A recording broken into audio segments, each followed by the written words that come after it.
మొట్టమొదటిసారిగా మన శాసనసభ అందరి తరఫున వారికి నేను ధన్యవాదాలు తెలియజేస్తున్నాను అధ్యక్ష.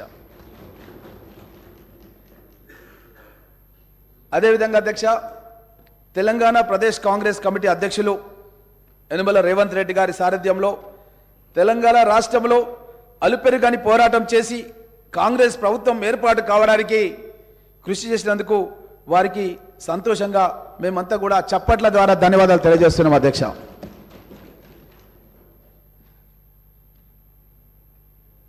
కాంగ్రెస్ ప్రభుత్వం ఏర్పాటు కావడం అనేది తెలంగాణ ప్రజల యొక్క ఆకాంక్ష అధ్యక్ష. ఎందుకంటే ఇనుప కంచెళ్లతో తెలంగాణ రాష్ట్రంలో ఉన్న స్వేచ్ఛ వాతావరణం ఏదైతే వస్తుందని చెప్పి ఆశించిర్రో ఎక్కడికక్కడ దిగ్బంధాలు, ఎక్కడికక్కడ అరెస్టులు, ఉద్యమాన్ని ముందుకు ప్రజల సమస్యల్ని ముందుకు తీసుకెళ్లాలంటే కూడా తీసుకెళ్ళనీయకుండా మేమేదన్నా కార్యక్రమం చేయాలంటే కూడా మా ఇంటి ముందుకు ఉదయాన్నే లేవగానే పోలీసులు వచ్చి అరెస్ట్ చేసేవాళ్ళు అధ్యక్ష. కనీసం ధర్నా చౌక్ను ఏర్పాటు చేస్తే అక్కడ కూడా మాకు ధర్నాలు చేయకుండా ఈ విధంగా ఎన్నో ఇబ్బందులు కల్పించినటువంటి పరిస్థితులు గతంలో ఉండేవి అధ్యక్ష. ప్రభుత్వం ఏర్పడినటువంటి 48 గంటల్లోనే మా గౌరవ ముఖ్యమంత్రి యనమల రేవంత్ రెడ్డి గారు మహాలక్ష్మి పథకం ప్రారంభం చేయడం జరిగింది అధ్యక్ష. దాంట్లో భాగంగా ఆర్టీసీ బస్సులు మహిళల అధ్యక్ష సమాజంలో సగభాగం, వారికి ఎన్నో ఇబ్బందులు, ఎన్ని కష్టాలు, కొన్ని చెప్పుకునేవి ఉంటాయి, కొన్ని చెప్పుకొని ఉంటాయి, కొన్ని ఇంట్లో తల్లిదండ్రులకు కూడా చెప్పుకొని సమస్యలు ఉంటాయి అధ్యక్ష. చదువుకోవాలన్న ఆకాంక్ష, చదువుకోవాలంటే వసతులు లేని పరిస్థితులు, ఉద్యోగం చేయాలన్న ఆకాంక్ష, ఉద్యోగం చేయాలంటే కూడా ఆర్థికంగా ఇబ్బందులు అధ్యక్ష. అలాంటి వాళ్లకు ఒక మహిళా సాదరికత ఇవ్వాలనే ఉద్దేశంతో మా ముఖ్యమంత్రి రేవంత్ రెడ్డి గారు 48 గంటల్లోనే మహిళలందరికీ రాష్ట్ర వ్యాప్తంగా ఉచిత ప్రయాణ సౌకర్యాన్ని కల్పించడం జరిగింది అధ్యక్ష. ఎక్కడికి వెళ్ళినా సరే మహిళలు జై హో కాంగ్రెస్, జై హో కాంగ్రెస్ అంటున్నారు అధ్యక్ష.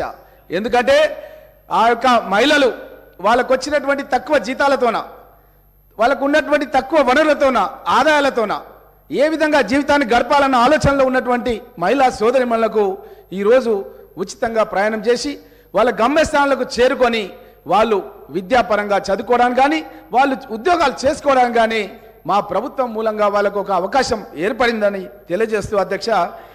అదేవిధంగా అధ్యక్ష, ఈ యొక్క ఉచిత ఆర్టీసీ ప్రయాణానికి అధ్యక్ష మేము ప్రభుత్వం ఏర్పాటు కాగానే 374 కోట్ల రూపాయలు మా ఆర్థిక మంత్రి మన బట్టి విక్రమార్క గారు ఇక్కడ ఉన్నారు, డిప్యూటీ సీఎం గారు, 374 కోట్ల రూపాయలది జీవో ప్రభుత్వం ఏర్పాటు కాగానే ఈ యొక్క పథకానికి ముందుకు కొనసాగడానికి అని చెప్పి ఇవ్వడం జరిగిందన్న విషయాన్ని కూడా తెలియజేయడానికి చాలా సంతోషంగా ఉంది అధ్యక్ష.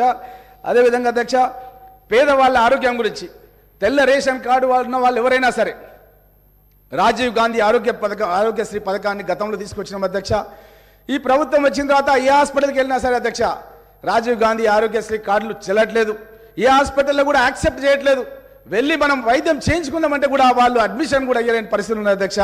హాస్పిటళ్లకు బిల్లులు చెల్లించక ఎన్నో ఇబ్బందులు ఉండి చాలా మంది ప్రాణాలు కోల్పోవడం జరిగింది అధ్యక్ష. అలాంటి పేద ప్రజల గురించి దృష్టిలో పెట్టుకొని మా యొక్క ముఖ్యమంత్రి రేవంత్ రెడ్డి గారు అయిన వెంటనే మా యొక్క 6 పథకాల్లో భాగంగా ఆరోగ్యశ్రీ పథకాన్ని చేయుతలో చేర్చి ఆ పథకాన్ని వెంటనే 48 గంటల్లోనే పేద ప్రజల గుండెలు ఆగొద్దని 48 గంటల్లోనే 10 లక్షల రూపాయల వరకు కాంగ్రెస్ ప్రభుత్వం ఏర్పాటైన 48 గంటల్లోనే ఈ యొక్క 10 లక్షల రూపాయలని ఏ ఒక్క హాస్పిటల్ అయినా సరే, ఆరోగ్యశ్రీ ఎంపానల్డ్ హాస్పిటల్ ఏదైనా సరే తెలంగాణ రాష్ట్రంలో తప్పకుండా వారికి ఈ యొక్క పథకం మూలంగా వాళ్ళకు ఎలాంటి రోగాలున్నా సరే, అది గుండె ఆపరేషన్ కావచ్చు, క్యాన్సర్ కావచ్చు, కిడ్నీకి సంబంధించిన సమస్యలు కావచ్చు, ఎలాంటి సమస్యలున్నా సరే అక్కడ ఆరోగ్యశ్రీ డెస్క్ ఏర్పాటు చేస్తాం. ఆరోగ్యశ్రీ డెస్క్ ద్వారా పేద ప్రజల యొక్క ప్రాణాలు కాపాడడానికి ముఖ్యమంత్రి గారు చొరవ తీసుకున్నారన్న విషయాన్ని కూడా మీ దృష్టికి తెలియజేస్తున్నాం అధ్యక్ష. అదేవిధంగా అధ్యక్ష, కాంగ్రెస్ పార్టీ అధికారంలోకి రావడానికి సోనియా గాంధీ గారు, మా యొక్క మల్లికార్జున్ ఖర్గే గారు పార్టీ అధ్యక్షతన హైదరాబాద్లోని తుక్కుగూడ దగ్గర మహేశ్వరం నియోజకవర్గంలో కాంగ్రెస్ పార్టీ గ్యారంటీ కార్డును మేము ఆవిష్కరించిన అధ్యక్ష. మా గౌరవ ముఖ్యమంత్రి రేవంత్ రెడ్డి గారి అధ్యక్షతన ఆ రోజు కార్యక్రమం జరిగింది.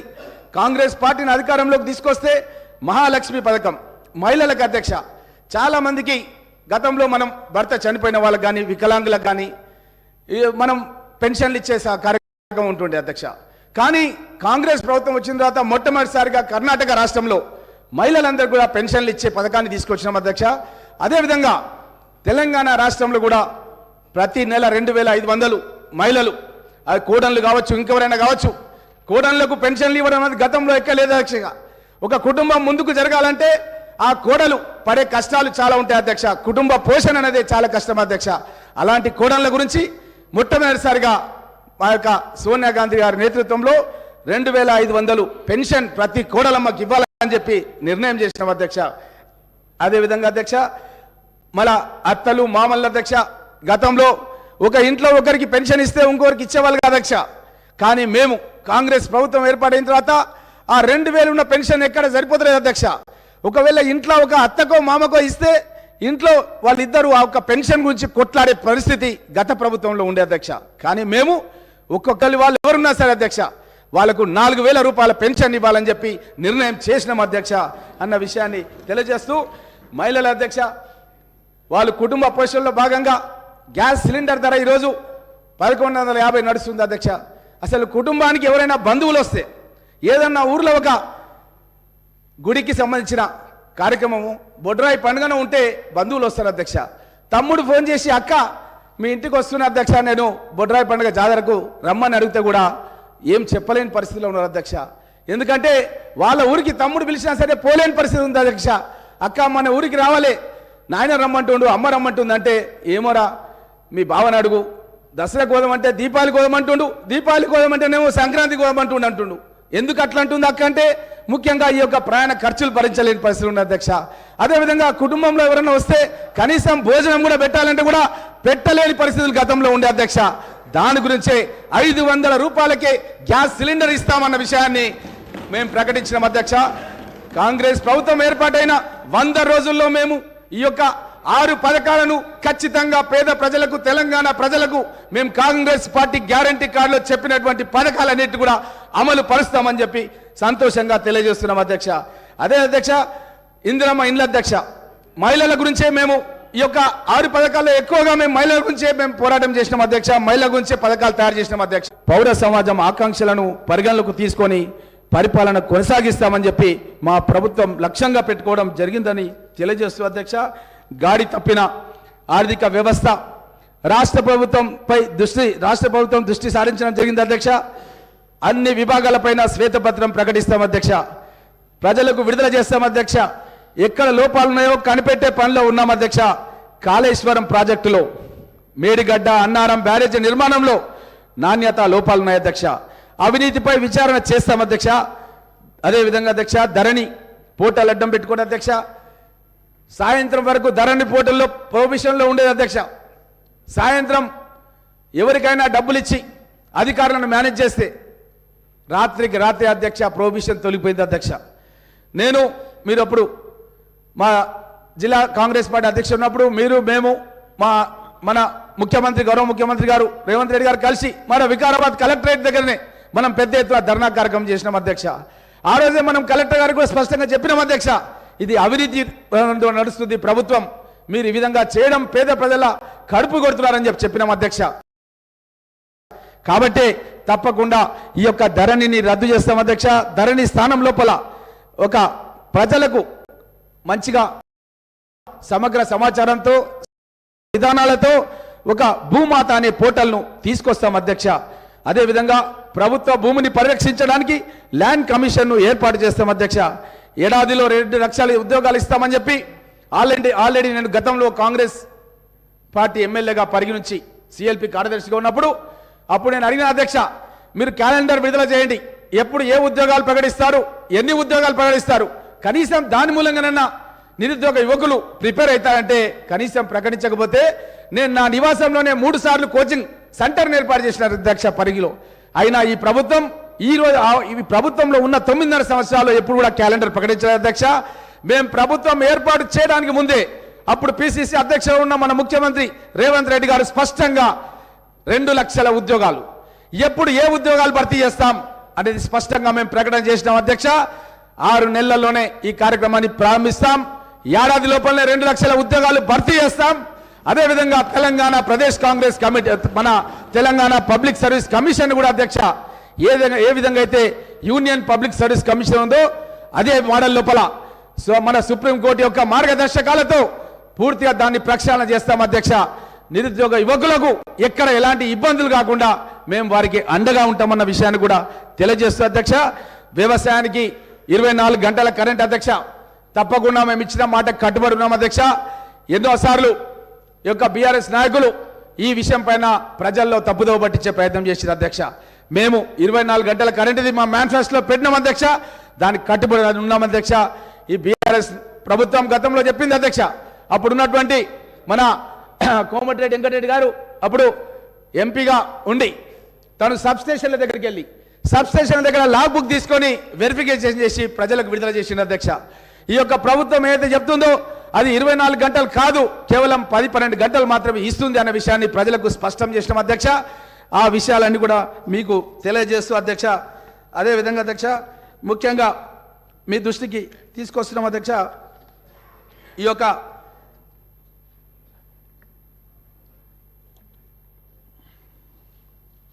ప్రజాభిప్రాయ సేకరణలో హైకోర్టు ఆదేశానుసారం అధ్యక్ష ఫార్మాసిటీని మా రంగారెడ్డి జిల్లాలో ఏర్పాటు చేసి రైతుల దగ్గర ఉన్నటువంటి భూములను ప్రభుత్వం గుత్తాధిపత్యంగా ప్రజల యొక్క ఆరోగ్యాన్ని కూడా పట్టించుకోకుండా అలాట్మెంట్ చేసింది అధ్యక్ష.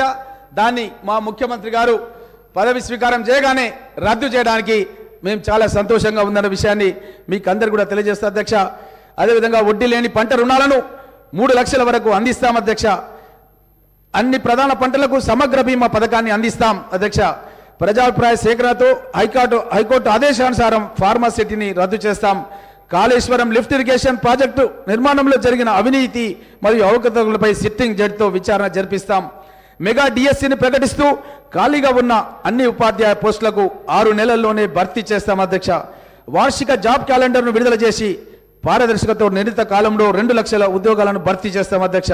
ప్రతి విద్యార్థులకు ఫ్రీ ఇంటర్నెట్ వైఫై సౌకర్యం కల్పిస్తాం అధ్యక్ష. విద్యా రంగానికి బడ్జెట్ లోపల ప్రస్తుత వాటా 6% నుంచి 15% వరకు పెంచుతాం అధ్యక్ష. అన్ని ప్రభుత్వ పాఠశాలలో పనిచేసే ఉపాధ్యాయ భోజన కార్మికులకు నెలవారీ వేతనాన్ని 10,000 వరకు పెంచుతాం అధ్యక్ష. మూతబడిన దాదాపు 6,000 పాఠశాలల్ని తిరిగి మెరుగైన సదుపాయాల్లో పునఃప్రారంభిస్తాం అధ్యక్ష. బాసర IIIT తరాలో మరో 4 IIITలను ఏర్పాటు చేస్తాం అధ్యక్ష. ఆరోగ్యశ్రీ పథకం పరిమితి 10 లక్షల నుంచి మరియు ఈ పథకం మోకాలు సర్జరీకి కూడా వర్తింపజేస్తాం అధ్యక్ష. ధరణి పోర్టల్ స్థానంలో భూమాత పోర్టల్ ప్రవేశపెట్టి భూ హక్కులు కోల్పోయిన రైతులందరికీ కూడా న్యాయం చేస్తాం అధ్యక్ష. భూ సంస్కరణల ద్వారా పేదలకు పంపిణీ చేసిన దాదాపు 25 లక్షల ఎకరాలపై పూర్తి స్థాయి భూ హక్కులను కల్పిస్తాం అధ్యక్ష. 73, 74వ రాజ్యాంగ సవరణల ప్రకారం 3 అంచెల స్థానిక సంస్థలను బలోపేతం చేసి విధులు, నిధులు మరియు నిర్వహణ బాధ్యతలను అప్పగిస్తాం అధ్యక్ష. గ్రామ పంచాయతీ వార్డు మెంబర్లకు గౌరవ వేతనం నెలకు 1,500 రూపాయలు ఇస్తాం అధ్యక్ష. అదేవిధంగా మాజీ సర్పంచ్, ఎంపీటీసీ మరియు జెడ్పీటీసీల సభ్యులకు గౌరవ పెన్షన్ అందజేస్తాం అధ్యక్ష. ప్రభుత్వ ఉద్యోగులు మరియు పెన్షన్లందరికీ పెండింగ్లో ఉన్న 3 డిఏలను తక్షణమే చెల్లిస్తాం అధ్యక్ష. ప్రస్తుతం ఉన్న సిపిఎస్ విధానాన్ని రద్దు చేసి ప్రభుత్వ ఉద్యోగులకు ఓల్డ్ పెన్షన్ విధానాన్ని తీసుకొస్తాం అధ్యక్ష. ప్రభుత్వ ఉద్యోగులకు ఆర్టీసీ సిబ్బంది కొత్త పిఆర్సీ ప్రకటించి 6 నెలల్లోపే సిఫార్సులను అమలు చేస్తాం అధ్యక్ష. ఆర్టీసీ సిబ్బందికి 2 పిఆర్సీ బకాయిలను వెంటనే చెల్లిస్తాం అధ్యక్ష. ప్రతి ఆటో డ్రైవర్కు సంవత్సరానికి 12,000 రూపాయలు ఆర్థిక సాయం చేస్తాం అధ్యక్ష. పెండింగ్లో ఉన్న అన్ని ట్రాఫిక్ చలాన్లు 50% రాయితీతో 1 టైం సెటిల్మెంట్ ద్వారా పరిష్కరిస్తాం అధ్యక్ష. బెల్ట్ షాపులను పూర్తిగా రద్దు చేస్తాం అధ్యక్ష. ఎస్సీ వర్గీకరణ అనంతరం మాదిగా, మాల, ఇతర ఎస్సీ ఉపకులాలకు కొత్తగా 3 ఎస్సీ కార్పొరేషన్లు ఏర్పాటు చేస్తాం అధ్యక్ష. బీసీల కులగణన చేసి జనాభా ప్రతిపాదకగా రిజర్వేషన్లు కల్పిస్తాం అధ్యక్ష. సంచార జాతులకు విద్యా ఉద్యోగ అవకాశాల్లో 5% రిజర్వేషన్ కల్పిస్తాం అధ్యక్ష. ప్రతి జిల్లా కేంద్రంలో ప్రొఫెసర్ జయశంకర్ పేరు మీద బీసీ భవన్ ఏర్పాటు చేస్తాం అధ్యక్ష. జనగామ జిల్లాకు సర్దార్ సర్వాయి పాపన్న గౌడ్ పేరు పెడతాం అధ్యక్ష. అన్ని వెనుకబడిన కులాల వారికి కార్పొరేషన్లు ఏర్పాటు చేసి తగు నిధులు కేటాయిస్తాం అధ్యక్ష. వెనుకబడిన తరగతులకు బీసీ సప్లాన్ అమలు చేస్తాం అధ్యక్ష. ఈబీసీలకు ప్రత్యేక సంక్షేమ బోర్డు ఏర్పాటు చేస్తాం అధ్యక్ష. సరిపడిన నిధులతో మైనార్టీ సప్లాన్ తీసుకొస్తాం అధ్యక్ష. నిరుపేద హిందూ మరియు మైనార్టీ ఆడపడుచులకు వివాహ సమయంలో ఇచ్చే ₹1,00,000తో పాటు ఇందిరమ్మ కానుకగా 1 తులం బంగారం కూడా ఇస్తాం అధ్యక్ష. సింగరేణి సంస్థలో కారుణ్య నియామకాల విధానాన్ని పునఃపరిశీలించి సరళీకృతం చేస్తాం అధ్యక్ష. సింగరేణి సంస్థ ప్రైవేటీకరణకు కాంగ్రెస్ పార్టీ ఎట్టి పరిస్థితులను అనుమతించదు అధ్యక్ష. బీడీ కార్మికులకు జీవిత బీమా ఈఎస్ఐ పరిధిలోకి తీసుకొస్తాం అధ్యక్ష. ప్రమాదవశాత్తు చనిపోయే గీత కార్మికులకు 10 లక్షల వరకు ఎక్స్ గ్రేషియా పెంచుతాం అధ్యక్ష. యాదవ కుర్మలకు దళారీలు లేకుండా నేరుగా 2 లక్షల గొర్రెల పెంపకం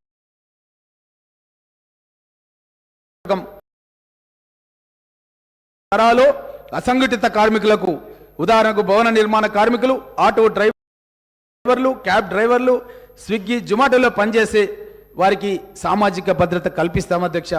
స్వయం సహాయక బృందాలను పావుల వడ్డీతో పరిమితిని 10 లక్షల రూపాయల వరకు రుణ పరిమితిని పెంచుతాం అధ్యక్ష. పుట్టిన ప్రతి బిడ్డకు ఆర్థిక సాయంతో కూడిన బంగారు తల్లి పథకాన్ని పునరుద్ధరిస్తాం అధ్యక్ష.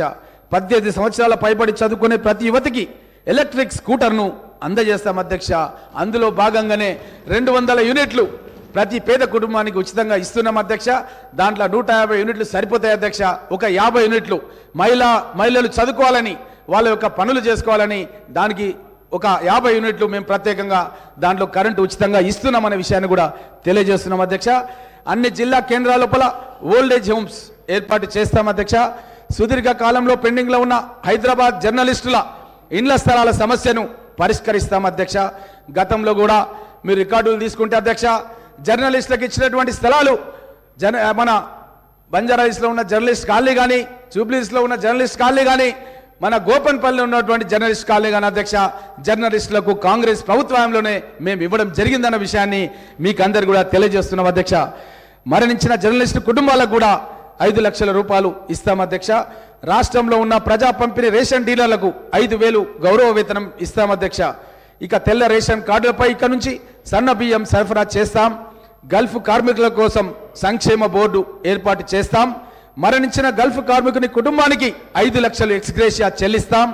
దివ్యాంగుల నెలవారీ పెన్షన్ ఇక నుంచి 6,000కు పెంచుతాం. ప్రతి జిల్లాకు రెసిడెన్షియల్ స్పోర్ట్స్ స్కూల్ను ఏర్పాటు చేస్తాం. హోంగార్డుల వేతన సవరణలతో పాటు వారి అన్ని సమస్యలను తక్షణమే పరిష్కరిస్తాం. నిరుద్యోగులకు ఉపాధి కల్పనగా ప్రత్యేక పారిశ్రామిక విధానాన్ని తీసుకొచ్చి చిన్న మరియు మధ్యతరగతి పరిశ్రమలకు భారీ ప్రోత్సాహాలు అందజేస్తాం. అంగన్వాడీ టీచర్లకు నెలసరి వేతనం 18,000కు పెంచుతూ ఈపీఎఫ్ పరిధిలోకి తీసుకొచ్చి ఉద్యోగ భద్రత కల్పిస్తాం అధ్యక్ష.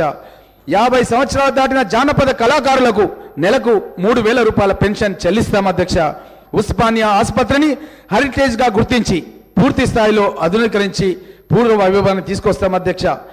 బీఆర్ఎస్ ప్రభుత్వం అధ్యక్ష, వాళ్ళు 2004లో ప్రభుత్వానికి రాకముందు అధ్యక్ష, ఉస్మానియా ఆసుపత్రి దగ్గర ట్విన్ టవర్ హాస్పిటల్స్ కడతామన్నారు అధ్యక్ష. ట్విన్ టవర్ హాస్పిటల్స్ కడతామని చెప్పి అప్పుడు నేను అష్యూరెన్సెస్ కమిటీలో సభ్యుని అధ్యక్ష. అష్యూరెన్సెస్ కమిటీలో నేను అక్కడ ఉన్నటువంటి అధికారులను అడిగిన అధ్యక్ష, ఎందుకు కట్టట్లేదంటే వాళ్ళు చెప్పిన విషయాలు అధ్యక్ష, అక్కడ డెంటల్ కళాశాల వాళ్ళు అబ్జెక్షన్ చేస్తున్నారంటే నేను అన్నాను, మేమంతా సభ్యులమంతా కలిసి విజిట్ చేస్తాం, డెంటల్ కాలేజ్ విద్యార్థులను ఒప్పిస్తామంటే మళ్ళీ నెక్స్ట్ మీటింగ్ కల్లా అదేం లేదు సార్, ఆర్కిటెక్ట్కు డ్రాయింగ్ పంపించడం వస్తుంది సార్ అన్నారు. కానీ కట్టలేదు అధ్యక్ష. ప్రభుత్వం కట్టాలన్న ఉద్దేశం లేదు అధ్యక్ష. పేద ప్రజలకు సంబంధించిన హాస్పిటల్ అధ్యక్ష, ఉస్మానియా హాస్పిటల్, అక్కడ ట్విన్ టవర్ కడతామని చెప్పి వాళ్ళ మేనిఫెస్టోలో పెట్టి 9.5 సంవత్సరాల అధికారంలో ఉండి కరోనా సమయం లోపల పేదవాళ్లకు ఆసుపత్రులే కరువై 1000 మంది చనిపోతుంటే కూడా పట్టించుకోలేదు అధ్యక్ష ఈ ప్రభుత్వం. అదేవిధంగా అధ్యక్ష, మన అంగన్వాడీ టీచర్ల మన ఉస్మాన్ ఎల్బీ నగర్, ఆరంగర్, మహదీపట్నం, బిహెచ్ఎల్ రూట్లలో కొత్త మెట్రో మార్గాలను కూడా నిర్మిస్తాం అధ్యక్ష. అదేవిధంగా అధ్యక్ష, గతం లోపల పాలన ఏ విధంగా ఉంటుండే అధ్యక్ష అంటే ఒక గజ్వేల్, ఒక సిద్దిపేట, ఒక సిరిసిల్ల అధ్యక్ష. మా ముఖ్యమంత్రి గారు ఏం చెప్పినారంటే ప్రమాణ స్వీకారం చేసిన రోజు అధ్యక్ష, అన్ని నియోజకవర్గాలకు సమానంగా అభివృద్ధి చేస్తామని చెప్పి గౌరవ ముఖ్యమంత్రి యనమల రేవంత్ రెడ్డి గారు చెప్పిండ్రు అధ్యక్ష.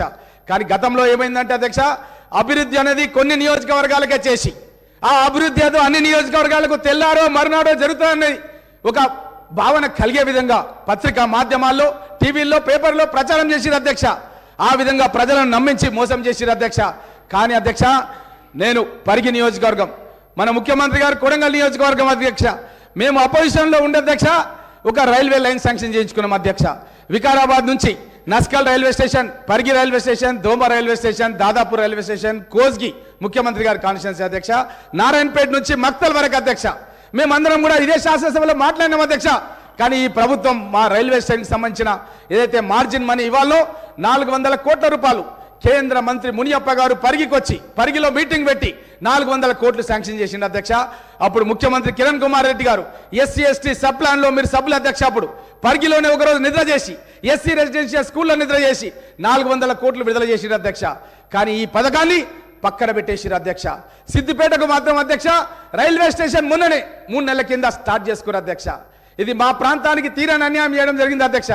అదేవిధంగా హైదరాబాద్ నుంచి బీజాపూర్ వరకు వయా పరిగి కొడంగల్ నుంచి అధ్యక్ష జాతీయ రహదారి పోవాలి అధ్యక్ష. అప్ప జంక్షన్ నుంచి మన్నెగూడ వరకు ఈ రోజు వరకు భూసేకరణ చేయలేదు, పనులు ప్రారంభించలేదు అధ్యక్ష. ఇది 4 లైన్లు వేయాల్సిన మన్నెగూడ నుంచి కొడంగల్ నుంచి ఏదైతే ఉండనో ఆ రోడ్డును 3 లైన్లకు వేసిరు అధ్యక్ష. ఇది మా ప్రాంతానికి మేము శాంక్షన్ చేయించుకునే అధ్యక్ష. కేంద్రంలో కాంగ్రెస్, రాష్ట్రంలో కాంగ్రెస్ ఉన్నప్పుడు శాంక్షన్ చేయించుకున్న పథకాలని ఈ బీఆర్ఎస్ ప్రభుత్వం వచ్చిన తర్వాత మా ప్రాంతానికి తీరని అన్యాయం చేసిరు అధ్యక్ష. అదేవిధంగా అధ్యక్ష ప్రాణహిత చేవెళ్ల ప్రాజెక్ట్ అధ్యక్ష వైఎస్ రాజశేఖర రెడ్డి గారు ముఖ్యమంత్రిగా ఉన్నప్పుడు మీరు నేను అందరం కూడా కలిసి వికారాబాద్ బ్లాక్ గ్రౌండ్ లోపల రాజశేఖర రెడ్డి గారి దృష్టికి తీసుకొచ్చి నేను సమస్య ఈ యొక్క ప్రాణహిత చేవెళ్లను చేవెళ్ల వరకే కాదు పడికి వరకు పొగిడించాలని చెప్పి ఆ రోజు ప్రకటన వచ్చే విధంగా నేను కృషి చేసిన అధ్యక్ష. ముఖ్యమంత్రి గారు నా పేరు తీసుకొని వికారాబాద్ గ్రౌండ్ లో అనౌన్స్ చేసిన అధ్యక్ష. ఈ యొక్క ప్రాణహిత చేవెళ్ల ప్రాజెక్టులు పరిగి వికారాబాద్ ప్రాంతాలకు పొడిగిస్తున్నామని చెప్పి ఆ రోజు ప్రకటన చేసిన అధ్యక్ష. కానీ ప్రాణహిత చేవెళ్లను రీడిజైన్ లో భాగంగా అధ్యక్ష మన ప్రాంతానికి ట్రాన్స్ట్రా ఇండియా అనే కంపెనీకి 1100 కోట్ల రూపాయల కాంట్రాక్ట్ ఇచ్చారు అధ్యక్ష. ఇచ్చిన కాంట్రాక్టును రద్దు చేసిన అధ్యక్ష రీడిజైన్ పేరిట గోదావరి జలాలు ఆదిలాబాద్ నుంచి సముద్రానికి పోయే నీళ్ళని కాలువలలో తీసుకొచ్చి మన చెల్క పొలాలకు నీళ్లు తీసుకుందామంటే అడ్డుపడ్డారు అధ్యక్ష ఈ పాలకులు గతం లోపల. అదేవిధంగా రీడిజైనింగ్ చేసి దాన్ని కొండపోచమ్మ రిజర్వాయర్ అని చెప్పి మన ప్రాంతానికి నీళ్లు రాలేదు అధ్యక్ష. మనం చాలాసార్లు మన చేవెళ్ల నియోజకవర్గం మనం శంకర్పల్లి దగ్గరకు పోయి చందిప్ప దగ్గర దిగి చూసినాం అధ్యక్ష. క్రేన్లలో దిగి చూసినాం అధ్యక్ష. 100 మీటర్ల డెప్త్ లోపల క్రేన్లలో ఆ ఊట గారుతుంటే మిషన్ గన్లతో సాంచాలు కొట్టుకుంటా కార్మికులు పనిచేసిరు అధ్యక్ష. జేసీబీలు టిప్పర్లు ఆ 100 మీటర్ల లోపల నడుస్తున్నాయి అధ్యక్ష. ట్యూబ్ లైట్ల వెలుతురులో పనిచేస్తున్నారు అధ్యక్ష. అలాంటి పనిని నోటి దగ్గర వచ్చినటువంటి అన్నంని కొట్టేసిరు అధ్యక్ష. గతం లోపల ప్రాణహిత చేవెళ్ల రద్దు చేసిరు అధ్యక్ష. అప్పుడు ముఖ్యమంత్రి గారు ఎస్సీ ఎస్టీ సబ్ ప్లాన్ గురించి పరిగి వచ్చినప్పుడు అధ్యక్ష పాలమూరు రంగారెడ్డి జురాల నుంచి రావాలి అధ్యక్ష. జురాల మనకు దగ్గరలో ఉంది అధ్యక్ష. 70-80 కిలోమీటర్ల దూరంలో ఉంది. ఆ 70-80 కిలోమీటర్లు ఉన్న జురాలను రద్దు చేసి ఎక్కడో సదూర ప్రాంతంలో ఉన్న శ్రీశైలం నుంచి అప్పుడున్న బీఆర్ఎస్ ప్రభుత్వం వాళ్ళు ఒక టెండరింగ్ స్టార్ట్ చేసి రంగారెడ్డి జిల్లాలో కానీ వికారాబాద్ జిల్లాలో కానీ అధ్యక్ష ఒక గడ్డపార దిగలేదు అధ్యక్ష. మా పరిస్థితి ఎట్లయిపోయిందంటే నా ఘాట్కా అంటారు కదా అధ్యక్ష, అట్లా అయిపోయింది అధ్యక్ష. మేము సాధించుకున్న ప్రాణ్యత చెవెళ్ళ రీడిజైన్ లో రద్దు చేశారు అధ్యక్ష. పాలమూరు రంగారెడ్డి కిరణ్ కుమార్ రెడ్డి గారే మొట్టమొదటి అడ్మినిస్ట్రేటివ్ శాంక్షన్ ఇచ్చారు అధ్యక్ష జీవో. దాన్ని కూడా పక్కన పెట్టి మా దగ్గర ఎలాంటి పనులు కూడా ప్రారంభించలేదు అధ్యక్ష. ఇది చాలా బాధాకరం అధ్యక్ష. మా దగ్గర ఉన్నటువంటి రైతాంగం మాదంతా కూడా పేద వ్యవసాయదారులు ఉండేటటువంటి ప్రాంతం అధ్యక్ష. మా ప్రాంతానికి నీళ్లు రాకుండా అడ్డుకున్నారు అధ్యక్ష. ఈ విధంగా నీళ్ల లోపల అడ్డుకున్నారు అధ్యక్ష. నిధులు ఎస్సీ ఎస్టీ సబ్ ప్లాన్ తీసుకొచ్చినాం అధ్యక్ష. ఎస్సీ ఎస్టీ సబ్ ప్లాన్ లో భాగంగా అధ్యక్ష ఎస్సీలకు ఎస్టీలకు జనాభా నిష్పత్తి ప్రకారంగా వాళ్ళకు రావాల్సినటువంటి వాటా వాళ్ళ నివాస ప్రాంతాలకు పోవాలి అధ్యక్ష. అక్కడ ఇల్లు కట్టియాలి, రోడ్లు వేయాలి, పాఠశాలలు ఏర్పాటు చేయాలి, తాగునీటి వసతి ఏర్పాటు చేయాలి అధ్యక్ష. స్వయం సహాయక పథకాలను ప్రకటించాం అధ్యక్ష. కానీ ఈ ప్రభుత్వం వచ్చిన తర్వాత అధ్యక్ష ఎస్సీ ఎస్టీ సబ్ ప్లాన్ కు తూట్లు పొడిచి ఇతర పథకాలకు ఆ డబ్బును వాళ్ళు మార్చడం జరిగింది అధ్యక్ష. దానికే ఎస్సీ ఎస్టీలు తెలంగాణ రాష్ట్రంలో ఈరోజు బాధల్లో ఉన్నారు అధ్యక్ష. ఎందుకంటే వాళ్లకు మనం తీసుకొచ్చినటువంటి చట్టం మనం ఆ రోజు అందరం కలిసి పరిగిలోనే ఒక ఎస్సీ రెసిడెన్షియల్ స్కూల్లో కాంగ్రెస్ ముఖ్యమంత్రి కిరణ్ కుమార్ రెడ్డి గారు నేలపైన పడుకొని ఎస్సీ ఎస్టీ విద్యార్థులు ఎవరికి కూడా తక్కువ కాదు, భగవంతుడు మనకందరు కూడా సమానమైనటువంటి మేధస్సులు ఇచ్చిండు. మనం కనుక కష్టపడి చదువుకుంటే భారతరత్న బాబాసాహెబ్ అంబేద్కర్ ఏ విధంగా అయితే ప్రపంచంలోనే పెద్ద ప్రజాస్వామ్య దేశమైనటువంటి మన దేశానికి రాజ్యాంగం రాసిండ్రో గ్రామాల్లో ఉండే పేదలు ఎస్టీలు కూడా ఆ విధంగా అభివృద్ధి చెందాలన్న ఉద్దేశంతోనే ఆ రోజు ఎస్సీ ఎస్టీ సబ్ ప్లాన్కి మనం చట్టబద్ధత కల్పించడం అధ్యక్ష. కానీ చట్టబద్ధత కల్పించిన దానికి గత పాలకులు తూట్లు పొడిచిర్రు అధ్యక్ష. కాబట్టి మళ్ళీ తప్పకుండా మేము దీన్ని ఎస్సీ ఎస్టీ సబ్ ప్లాన్ కూడా కాంగ్రెస్ ప్రభుత్వం లోపల తప్పకుండా మేము దాన్ని పునః పరిశీలించి తీసుకొస్తామన్న విషయాన్ని కూడా తెలియజేస్తా అధ్యక్ష. అదేవిధంగా అధ్యక్ష మన ప్రాంతాన్ని ఎక్కడో ఉన్నటువంటి జోగులాంబ జోన్ అధ్యక్ష మనకేమాత్రం కూడా సంబంధం లేదు అధ్యక్ష. మన ప్రాంతంలో ఉన్న నిరుద్యోగ యువకులకు ఉద్యోగాలు వచ్చే ప్రసక్తి లేదు అధ్యక్ష. గత ప్రభుత్వం లోపల జోగులాంబ జోన్ ఏర్పాటు చేసి ఉద్యోగాలు లేని ప్రాంతానికి ముడిపెట్టిర్రు అధ్యక్ష మన వికారాబాద్ జిల్లాని. అప్పుడు మనం ఆ యొక్క జోగులాంబ జోన్కు వ్యతిరేకంగా పెద్ద ఎత్తున మనం పోరాటం చేసి ప్రభుత్వం 6 నెలల తర్వాత మళ్ళీ పునఃపరిశీలించి వాళ్ళు ఇచ్చిన ఉత్తర్వులను మళ్ళీ వాళ్ళు విత్డ్రా చేసుకునే విధంగా కాంగ్రెస్ పార్టీ తరఫున జిల్లా అధ్యక్షుడిగా మనమంతా కూడా కలిసి పోరాటం చేసి మళ్ళీ వికారాబాద్ జిల్లాని మళ్ళీ మనం చార్మినార్ జోన్ తీసుకొచ్చినాం అధ్యక్ష. ఎందుకంటే మనం హైదరాబాద్ రూరల్ అన్న అధ్యక్ష, మనం గతం లోపల హైదరాబాద్ జిల్లా నేను రాస్తుంటాను అధ్యక్ష. మా అన్న ఎయిర్ ఫోర్స్లో పనిచేస్తుండే అధ్యక్ష, నేను ఉత్తరం రాస్తుంటే రవీందర్ రెడ్డి ఎయిర్ ఫోర్స్లో పనిచేసేటప్పుడు శివారెడ్డిపల్లి పరిగి అదేవిధంగా హైదరాబాద్ జిల్లాను రాస్తుంటే అధ్యక్ష. అట్లాంటి హైదరాబాద్ జిల్లా వాస్తవ్యులను ఎక్కడో ఉన్న జోగులాంబ జోన్లో వేసి మా ప్రాంతానికి నిరుద్యోగ యువకులకు ఉద్యోగాలు రాకుండా చేసిరు అధ్యక్ష. ఇప్పటికి కూడా అధ్యక్ష గండేడు మండలం మహమ్మదాబాద్ మండలం నా పరిగి నియోజకవర్గంలో ఇప్పటికీ జోగులాంబ జోన్లో ఉన్నాయి అధ్యక్ష. నేను తప్పకుండా గౌరవ ముఖ్యమంత్రి గారిని కోరుతాను అధ్యక్ష, ఆ 2 మండలాలను అదేవిధంగా కొడంగల్ కాన్స్టిట్యున్సీలో కూడా కొన్ని మండలాలని తప్పకుండా మీరు మళ్ళీ చార్మినార్ జోన్కు తీసుకురావాలి అధ్యక్ష. ఎందుకంటే చార్మినార్ జోన్లో ఉండడం మూలంగానే 47 మంది ఎస్ఐలు సెలెక్ట్ అయిన విషయాన్ని కూడా గౌరవ ముఖ్యమంత్రి గారి దృష్టికి తీసుకొస్తా అధ్యక్ష. ఈరోజు ఈ యొక్క గవర్నర్ ప్రసంగానికి ధన్యవాదాలు చెప్పే కార్యక్రమం లోపల మీరు నాకు అవకాశం కల్పించినందుకు మీకు ధన్యవాదాలు తెలియజేస్తూ సెలవు తీసుకుంటున్నా అధ్యక్ష.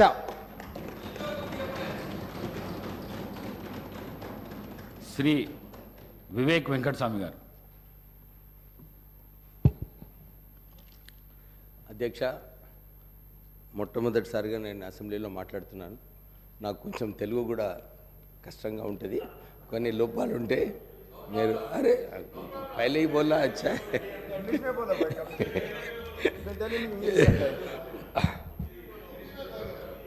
बोलिए जो भी आता बोलिए, जरा सुनो, सुनने के बाद डिस्कस करेंगे. అధ్యక్ష, ఇప్పుడే రామ్మోహన్ రెడ్డి గారు గవర్నర్ రెజల్యూషన్ ఏదైతే ప్రపోజ్ చేశారో చాలా మంచిగా కాంగ్రెస్ పార్టీ ఏదైతే గ్యారంటీ స్కీమ్ గురించి వివరాలు ఇవ్వడం జరిగింది. తర్వాత మొట్టమొదటిగా వారు చెప్పినట్టు సోనియా గాంధీ గారు అప్పుడు మనకు హామీ ఇచ్చారు, తెలంగాణ ఇస్తామని చెప్పి. అప్పుడు యూపీఏ ప్రభుత్వం 2009లో మాట ఇచ్చిన ప్రకారంగానే 2014లో ఇవ్వడం జరిగింది. ఆ ఉద్యమంలో అందరూ కూడా కలిసి ఉద్యమం చేశారు. ప్రజలందరూ కూడా అన్ని వర్గాలు అన్ని కులాలు అందరూ కూడా మాకు తెలంగాణ కావాలని చెప్పి తెలంగాణ ఉద్యమంలో పాల్గొన్నారు. మేము అప్పుడు కాంగ్రెస్ ఎంపీస్గా తెలంగాణ పార్లమెంట్లో నినాదాలు చేసి ధర్నాలు చేసి, అప్పుడు నిజంగా చెప్పాలంటే సోనియా గాంధీ గారు మేమందరము ధర్నా చేసేటప్పుడు నినాదాలు చేసేటప్పుడు ఎప్పుడు కూడా మాకు విమర్శించలేదు. ఆమె ఎప్పుడు కూడా ఎంకరేజ్ చేసింది. సరే, మీ అందరికీ ఆకాంక్ష ఉంది తెలంగాణ రావాలని, మీరందరూ కొట్లాడమని చెప్పి అప్పుడు సోనియా గాంధీ గారు మాకు సటల్గా ఆదేశాలు ఇవ్వడం జరిగింది. అలాగే నేను పొన్నం ప్రభాకర్ గారు, రాజగోపాల్ రెడ్డి గారు, రాజయ్య గారు, జగన్నాథం గారు, మేమందరం కూడా ఆ రోజులలో బ్యాక్గ్రౌండ్ వర్క్ అన్ని చోట్ల కూడా అప్పుడు గులాం నబీ ఆజాద్ గారు మా మంత్రి ఇన్ఛార్జ్గా ఉండే, వారికి ఎందుకు తెలంగాణ ఇవ్వాలి, తెలంగాణ ఇస్తే ఎట్లా తెలంగాణ బాగుపడుతుంది, తెలంగాణ అభివృద్ధి ఎలా అవుతుందని చెప్పి చాలాసార్లు ప్రజెంటేషన్ ఇవ్వడం జరిగింది. కీలకమైన సమయంలో అప్పుడు రాహుల్ గాంధీ గారిని నచ్చజెప్పి తెలంగాణ ఇస్తే బాగుంటుంది, తెలంగాణలో ప్రజలు ఆకాంక్ష ఉంది తెలంగాణ రావాలని చెప్తే అప్పుడు రాహుల్ గాంధీ గారు, సోనియా గాంధీ గారు నిర్ణయం తీసుకొని మనకు తెలంగాణ ఇవ్వడం జరిగింది. మీకు అందరు తెలుసు, ఆ రోజు పార్లమెంట్లో గ్యాస్ విడుదల చేసినప్పుడు కూడా మన పొన్నం ప్రభాకర్ గారికి అప్పుడు హాస్పిటల్ కూడా తీసుకువెళ్ళడం జరిగింది. ఇవన్నీ అయినప్పుడు అందరికీ తెలంగాణ వస్తే ఒక తెలంగాణ బాగుపడుతుందని చెప్పి చాలా ఆశలు ఉండే తెలంగాణ ప్రజలకు. ఈ 10 సంవత్సరాలు ఏదైతే ఈ టీఆర్ఎస్ ప్రభుత్వంలో ఉన్నారో ప్రజలు ఏదైతే అనుకున్నారో, అరే మా బ్రతుకులు బాగవుతాయి, మా భవిష్యత్తు బాగుంటుంది, మాకు ఉద్యోగాలు కల్పిస్తారు, మాకు నీళ్లు ఇస్తారు, నిధులు నియామకాలు ఏదైతే ఆలోచించారో ఈ 3 అంశాలపైన ఈ 10 సంవత్సరాలలో నిజంగా చెప్పాలంటే చాలా లోపాలు ఉన్నాయి అధ్యక్ష. ఇంతకుముందు రామ్మోహన్ రెడ్డి గారు చెప్పినట్టు నీళ్ళ విషయం నేను తర్వాత తీసుకుంటాను, ఎందుకంటే ఆ కాళేశ్వరం ప్రాజెక్ట్ పెద్ద ప్రాజెక్ట్ అది. దాని గురించి చాలా వివరాలు ఇచ్చే అవసరం ఉంది. రాష్ట్ర ప్రభుత్వం ఆల్రెడీ రేవంత్ రెడ్డి గారు ఒక నిర్ణయం తీసుకున్నారు. దీనిలో కాళేశ్వరం ప్రాజెక్టులో ఒక ఎంక్వైరీ పెట్టాలి. ఎందుకు ఈ ప్రాజెక్టులో ఏదైతే ప్రాణహిత చేవల్ల గురించి మా నాన్నగారు అప్పుడు వెంకటస్వామి గారు కొట్లాడి ఈ ప్రాజెక్ట్ శాంక్షన్ చేయించారు అప్పుడు. ఎందుకంటే అప్పుడు కేవలం ప్రత్యేకంగా తెలంగాణ ప్రజలకు నీళ్ళు వస్తాయి, 33,000 కోట్ల ప్రాజెక్ట్స్తో ఈ ప్రాణహిత చేవల్ల ఇంప్లిమెంట్ చేస్తే బాగుంటుందని చెప్పి అప్పుడు 11,000 కోట్ల రూపాయలు కూడా ఈ ప్రాణహిత చేవల్ల ఖర్చు పెట్టడం జరిగింది. కానీ కొత్త ప్రభుత్వం వచ్చిన తర్వాత గ్రావిటీతో వచ్చే ప్రాజెక్ట్ని తీసుకెళ్ళి కాళేశ్వరంలో పెట్టడము. ఇప్పుడు ఈరోజు కాళేశ్వరం ప్రాజెక్టులో ఏదైతే 5 సంవత్సరాలలో 1,200 టీఎంసీ నీళ్లు ఏదైతే తెలంగాణ ప్రజలకు రావాలో దాంట్లో కేవలము 40-50 టీఎంసీలు ఇవ్వడం జరిగింది. 1,00,000 కోట్ల రూపాయలు ఖర్చు పెట్టిన తర్వాత సంవత్సరానికి 10,000 కోట్ల రూపాయలు మిత్తి అధ్యక్ష దానిపైన. అంటే ఈ ప్రాజెక్ట్ వయబిలిటీ ఉందా లేదా? అప్పుడు మాకు చెన్నూరు ప్రాంతంలో, మంతిని ప్రాంతంలో, మంచిర్యాల మా పెద్దపల్లి పార్లమెంట్ నియోజకవర్గంలో ఎప్పుడు కూడా బ్యాక్ వాటర్స్ నీళ్ళు రాకపోయేది. కానీ ఈ బ్యారేజెస్ కట్టిన తర్వాత ఈ బ్యాక్ వాటర్స్ వలన సుమారు 1,00,000 ఎకరాలు మునిగిపోవడము, అక్కడ మంచిర్యాల టౌన్లో ఇల్లులు కూడా మునిగిపోవడం జరిగింది. అయితే ఒక మంచి నిర్ణయం మా ముఖ్యమంత్రి గారు తీసుకున్నారు. దీంట్లో ఒక ఎంక్వైరీ పెట్టి నిజంగానే ఈ ప్రాజెక్ట్ ఏదైతే అంతకుముందు మహారాష్ట్రతో ఒప్పందం జరిగిందో ఇది నిజంగా రీడిజైన్ చేస్తూ ఇక్కడ మార్చే అవసరం ఉందా లేదా, దీంట్లో ఇన్ని వేల కోట్ల రూపాయలు ఎట్లా ఖర్చు అయినాయి. కాంట్రాక్టర్ అప్పుడు అందరికి కూడా అనుకున్నారు తెలంగాణ కాంట్రాక్టర్స్కి ఈ ప్రాజెక్ట్ లభిస్తుందని. కానీ మనం ఇచ్చింది ఈ కాంట్రాక్ట్ ఆంధ్ర కాంట్రాక్టర్స్కే. వాళ్ళు లాభం పొందారు, వాళ్ళు ధనవంతులు అయ్యారు. కానీ తెలంగాణ కాంట్రాక్టర్స్ ఎవరు కూడా ధనవంతులు కాలేదు. ఇప్పుడే మా గ్యారంటీ స్కీమ్ కింద 200 యూనిట్స్ ఫ్రీ ఎలక్ట్రిసిటీ కరెంట్ ఇస్తామని చెప్పి మా కాంగ్రెస్ ప్రభుత్వం ఇప్పుడే గ్యారంటీలో పెట్టడం జరిగింది. అతి త్వరలోనే ఈ స్కీమ్ ఇంప్లిమెంట్ చేయాలని చెప్పి ఒక రివ్యూ మీటింగ్ పెట్టినప్పుడు ఆశ్చర్యమైన విషయం బయటకు వచ్చింది. 81,000 కోట్ల రూపాయలు లోన్లు దాంట్లో రుణం ఈ పవర్ యూటిలిటీస్లో ఉన్నాయి. దాంతోపాటు 50,000 కోట్ల రూపాయలు నష్టాలలో ఉంది పవర్ కార్పొరేషన్స్. అంటే రాష్ట్ర ప్రభుత్వము ఈ పవర్ యూటిలిటీస్ని నష్టంగా నిజంగా లాస్ మేకింగ్ యూనిట్స్ చేస్తూ ఈ సరిగా గవర్నెన్స్ లేకుండా ఈ పవర్ యూటిలిటీస్ అన్నీ కూడా వారు కష్టకాలంలో ఉన్నారు అధ్యక్ష. నేను మా ముఖ్యమంత్రి గారిని నిన్న కోరడం జరిగింది. ఈ సింగరేణి సంస్థలో మా నాన్నగారు ఉన్నప్పుడు అప్పుడు 1,150 మెగావాట్ల సింగరేణి పవర్ ప్లాంట్ స్థాపించడానికి మన్మోహన్ సింగ్ గారితో మాట్లాడి మా అన్నగారు వినోద్ గారు ఇంకా మా నాన్నగారు అప్పుడు కొట్లాడి ఈ ప్రాజెక్ట్ని తీసుకురావడం జరిగింది. దీంట్లో ఇంకొక 850 మెగావాట్ల పవర్ ప్లాంట్ పెట్టే అవసరం ఉంది. పెట్టినప్పుడు డెఫినెట్లీ మనం ఈ 200 యూనిట్లు ఏదైతే బీద ప్రజలకు ఇచ్చే కార్యక్రమం రాష్ట్ర ప్రభుత్వం తీసుకుందో దానికి సహకారం పడేలాగా మన ఈ సింగరేణి పవర్ ప్లాంట్ కూడా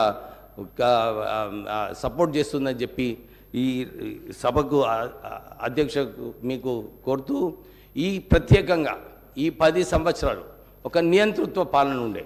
ఇప్పుడే వారు చెప్పినట్టు ఏ ఉద్యమం పోయినా కానీ అందరినీ అరెస్ట్ చేయడము, ఇంట్లో ఒక గంటలాది వాళ్ళందరికీ కూడా పోలీస్ స్టేషన్లో తీసుకెళ్ళి పొద్దున్న నుంచి సాయంత్రం వరకు పోలీస్ స్టేషన్లో పెట్టడము, తప్పుడు కేసులు పెట్టడము, అంటే ఈ నియంతృత్వ పాలన. ఎందుకంటే నేను మొన్న ఎలక్షన్ క్యాంపెయిన్లో పోయినప్పుడు కూడా ఇదే చూశాను. అందరూ కూడా ఇదే చెప్తున్నారు, సార్ ఈ పోలీస్ వ్యవస్థ ఈ టీఆర్ఎస్ నాయకులు ఏదైతే వాడుకున్నారో ఇష్టం వచ్చినట్టు అక్రమ కేసులు పెట్టడము, వారిని ఎస్సీ ఎస్టీ కేసులు పెట్టి రోజు వేధించడము, ఇవన్నీ కూడా ప్రజలందరూ కూడా నచ్చలేదు అధ్యక్ష.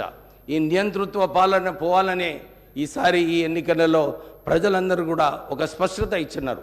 కాంగ్రెస్ ప్రభుత్వం రావాలి, మళ్ళీ ఒక ప్రజాస్వామిక తెలంగాణ రావాలని చెప్పి ప్రజలందరూ కూడా ఎన్నిక చేయడం జరిగింది.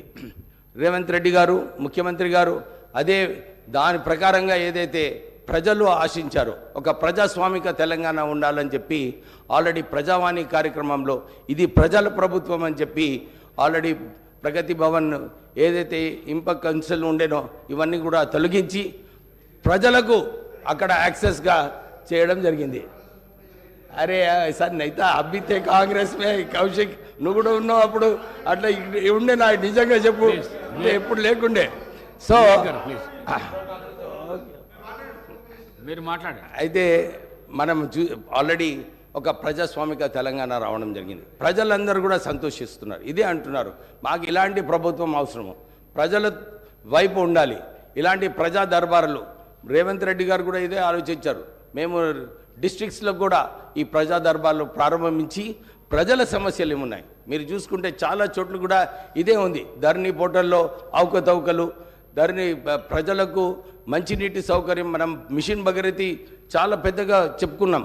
అప్పుడు కాంగ్రెస్ హయాంలో ఆర్డబ్ల్యూఎస్లో 70% వరకు మంచినీటి సౌకర్యం అప్పుడు కల్పించడం జరిగింది. కానీ ఈ మిషన్ భగీరథి వలన చాలా చోట్ల కూడా నా చెన్నూరు నియోజకవర్గం, మంచిర్యాల, ఇక్కడ పెద్దపల్లి పార్లమెంట్ నియోజకవర్గంలో నేను ఎన్నిసార్లు వెళ్ళినప్పుడు ఇదే అడిగినాను, అరే మిషన్ భగీరథి నీళ్ళు వస్తున్నాయా లేదా? అప్పుడు టీఆర్ఎస్ ప్రభుత్వం చెప్పినారు, మేము ఇంటింటికి నీళ్ళు ఇవ్వకుంటే మేము మళ్ళీ ఓట్లు అడగమని చెప్పినారు.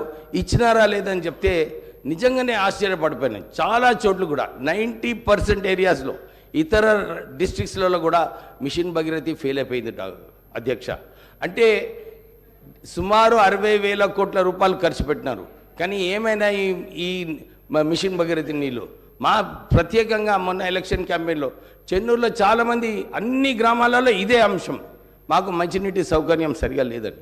అంటే ఈ రాష్ట్రం ఏదైతే మిగులు రాష్ట్రం ఉండేనో 60,000 కోట్ల మిగులు బడ్జెట్ ఉన్న రాష్ట్రానికి ఈరోజు సుమారు 6 లక్షల కోట్ల అప్పు అయిందంటే ఎక్కడ ఖర్చు పెట్టారో మాకు నిజంగా అర్థం కావట్లేదు. ఎందుకంటే గ్రామాలలో వెళ్ళినప్పుడు సరిగా మంచినీటి సౌకర్యం లేదు, సరిగా రోడ్లు లేవు. ప్రజలందరూ కూడా ఈ 2 అంశాల మీద చాలామంది ఇదే ప్రశ్న వేస్తున్నారు మాకు. ఇక డబుల్ బెడ్రూమ్ ఇల్లు సంగతి అయితే వాళ్ళందరికీ మంచిగా తెలుసు. ఎక్కడ కూడా గ్రామాలలో ఏ డిస్ట్రిక్ట్లో కూడా ఇల్లులు కట్టలేదు. అందరికీ ఇదే అడుగుతున్నారు, సార్ మాకు ఇందిరమ్మ ఇల్లులు ఏదైతే అన్ని పాతకాలంలో వచ్చినాయో మళ్ళీ మీరు ప్రారంభం ఇస్తే బాగుంటుంది, మీరు గ్యారంటీ కార్డులో పెట్టినారు, నిజంగా మాకు 5 లక్షలు ఇస్తారని చెప్పి చాలామంది అడగడం జరిగింది. మేము ఇదే వారికి విశ్వాసం ఇప్పించినాము. అప్పుడు ఏదైతే కాంగ్రెస్ హయాంలో ఇందిరమ్మ గృహాలు కల్పించినారో మళ్ళీ ఈసారి 5 లక్షల రూపాయల వరకు మీకు రాష్ట్ర ప్రభుత్వం ద్వారా మీరు ఇల్లులు కట్టుకోవడానికి మీకు ఈ సౌకర్యం కల్పిస్తాము. అంతేగాక ఎవరికైతే జాగాలు లేవో, ల్యాండ్ లేదో వాళ్ళందరికీ కూడా 250 స్క్వేర్ యార్డ్స్ ల్యాండ్ ఇప్పిస్తూ ఇల్లులు కూడా కట్టాలని చెప్పి ప్రభుత్వం ఆలోచిస్తుంది.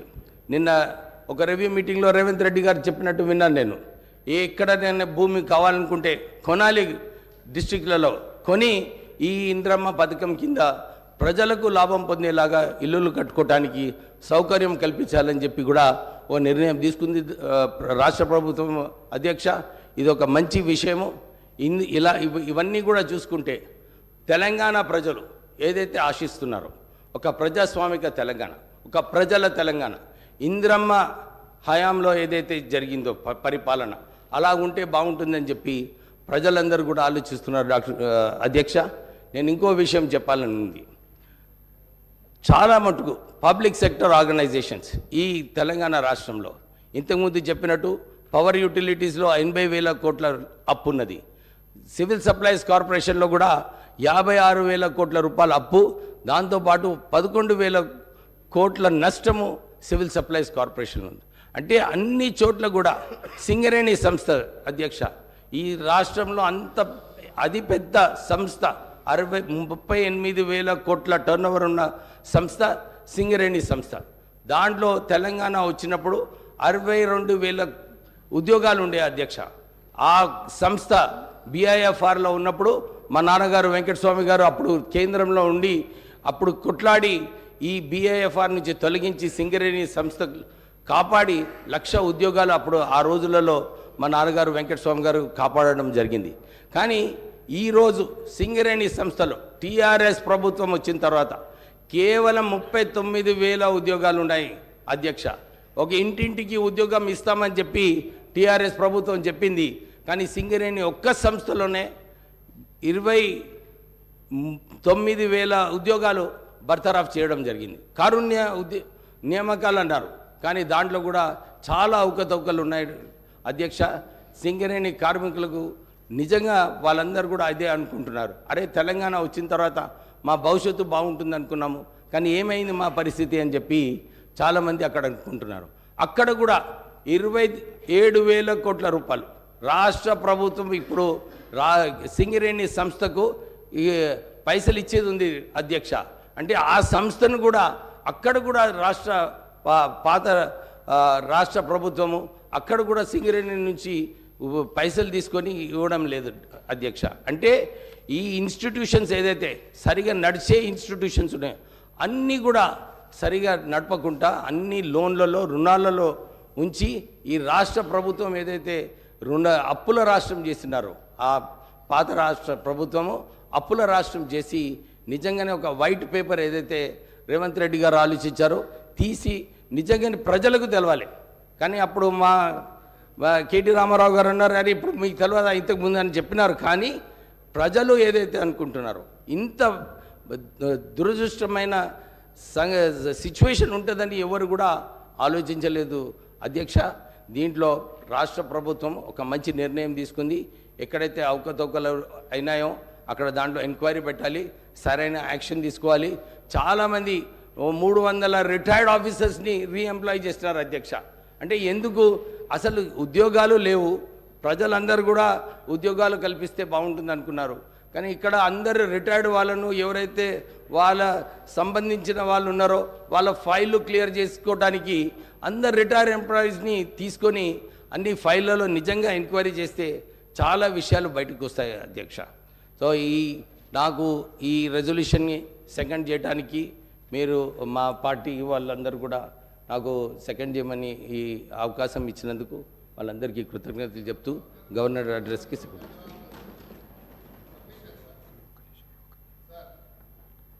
శ్రీ కేటీ రామారావు గారు. అధ్యక్ష, ముందుగా మీకు అభినందనలు. మళ్ళొకసారి మీకు హృదయపూర్వకంగా ధన్యవాదాలు అవకాశం ఇచ్చినందుకు.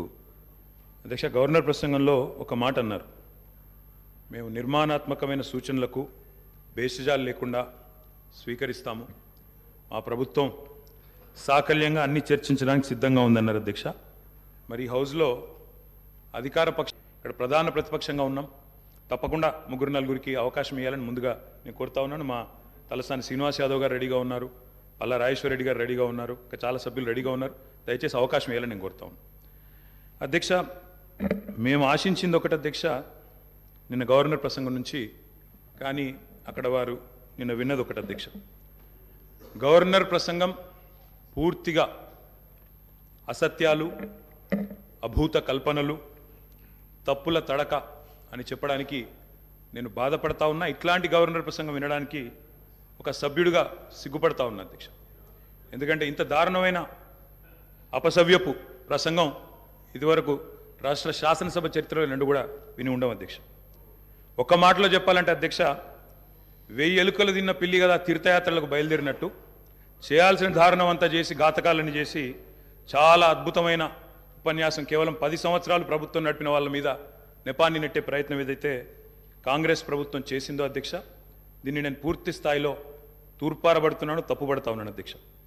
అధ్యక్ష, ఈ దారుణమైన గవర్నర్ గారి ప్రసంగం చూసిన తర్వాత, గవర్నర్ గారి దారుణమైన ప్రసంగం చూసిన తర్వాత కాంగ్రెస్ పరిపాలనలో రాష్ట్ర భవిష్యత్తు రాబోయే 5 ఏళ్ళు ఎట్లా ఉండబోతుందో చాలా స్పష్టంగా నిన్న పూర్తి స్థాయిలో మాకు అర్థమైంది అధ్యక్ష, రాష్ట్ర ప్రజలకు కూడా అర్థమైందని నేను అనుకుంటా ఉన్నా అధ్యక్ష. అయినప్పటికీ వాస్తవాలు, ప్రధాన ప్రతిపక్షంగా వాస్తవాలు ప్రజల ముందు పెట్టాల్సిన బాధ్యత మా ముందు ఉంది అధ్యక్ష. కాబట్టి తప్పకుండా అవన్నీ కూడా చెప్తాను అధ్యక్ష. అధ్యక్ష, మా జగిత్యాలకు సంబంధించిన కవి గారు అలిశెట్టి ప్రభాకర్ గారు ఒక మాట అన్నారు అధ్యక్ష. ఒక నక్క, ఇది ఆయన కవితను కోట్ చేస్తున్నాను అధ్యక్ష, ఒక నక్క ప్రమాణ స్వీకారం చేసిందట ఇంకెవరిని మోసగించనండి, ఒక పులి పశ్చాత్తాపం ప్రకటించిందట తోటి జంతువుల్ని సంహరించినందుకు. అట్లా ఉంది అధ్యక్ష. ఒక మాటలో చెప్పాలంటే ఈ గవర్నర్ గారి ప్రసంగం అదే రకంగా అనిపించింది తప్ప అందులో అసత్యాలు, సత్యదూరమైన మాటలు తప్ప వాస్తవాలు మాత్రం ఒక్కటి కూడా లేదు అధ్యక్ష. అధ్యక్ష, నిన్న చాలాసార్లు ప్రస్తావన చేసినారు గత ప్రభుత్వం అంటూ. అక్కడున్నా, అక్కడ ఉన్నా, ఇక్కడ ఉన్నా ఎక్కడ ఉన్నా అధ్యక్ష మేము ప్రజాపక్షమే, తప్పకుండా తెలంగాణకు ఎన్నటికీ స్వపక్షమే, కాంగ్రెస్ ప్రభుత్వానికి ఎన్నటికైనా విపక్షమే అధ్యక్ష. తప్పకుండా ప్రజల తరపున గొంతు విప్పుతాం. అందుకే గతంలోని వారి పరిపాలన ఎట్లా ఉందో ఒక్కసారి తప్పకుండా అద్దం చూపెట్టవలసిన బాధ్యత ప్రధాన ప్రతిపక్షంగా మా మీదనే ఉంది అధ్యక్ష. అధ్యక్ష ఎట్లుండే అధ్యక్ష 2014 ముందు తెలంగాణ ఘనత వహించిన వీరి ప్రభుత్వంలో ఎట్లుండే అధ్యక్ష? పడావుబడ్డ భూములు, పాడుబడ్డ ఇండ్లు, ఆకలి కేకలు, ఆత్మహత్యలు. అధ్యక్ష మైక్ ఇవ్వండి అధ్యక్ష, మైక్ ఇవ్వండి అధ్యక్ష, మైక్ ఇవ్వండి. పడావుబడ్డ భూములు అధ్యక్ష, అందుకే కదా తెలంగాణ తెచ్చుకున్నది. తెలంగాణ ఉమ్మడి రాష్ట్రంలో నిర్లక్ష్యమైంది అనే కదా అధ్యక్ష. ఉమ్మడి రాష్ట్రంలో నిర్లక్ష్యమైంది, మన పట్ల వివక్ష ఉందనే తెలంగాణ తెచ్చుకున్నాం. తెలంగాణ వచ్చిన తర్వాత జరిగిన ప్రభుత్వ కార్యక్రమాల గురించి మాట్లాడుకుందాం. గతం గురించి, గత ఉమ్మడి రాష్ట్రంలో జరిగిన అన్యాయం జరిగిందనే కదా మేము కొట్లాడింది, అందరం కొట్లాడింది. అందుకే కదా ఇలా మన దాని గురించి ఎందుకు ఇవాళ మాట్లాడితే తెలంగాణ రాష్ట్రంలో తెలంగాణ ప్రభుత్వం ఏం చేసిందో మాట్లాడదాము. తెలంగాణ ప్రభుత్వం ఏం జరిగిందో పైన పటారం, లోన లోటారం, ఉపర్ శర్వాణి, అందరు పరిశాని తప్ప ఏం కనబడతలేదు అధ్యక్ష. అనేక సందర్భాలు మా దగ్గర ఉన్నాయి, మొత్తం ప్రభుత్వం ఏమేం చేసిందో చెప్పడానికి కూడా. కానీ గౌరవ ప్రతిపక్ష సభ్యులుగా మాట్లాడాలి. కానీ 50 సంవత్సరాల కింది చరిత్ర మా తాత మీసాల నిమ్మకాయలు పెడితే నడవదు సార్. ఇప్పుడు తెలంగాణ వచ్చిన ఇంకేం జరిగింది చెప్పమనండి అధ్యక్ష. అధ్యక్ష వారు మొదటిసారి ప్రభాకర్ అన్న మొదటిసారి శాసనసభకు వచ్చిండ్రు, మొదటిసారి మంత్రి అయినారు అధ్యక్ష. కాబట్టి కొద్దిగా తొందరపడకండి అధ్యక్ష, చరిత్ర చాలా ఉంది. తప్పకుండా మా తాతలు నేతులు దాగిండ్రు, మా మూతుల వాసన చూడండి అంటే కుదరదు. కేవలం క్రెడిట్ మాత్రమే మేము తీసుకుంటాం. మేము నాగార్జున సాగర్ కట్టినాం, శ్రీశైలం కట్టినాం, కానీ మొత్తం మిగతాయి మాత్రం అన్యాయం అంతా వేరే ఖాతాలో దోస్తామంటే కుదరదు అధ్యక్ష. బరాబర్ చెప్తాం, ప్రధాన ప్రతిపక్షంగా ప్రజల తరపున బరాబర్ లెక్కలు చెప్తాం. బరాబర్ కాంగ్రెస్ పార్టీ యొక్క ఏమేమి దురాగతాలు ఉన్నాయో అవన్నీ చెప్పవలసిన బాధ్యత మా మీద ఉన్నది. బరాబర్ చెప్తామని చెప్పి కూడా నేను తెలియజేస్తా ఉన్నా అధ్యక్ష. పడావుబడ్డ భూములు, పాడుబడ్డ ఇండ్లు, ఆకలి కేకలు, ఆత్మహత్యలు, వలసలు, కరువులు, కర్ఫ్యూలు, ఎన్కౌంటర్లు, కరెంటు కోతలు, కటిక చీకెట్లు, నెర్రెలు బారిన నేలలు, నెత్తురు గారిన నేలలు. ఇదే కదా ఆనాటి మీ గొప్ప ఘనత వహించిన ప్రభుత్వంలో ఆనాడు మీరు చూపెట్టిన అద్భుతాలు ఇవే కదా అధ్యక్ష. ఒక్క మాటలో చెప్పాలంటే అధ్యక్ష, వీళ్ళ పాలనలో తాగునీటికి దిక్కులేదు, సాగునీటికి దిక్కులేదు, కరెంట్ అనేది అడ్రస్సే లేదు. ఇక ఇది వీళ్ళ పాలన అధ్యక్ష. 50 ఏళ్ళు పరిపాలించి అధ్యక్ష, ఇక్కడ కూర్చున్న సభ్యులు ఆలోచన చేయాలి అధ్యక్ష. రాజగోపాల్ రెడ్డి గారు చేస్తున్నారు. నల్లగొండలో ఫ్లోరోసిస్ తప్ప ఏమిచ్చింది అధ్యక్ష వీళ్ళు? నల్లగొండలో ఫ్లోరోసిస్తో 1,50,000 మంది నడుములు వంగరబోతుంటే మునుగోడు నియోజకవర్గంలో ఒక్కసారి నాకు ఒక కాంగ్రెస్ సభ్యుడు మాట్లాడింది అధ్యక్ష. సబ్జెక్టే మాట్లాడుతున్న అధ్యక్ష. తర్వాత సభ్యుడికి ఇష్టం వచ్చినంత టైం ఇవ్వండి, మాట్లాడినివ్వండి, మాకు అభ్యంతరం. ఐఎమ్ నాట్ ఈల్డింగ్ అధ్యక్ష. నల్లగొండలో ఫ్లోరైడ్ బాధలు, దేవరకొండలో పసిపిల్లల అమ్మకాలు, పాత బస్తీలో మైనారిటీ తీరని బాలికల వివాహాలు, మహబూబ్ నగర్లో గంజి కేంద్రాలు, పాలమూరు నుంచే 14 లక్షల మంది వలసలు ప్రతి సంవత్సరం. అధ్యక్ష, ముఖ్యమంత్రి రేవంత్ రెడ్డి గారి సొంత నియోజకవర్గం కొడంగల్లో ప్రతిరోజు 2 బస్సులు అధ్యక్ష బొంబాయికి పోయేది. కొడంగల్లో, నారాయణపేటలో, మక్తల్లో ప్రతిరోజు 2 బస్సులు. అదేవిధంగా అధ్యక్ష, ఆ బస్ స్టాండ్కు పోతే ఆ వలసలను చూసి సలసల కాగే కన్నీళ్లను గారుస్తూ ఆ భార్యా పిల్లల ఏడుపులు. అదేవిధంగా 50 ఎకరాలు ఉన్న రైతైనా సరే అధ్యక్ష, తెలంగాణలో ఆనాడు కాంగ్రెస్ పరిపాలన ఎంత గొప్ప పరిపాలన అంటే అధ్యక్ష, మహబూబ్ నగర్లో 50 ఎకరాలు ఉన్న రైతైనా సరే గుంపు మేస్త్రిగా పనిచేసే దుస్థితి అధ్యక్ష. హైదరాబాద్కి వచ్చి కూలీ చేసుకునే దుస్థితి. ఇది వాస్తవం అధ్యక్ష, వారికి కూడా తెలుసు. ఒక్క మాటలో చెప్పాలి అంటే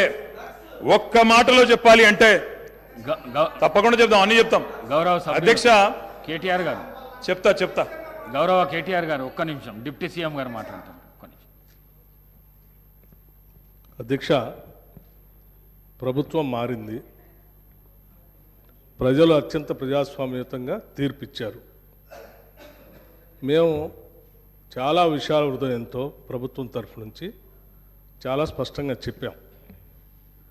అత్యంత ప్రజాస్వామ్యయుతంగా సభను నడుపుకుందాం, ఉన్నటువంటి విషయాలపైన లోతుగా చర్చిద్దాం, నిర్మాణాత్మకమైనటువంటి సూచనలు మీరు ఏమిచ్చినా మేము తీసుకోవడానికి సిద్ధంగా ఉన్నామని చెప్తా ఉన్నాం. మొట్టమొదటి సమావేశం మొట్టమొదటి రోజు వారు గవర్నర్ ప్రసంగం మీద ధన్యవాదాలు చెప్పే తీర్మానంలో కొంత పెద్ద మనసుతో ఈ ప్రభుత్వం చెప్పినటువంటి మాటలను స్వాగతిస్తున్నామనో లేకపోతే అదే రీతిలో మనం ముందుకు పోదామనో అలా చెప్పుకుంటూ సభ నడిపించడం కోసం ప్రయత్నం చేయాలి. కానీ మొదలు పెట్టమే వారు అసలు ఒక దాడి మొదలుపెట్టినట్టు మొదలు పెడితే ప్రభుత్వానికి తప్పనిసరి పరిస్థితుల్లో మీకు మేము అనుకున్నటువంటి ప్రజాస్వామ్యయుత సభ నడిపేదానికంటే మీకు సమాధానం చెప్పే కార్యక్రమంలో ఆ స్ఫూర్తి కూడా దెబ్బతినేటట్టుగా వారు మాట్లాడుతున్నారు. అది కరెక్ట్ కాదు. దయచేసి మీరు ఏం చేశారనుకుంటున్నారో చెప్పండి, మేము ఏం చేయాలనుకుంటున్నారో చెప్పండి. దాని ద్వారా రాష్ట్రానికి ఏమైనా చేద్దామనేటువంటి ఆలోచన ఉండాలి తప్ప మీరున్న టైంలో గన్ సెంటర్లు ఉన్నాయి, మీరున్న టైంలో అసలు నీళ్ళే లేవు. నీళ్ళు ఏడలేవండి. ఆర్డబ్ల్యూఎస్ పథకం ద్వారా మొత్తం రాష్ట్రంలో దాదాపు 70 నుంచి 80% నీళ్ళు ఇచ్చారు. మా ఆదిలాబాద్ నుంచి నేను ఖమ్మం వరకు చెప్తాను, నేను ప్రతి ఊరితో సహా లెక్కలతో సహా చెప్తాను. చివరి గోండుగూడెల్లో కూడా మీరు చెప్పినటువంటి ఆర్డబ్ల్యూఎస్ దాదాపు 43,000 కోట్ల రూపాయలతో ఖర్చు పెట్టారు. ఏడాది ఒక్క గ్రామంలో నీళ్ళు వస్తున్నాయండి. ఇప్పటికి కూడా ఐటీడీఏ నీళ్ళే తాగుతూ ఉన్నాం, వేసినటువంటి బోర్లు బావిలో నుంచి నీళ్లు తాగుతున్నామని చెప్తా ఉన్నారు. మళ్ళీ అదేదో పెద్ద గొప్పగా చేసినట్టు చెప్తున్నారు. మీరు వచ్చిన తర్వాతనే నల్గొండలో నీళ్ళు వచ్చినాయి. అంతకుముందు నల్గొండలో నీళ్ళు రాలేదా? ఫ్లోరోసిస్ ఎరాడికేషన్ కాలేదా? మీరు వచ్చిన తర్వాత జరిగిందా? మీకంటే ముందే జరిగింది. మీరు ఇంకా కట్టినటువంటి ఆర్డబ్ల్యూఎస్ పథకం కింద కట్టినటువంటి సంస్థల్ని, వ్యవస్థల్ని, ఆస్తుల్ని అన్నింటినీ కూడా ధ్వంసం చేసి తాళాలు వేసి పనికి రాకుండా చేశారు. వాటి మీద కూడా లెక్కలతో మేము బయటకు తీస్తాం, రివ్యూ చేస్తాం. అధ్యక్ష, దయచేసి మీరు చెప్పండి. ఎస్, మీరు 10 ఏళ్ళు పాలన చేశారు, ప్రజలు తీర్పిచ్చారు. ఈ తీర్పిచ్చినటువంటి తీర్పు ద్వారా రేపొద్దున ఇంకా భవిష్యత్తులో ఈ రాష్ట్రాన్ని ఇంకా ఎంత ముందుకు తీసుకొని పోదాం. మీరు ఏదైనా ఉంటే సూచనలు చేయండి. మీరు వినటానికి సిద్ధంగా ఉన్నాం, అమలు చేయడానికి కూడా సిద్ధంగా ఉన్నాం. Thank you. గౌరవ కేటీఆర్ గారు, అధ్యక్ష, సబ్జెక్టే మాట్లాడుతున్నా సార్. నేను ఆ గవర్నర్ ప్రసంగంలో ఏం చెప్పినా దానికే సమాధానం చెప్తున్నా. 10 ఏళ్ళు విధ్వంసం జరిగింది అన్నారు. మరి 10 ఏళ్ల విధ్వంసం గురించి మాట్లాడితే 55 ఏళ్ల విధ్వంసం గురించి మాట్లాడాలన్నా వద్దా? 55 ఏళ్లు కాంగ్రెస్ పరిపాలనలో చేసిన జీవన విధ్వంసం చెప్పాలి. ఇప్పుడు గౌరవ సభ్యులు రామ్మోహన్ రెడ్డి గారు మాట్లాడుతూ రాజశేఖర రెడ్డి గారి పేరు తీసుకున్నారు, గత ముఖ్యమంత్రుల పేర్లు తీసుకున్నారు. పొన్నం ప్రభాకర్ గారేమో ఆంధ్రప్రదేశ్ చరిత్ర మాట్లాడొద్దంటారు. మరి రామ్మోహన్ రెడ్డి గారేమో గతంలో ఉన్న ఆంధ్ర ముఖ్యమంత్రుల పేర్లు తీసుకున్నారు. పేర్లు తీసుకున్నప్పుడు చెప్పకపోతే ఎట్లా అధ్యక్ష? వాస్తవాలు చెప్పాలి, చరిత్ర చెప్పాలి, అద్దం చూపెట్టాలి కదా సార్. 55 ఏళ్లు పరిపాలించే అవకాశం ఇచ్చినప్పుడు సాగునీరు ఇవ్వలేని అసమర్థులు, తాగునీరు ఇవ్వలేని అసమర్థులు, కరెంట్ ఇవ్వలేని అసమర్థులు, వాళ్ళ అసమర్థత గురించి చెప్తే ఉలికిపడ్డం ఎందుకు అధ్యక్ష? అధ్యక్ష, ఇంకొక మాట కూడా నేను విజ్ఞప్తి చేస్తా ఉన్నా. ఇది మొదటి రోజు అధ్యక్ష. మొదటి రోజే ఇంత ఉలికిపడితే ఎట్లా అధ్యక్ష? మొదటి రోజు ఇంత భయపడితే ఎట్లా? ఒక్కొక్క మంత్రి గారు లేసి అప్పుడే ఉలికిపడి మాట్లాడుతున్నారు. అంత భయం ఎందుకు సార్? అధ్యక్ష, నిర్మాణాత్మక సూచనలు చేయాలన్నారు భట్టి గారు, వి వెల్కమ్ ఇట్. కానీ మీరు నిర్మాణాత్మకమైన గవర్నర్ ప్రసంగం ఉంటే, విధ్వంసంగా ఉండకపోతే వాస్తవాలు చెప్తే మేము కూడా వాస్తవాలు చెప్పేటోళ్ళం. మా అధ్యక్షుడు స్పష్టంగా చెప్పారు, కొత్త ప్రభుత్వం వచ్చింది, తొందరపడకండి, ఒక 3 నెలలు సమయం ఇద్దాం, అట్రఫ్లాప్ అవుతారు ఎట్లాగూ, కానీ 3 నెలలు సమయం ఇద్దాం. ఎందుకంటే అధ్యక్ష చాలా చెప్తా, అవి కూడా చెప్తా. పాపం వాళ్ళ సభ్యుడే వాళ్ళని నిరికిస్తాడు. అధ్యక్ష, ఒక్క మాటలో చెప్పాలంటే తెలంగాణలో అధ్యక్ష, ఒక్క మాటలో చెప్పాలంటే ఏంది అధ్యక్ష కాంగ్రెస్ పరిపాలన? బొంబాయి, బొగ్గుబాయి, దుబాయ్.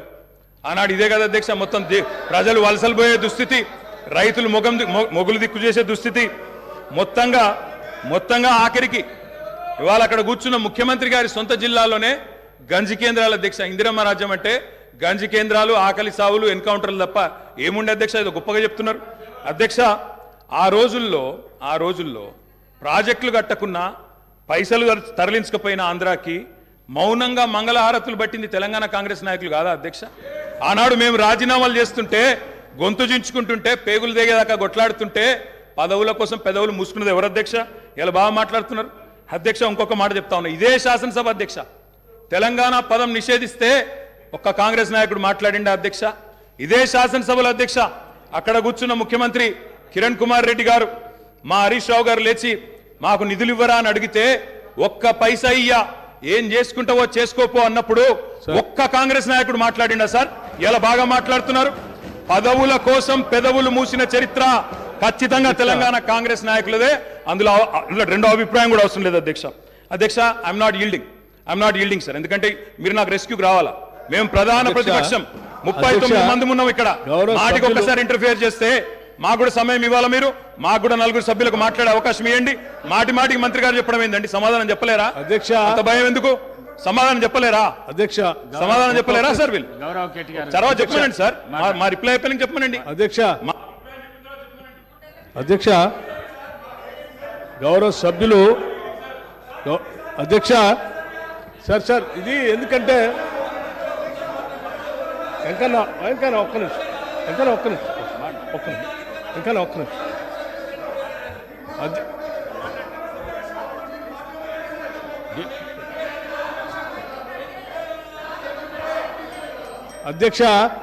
అధ్యక్ష స్పీకర్ సార్ గౌరవ్ కేటీఆర్ గారు బ్రదర్ ప్లీజ్ నేనేం మిమ్మల్ని క్రిటిసైజ్ చేయట్లేదు. కూర్చో ఒక్కడే నిమిషం. I'm trying to advise you. Please I'm trying to advise you please. నేనేం మిమ్మల్ని క్రిటిసైజ్ చేయట్లేదు. దయచేసి ఒక్క నిమిషం.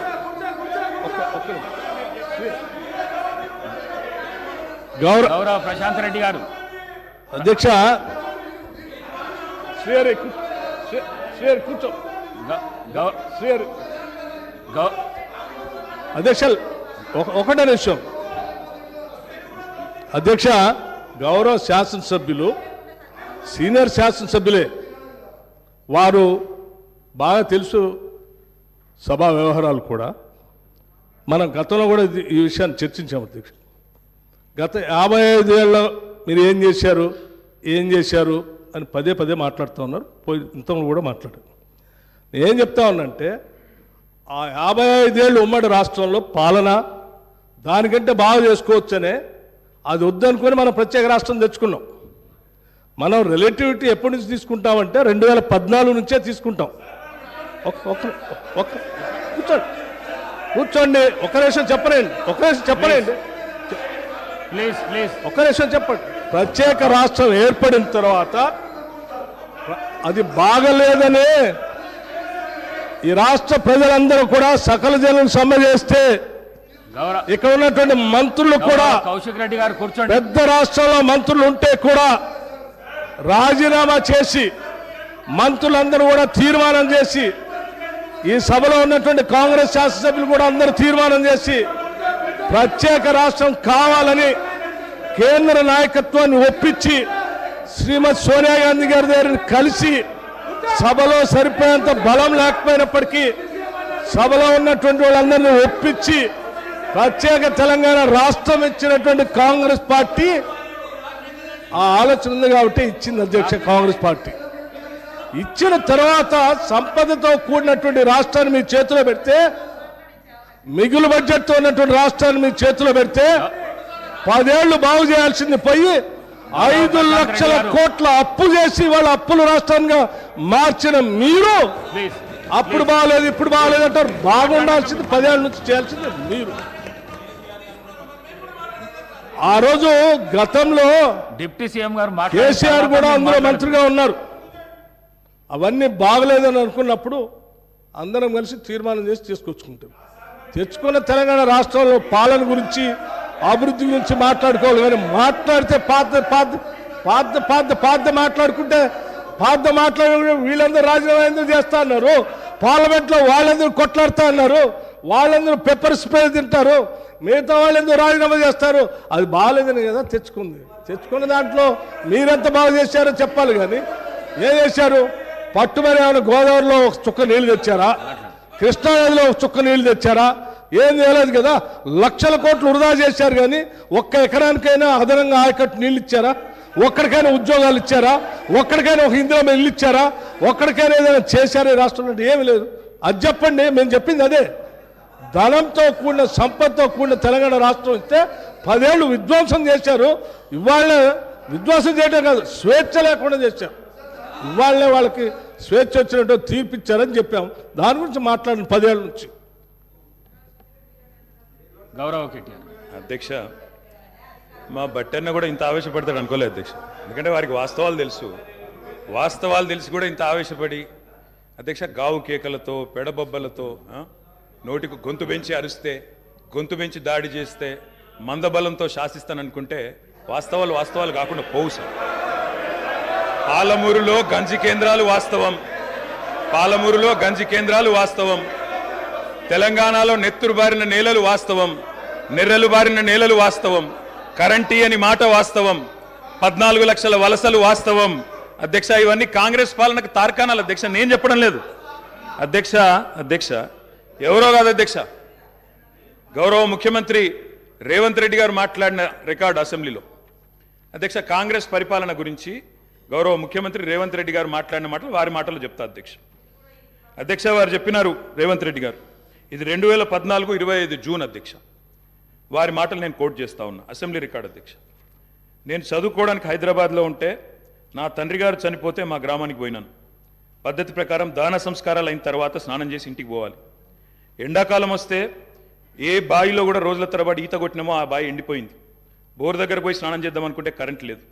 నాకున్న పరిచయాలతో కరెంటే ఇస్తే బోర్ల నుంచి నీళ్ళు వస్తలేవు. స్నానం చేయవలసిన సమయంలో నెత్తి మీద నీళ్లు చల్లుకొని ఇంటికి వచ్చినాం అధ్యక్ష. తెలంగాణ ప్రాంతం నిర్లక్ష్యం కావడానికి కారణం కాంగ్రెస్ పాలకులన్న విషయం ఇప్పుడు అర్థమైంది అధ్యక్ష. ఇది నేను కాదు అధ్యక్ష, రేవంత్ రెడ్డి గారు చెప్పిన మాట, మీ ముఖ్యమంత్రి గారే చెప్పినారు అధ్యక్ష, నేను చెప్పడం కాదు. నేనేమంటున్నా అధ్యక్ష, మీరు దాచేస్తే దాగని సత్యాలు చరిత్ర అధ్యక్ష. ఇట్లా నిమిషానికి ఒకసారి ఇంటరప్ట్ చేస్తే ఎట్లా అధ్యక్ష? ఇంత ఆవేశం ఎందుకు? బట్టన్నా అధ్యక్ష, ముఖ్యమంత్రి గారు మాట్లాడతారు తర్వాత, మీకెందుకు బాధ? బట్టి గారు ఇంత బాధపడితే కష్టం. ఇందిరమ్మ పాలన గురించి రేవంత్ రెడ్డి గారు చెప్పిన మాట ఇది. ఇంకా చాలున్నాయి రేవంత్ రెడ్డి గారు చెప్పిన మాటలు, చెప్పమని చెప్తా అధ్యక్ష. This is not right sir అధ్యక్ష, you have to come to my rescue. This is not right అధ్యక్ష. ఇదేం అధ్యక్ష? సీఎం గారు సమాధానం చెప్తారు అధ్యక్ష. గౌరవ కేటీఆర్ గారు ఎన్నిసార్లు ఇస్తారు సార్? మరి మేము కూడా లెక్క చూడాలా? 39 మందికి అధ్యక్ష, మనం తెలంగాణ రాష్ట్ర శాసనసభలో మాట్లాడుతూ ఉన్నాం. ఆనాటి ఉమ్మడి ఆంధ్రప్రదేశ్ శాసనసభ వ్యవహారాలు కాదు, ఆనాటి ఉమ్మడి ఆంధ్రప్రదేశ్ శాసనసభ కాదు. ఇది ప్రత్యేక తెలంగాణ రాష్ట్ర శాసనసభ. ఈ శాసనసభ ఈ రాష్ట్రానికి సంబంధించి 2014 జూన్ 2 నుంచి మొదలైంది. 2014 నుంచి ఈ రాష్ట్రంలో తీసుకున్న చర్యలు, జరిగిన ఖర్చులు, చేసిన అభివృద్ధి, రాష్ట్ర ప్రజల ఆకాంక్షలు, వాటి గురించి మనం మాట్లాడుకోవాలి. గతం అంతా బాగాలేదనే కదా అందరు కలిసి కొట్లాడి ఏకగ్రీవంగా తీర్మానం చేసి తెలంగాణ రాష్ట్రం ఇంకా అది చూపించి నేను వాళ్ళతో పోటీ పడతా అంటే నువ్వు కూడా వాళ్ళతో పోటీ పడితే నువ్వు కూడా అట్టే పో. మరి ఏడెందుకు తెలంగాణ రాష్ట్రం గురించి మాట్లాడండి సార్.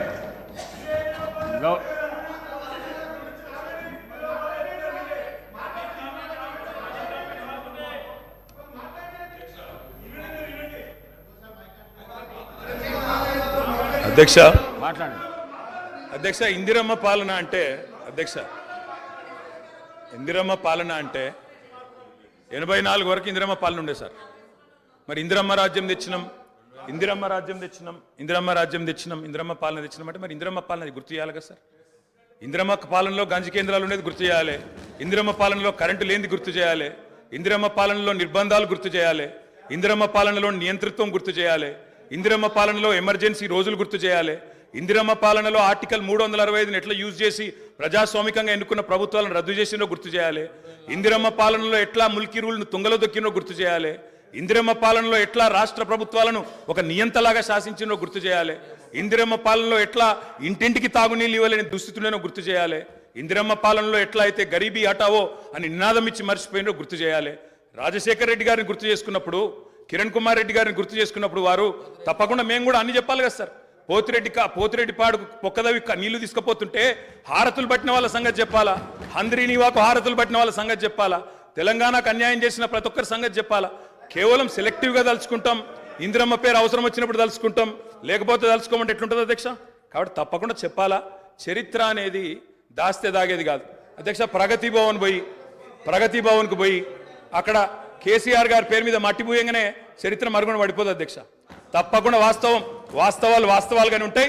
వాస్తవం ఏంది అంటే 50 ఏళ్ల గోస తర్వాత కలిసొచ్చే కాలానికి నడిసొచ్చే కొడుకు కేసీఆర్. తెలంగాణ తల్లిని దాస్య శృంఖలాలు తెంచిన కొడుకు కేసీఆర్ గారు అధ్యక్ష.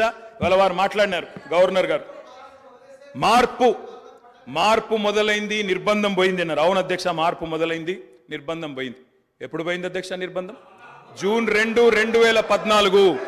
జూన్ 2, 2014 నాడు దాస్య శృంఖలాల నుంచి శ్రీశ్రీ గారు చెప్పినారు అధ్యక్ష, బానిసకొక బానిసకొక బానిస అని. దరిద్రం ఏంటంటే అధ్యక్ష, దరిద్రం ఏంటంటే గతంలో మనల్ని పీడించిన వాళ్ళు పోయినారు, కానీ వాళ్ళ పేర్లు తెలుసుకునే వాళ్ళు ఇంకా అక్కడే ఉన్నారు అధ్యక్ష. అది బానిసకొక బానిసకొక బానిస అంటే కదా అధ్యక్ష. అధ్యక్ష ఇంకొక మాట చెప్పాలి అధ్యక్ష. అధ్యక్ష ఈరోజు గత 10 ఏళ్ళని మాట్లాడుతున్నాను. చెప్తాం అధ్యక్ష, విద్యుత్ సంస్థల గురించి చెప్తాను, ఇంకా చాలా విషయాలు చెప్తాను. మధ్యలో వారే ఇప్పుడు ఒక 15 నిమిషాలు డిస్టర్బ్ చేశారు, మీరు లెక్క రాసుకోవాలి. మీరు కూడా మేము 39 మంది ఉన్నాం, వాళ్ళు 64 మంది ఉన్నారు, మిడిసిపడుతున్నారు అధ్యక్ష. ఎంత అధ్యక్ష తేడా? 1.85% ఓటు మాత్రమే. 1.85%. అధ్యక్ష ఈ రకమైన మిడిసిపాటు మంచిది కాదు. గౌరవ కేటీఆర్ గారు, సబ్జెక్ట్ డీవియేషన్ కాకుండా నేనేం అవ్వలేదు సార్, ఆయన చెప్పిన దానికే చెప్తున్నా. మిమ్మల్ని అక్కడ కూర్చోబెట్టారు అంటే చెప్తున్నా అధ్యక్ష, ఎక్కువ తేడా ఏం లేదు సార్, మిడిసిపాటు వద్దని చెప్తున్నా సార్. అధ్యక్ష, నీళ్లు, నిధులు, నియామకాలు, ఇది మా ఉద్యమ నినాదం. దాన్నే అధ్యక్ష వారు సమాధానం ఎట్లా చెప్తారు చెప్పండి సార్, సమాధానం ఎట్లా చెప్తారు? Leader of the house. Speaker sir, కొంతమంది ఎన్ఆర్ఐస్కి ప్రజాస్వామిక స్ఫూర్తి అర్థము అవగాహన కాదు. మనం ప్రయత్నం చేసినా కూడా వారు తెలుసుకునే ప్రయత్నం చేయరు. ప్రజాస్వామ్యంలో 49కి 0 వాల్యూ ఉంటుంది, 51కి 100% వాల్యూ ఉంటుంది. ఎందుకంటే 51% ఓట్లు, 51% నెంబర్ ఉన్న వాళ్ళు ప్రభుత్వాన్ని ఏర్పాటు చేస్తారు. 49% ఉన్నవాళ్ళు ప్రతిపక్షంగా కూర్చొని ప్రభుత్వం తీసుకునే పరిపాలనలో నిర్ణయాలను, శాసనాలను సహేతుకంగా విశ్లేషించి సలహాలు, సూచనలు ఇస్తారు. సలహాలు, సూచనలు ఒకవేళ ప్రభుత్వము పెడచెవిన పెడితే నిరసనలు, ధర్నాలు, రాస్తారోకలు చేస్తారు. అవసరమైతే ఆమరణ నిరాహార దీక్షలు చేసిన కూడా సందర్భాలు ఉన్నాయి. ఆ స్పిరిట్ను తీసుకోవాలి తప్ప వాళ్ళు 64 ఉన్నారు, మేము 39 మంది ఉన్నాం, మేము అచ్చోసిన ఆంబోతుల్లాకున్నాం, మేము పోడియంలోకి వచ్చి కుస్తీలు కొట్లాడతాం, ఈ రకమైన భాష వారి గౌరవానికి కానీ ఈ సభను నడిపించుకోవడానికి కానీ సహకరించదు. రెండవ అంశం, పదే గత పాలన గురించి, గత ప్రభుత్వాల గురించి మాట్లాడుతున్నాను. సరే, వారు ఏం మాట్లాడతారో మొత్తం విన్నాక రిప్లై చేద్దాం అనుకున్నాను. కాకపోతే నా రిప్లై కోసం వారు తహతహలాడుతున్నారు. గత పాలనలో యూత్ కాంగ్రెస్ వైస్ ప్రెసిడెంట్గా కల్వకుంట్ల చంద్రశేఖరరావుకు అవకాశం ఇచ్చిందే కాంగ్రెస్ పార్టీ. సింగిల్ విండో డైరెక్టర్గా ఎన్నికల్లో పోటీ చేయడానికి ఇస్తే కాంగ్రెస్ పార్టీ తరఫున నిలబడి ఓడిపోయిందే చంద్రశేఖరరావు. గత పాలనలో ఎంపీగా గెలిపించిందే కాంగ్రెస్ పార్టీ. గత పాలనలో షిప్పింగ్ మినిస్టర్ ఇచ్చిందే కాంగ్రెస్ పార్టీ. ఆ తర్వాత కార్మిక శాఖ మంత్రి ఇచ్చిందే కాంగ్రెస్ పార్టీ. అంతెందుకు ఇక్కడ సభ్యుడు ఉన్నాడు, వారు కూడా వారి కుటుంబ సభ్యులే. ఎమ్మెల్యే కాకుండానే మంత్రిని చేసి తర్వాత ఎమ్మెల్యేగా ఎన్నిక చేయడానికి సహకరించిందే కాంగ్రెస్ పార్టీ. ఈరోజు వాళ్ళు ఏ పేరైతే వినోద్ అనుకుంటున్నారో ఆ రాజశేఖర రెడ్డి గారే ఆ మంత్రివర్గంలోనే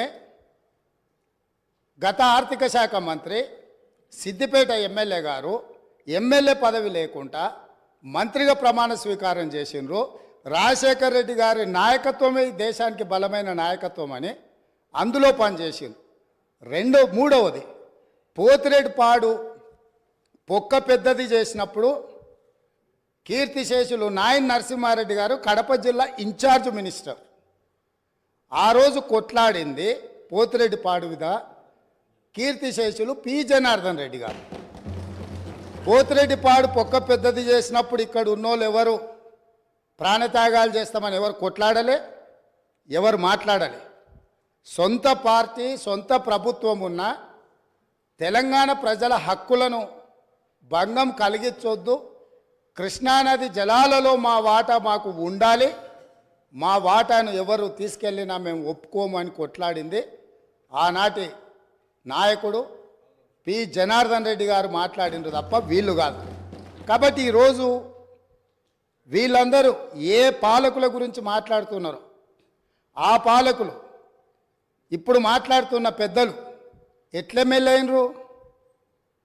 వాళ్ళ తండ్రి గారి గురువైన చంద్రబాబు నాయుడు గారి పార్టీతో పొత్తు పెట్టుకుంటే ఆ పార్టీ మద్దతుతో ఆ కండువ కప్పుకొని సిరిసిల్లలో కష్టపడి పనిచేసి నిర్మించుకున్న చీమలు పెట్టిన పుట్టలో పాములు దూరినట్టు కేకే మహేందర్ రెడ్డి అక్కడ పార్టీని నిర్మించుకొని తెలంగాణ ఉద్యమంలో పాల్గొని తెలంగాణ ఉద్యమంలో ముందు భాగం నుండి నిలబడి కొట్లాడితే ఎన్ఆర్ఐ అంటే నాన్ రిలయబుల్ ఇండియన్ కింద మేనేజ్మెంట్ కోటాలో ఇక్కడికి వచ్చి టికెట్ తీసుకొని అక్కడ ఆ కేకే మహేందర్ రెడ్డి గారిని అన్యాయం చేసి ఈరోజు ఇక్కడికి వచ్చిండ్రు.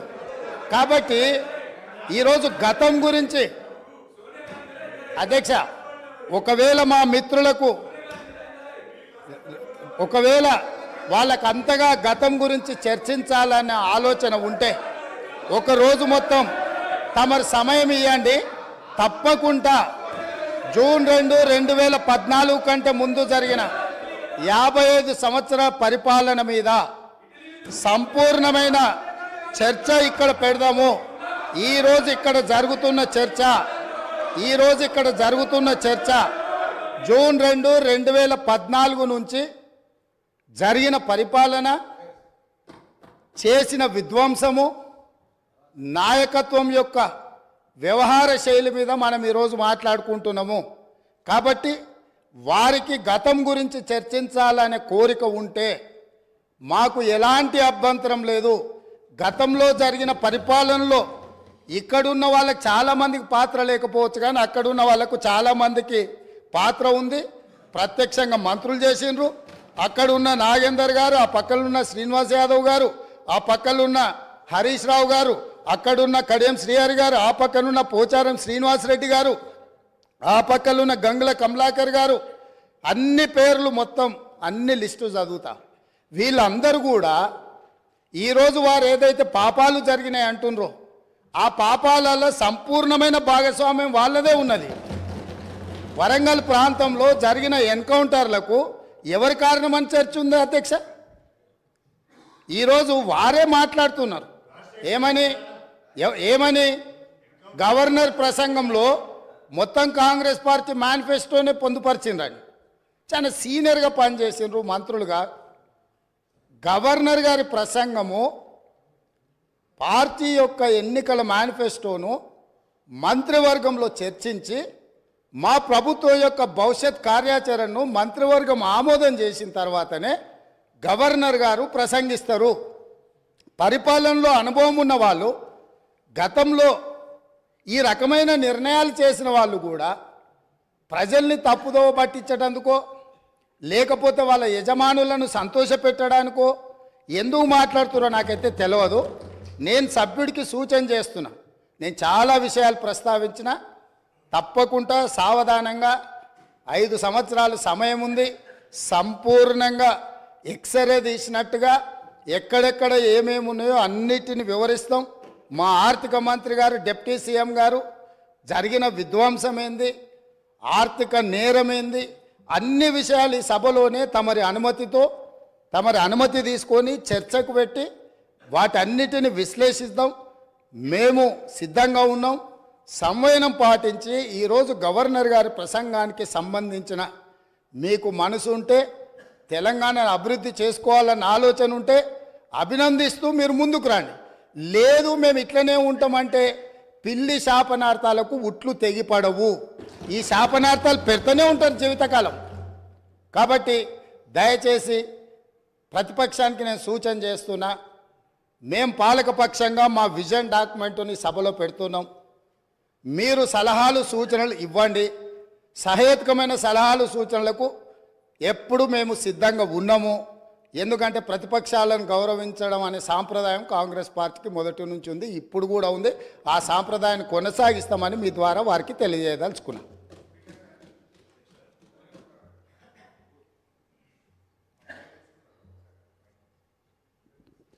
వారు మా పేరు తీసుకున్నారు అధ్యక్ష. గౌరవనీయులు రాష్ట్ర ముఖ్యమంత్రి గారు ఈ సభను ఈ సభను ఒక నిమిషం కొద్దిగా ఓపిక ఉండాలి అధ్యక్ష. చాలా విషయాలు మాట్లాడేది ఉంది, తొందరపడకండి రాజగోపాల్ గారు. అయితే గౌరవ ముఖ్యమంత్రి గారు ఈ సభను తప్పుదోవ పట్టించే విధంగా కొన్ని వ్యాఖ్యలు చేశారు. సభ యొక్క రికార్డులు సరిచేయాల్సినటువంటి అవసరం ఉంది కనుక నేను ఈ అవకాశం తీసుకున్నాను అధ్యక్ష.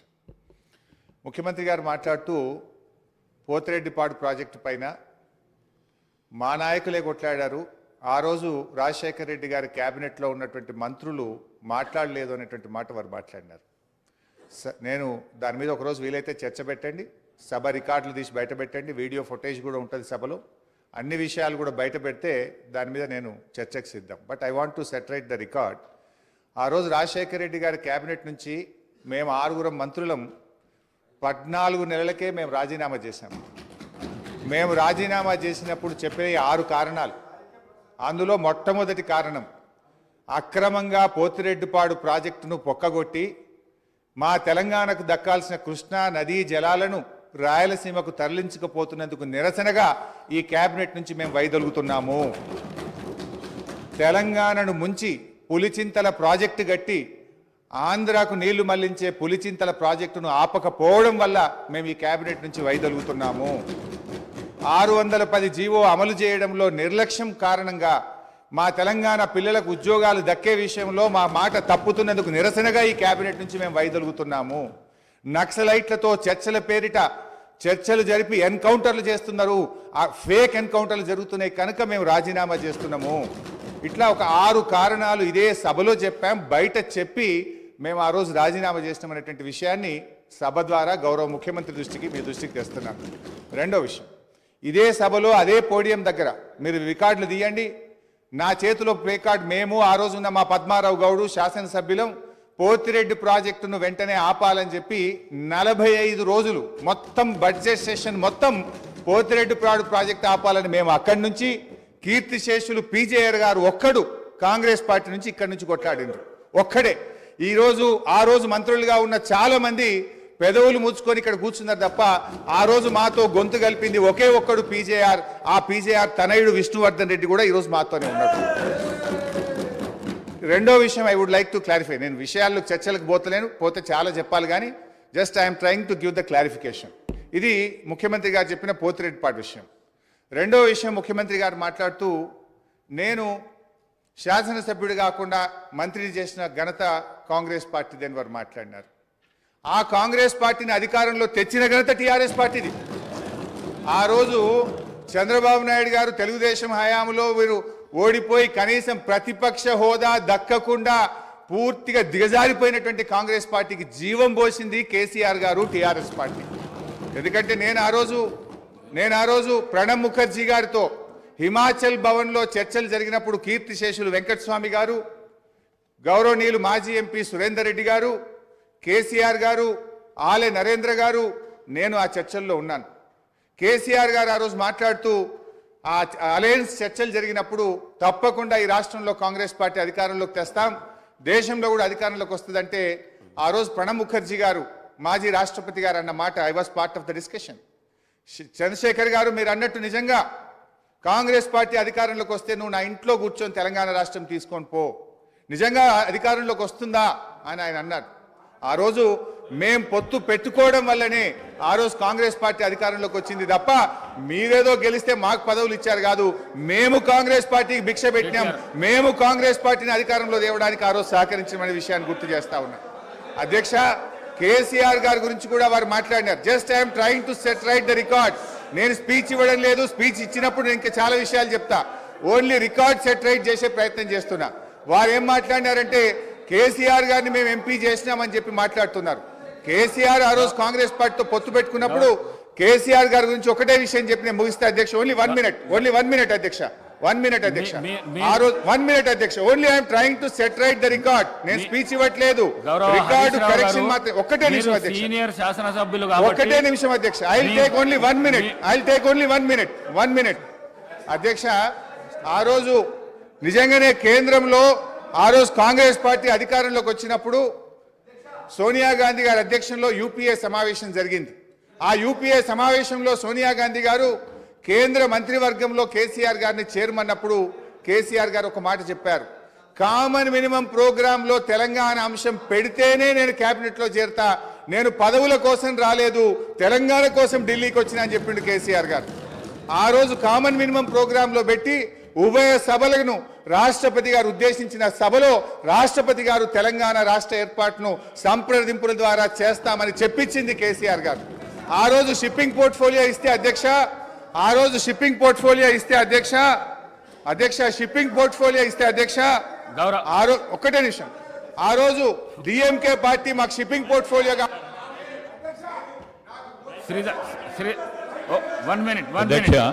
శ్రీధర్ బాబు గారు, నేను గౌరవ మంత్రి ప్లీజ్ సార్, గౌరవ మాజీ మంత్రి గారికి, ఎందుకంటే వారికి కూడా శాసనసభ వ్యవహారాలకు సంబంధించిన మంత్రి గారు, ఈ డిస్కషన్కి సంబంధించి, ఈ చర్చకు సంబంధించి ఇంతకుముందు గౌరవ ముఖ్యమంత్రి గారు చెప్పినట్టు చర్చకు, ఈ విధమైన లఘు చర్చకు మీరు అనుమతిస్తే రేపు కానీ ఎల్లుండి కానీ ఆవలెల్లుండి కానీ మనం బయలుపెడతాం. అధ్యక్ష, వారికి నేను ఈ విధంగా మీరు అందరికీ మరి అవకాశం ఇస్తే సమయం సరిపోదు సార్. నేను గౌరవ ప్రతిపక్ష సభ్యులను కూడా కోరుతా ఉన్నాను, గవర్నర్ ప్రసంగాన్పై ధన్యవాద తీర్మానం విషయంలో స్పష్టంగా మీరు చెప్పే అనేక అంశాల విషయంలో 50 సంవత్సరాల చరిత్ర గురించి కానీ చెప్పండి. మీరు 10 సంవత్సరాల కాలం పాటు, నేను దాంట్లో 5 సంవత్సరాలు ఉన్నాను, అదే చెప్తూ వచ్చారు, ప్రజలు అందరూ కూడా వింటూ వచ్చారు. ఆఖరుకు తీర్పు ఏ విధంగా ఇచ్చారో ఇప్పటికైనా మీరు దయచేసి రియలైజ్ కావాలని కోరుతా ఉన్నారు. ఇందిరమ్మ రాజ్యం రావాలే, పెద్దలు కేటీఆర్ గారు చెప్పారు ఇందిరమ్మ రాజ్యం అంటే ఏ విధంగా ఉంటుందని. సరే, ప్రజలందరికీ తెలిసి ఈరోజు అందరూ కూడా చదువుకున్నవారు, అందరూ కూడా అవగాహన ఉన్న వ్యక్తులు. అయినా కానీ ఇందిరమ్మ రాజ్యంలోనే సామాజిక న్యాయం జరిగింది, ఇందిరమ్మ రాజ్యంలోనే పేదవారికి న్యాయం జరిగింది, ఇందిరమ్మ రాజ్యంలోనే ఇల్లు వచ్చినాయి, ఇందిరమ్మ రాజ్యంలోనే భూములు వచ్చినాయి, ఇందిరమ్మ రాజ్యంలోనే పోడు భూములు వచ్చినాయి.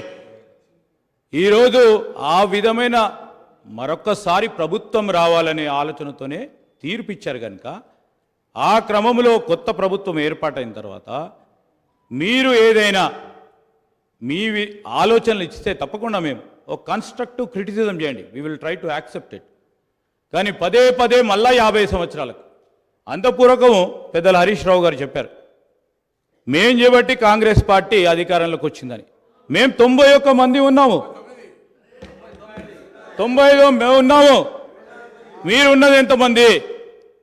దాని తర్వాత ఎన్ని సీట్లు మీరు నిలబడ్డారు, ఎంతమంది గెలిచారు? దాని తదుపరి జరిగిన 2000 ఎన్నికల్లో ఎంతమంది మీరు నిలబడ్డారు, ఎంతమంది గెలిచారు? ఇవన్నీ కూడా బేరీజ్ చేసుకోవడానికి మరొకసారి ఒక చర్చ పెట్టండి అధ్యక్ష. కానీ నేను దయచేసి గౌరవ సభ్యులందరినీ కూడా కోరుతా ఉన్నాను, ఈరోజు గవర్నర్ గారి ప్రసంగంపై ఈరోజు వారి పేరు తీశారనుకో వారు మాట్లాడుతూ అంటారు, వీరి పేరు తీశారనుకో వీరు మాట్లాడుతూ అంటారు. దయచేసి నేను గౌరవ శాసనసభాపతి గారిని కోరుతా ఉన్నాను, ధన్యవాద తీర్మానంపై గౌరవ సభ్యులు మాట్లాడితే సభ అర్థవంతంగా ముందుకు సాగే విధంగా మీరందరూ కూడా సహకరించాలని కోరుతా ఉన్నాను. గౌరవ కేటీఆర్ గారు,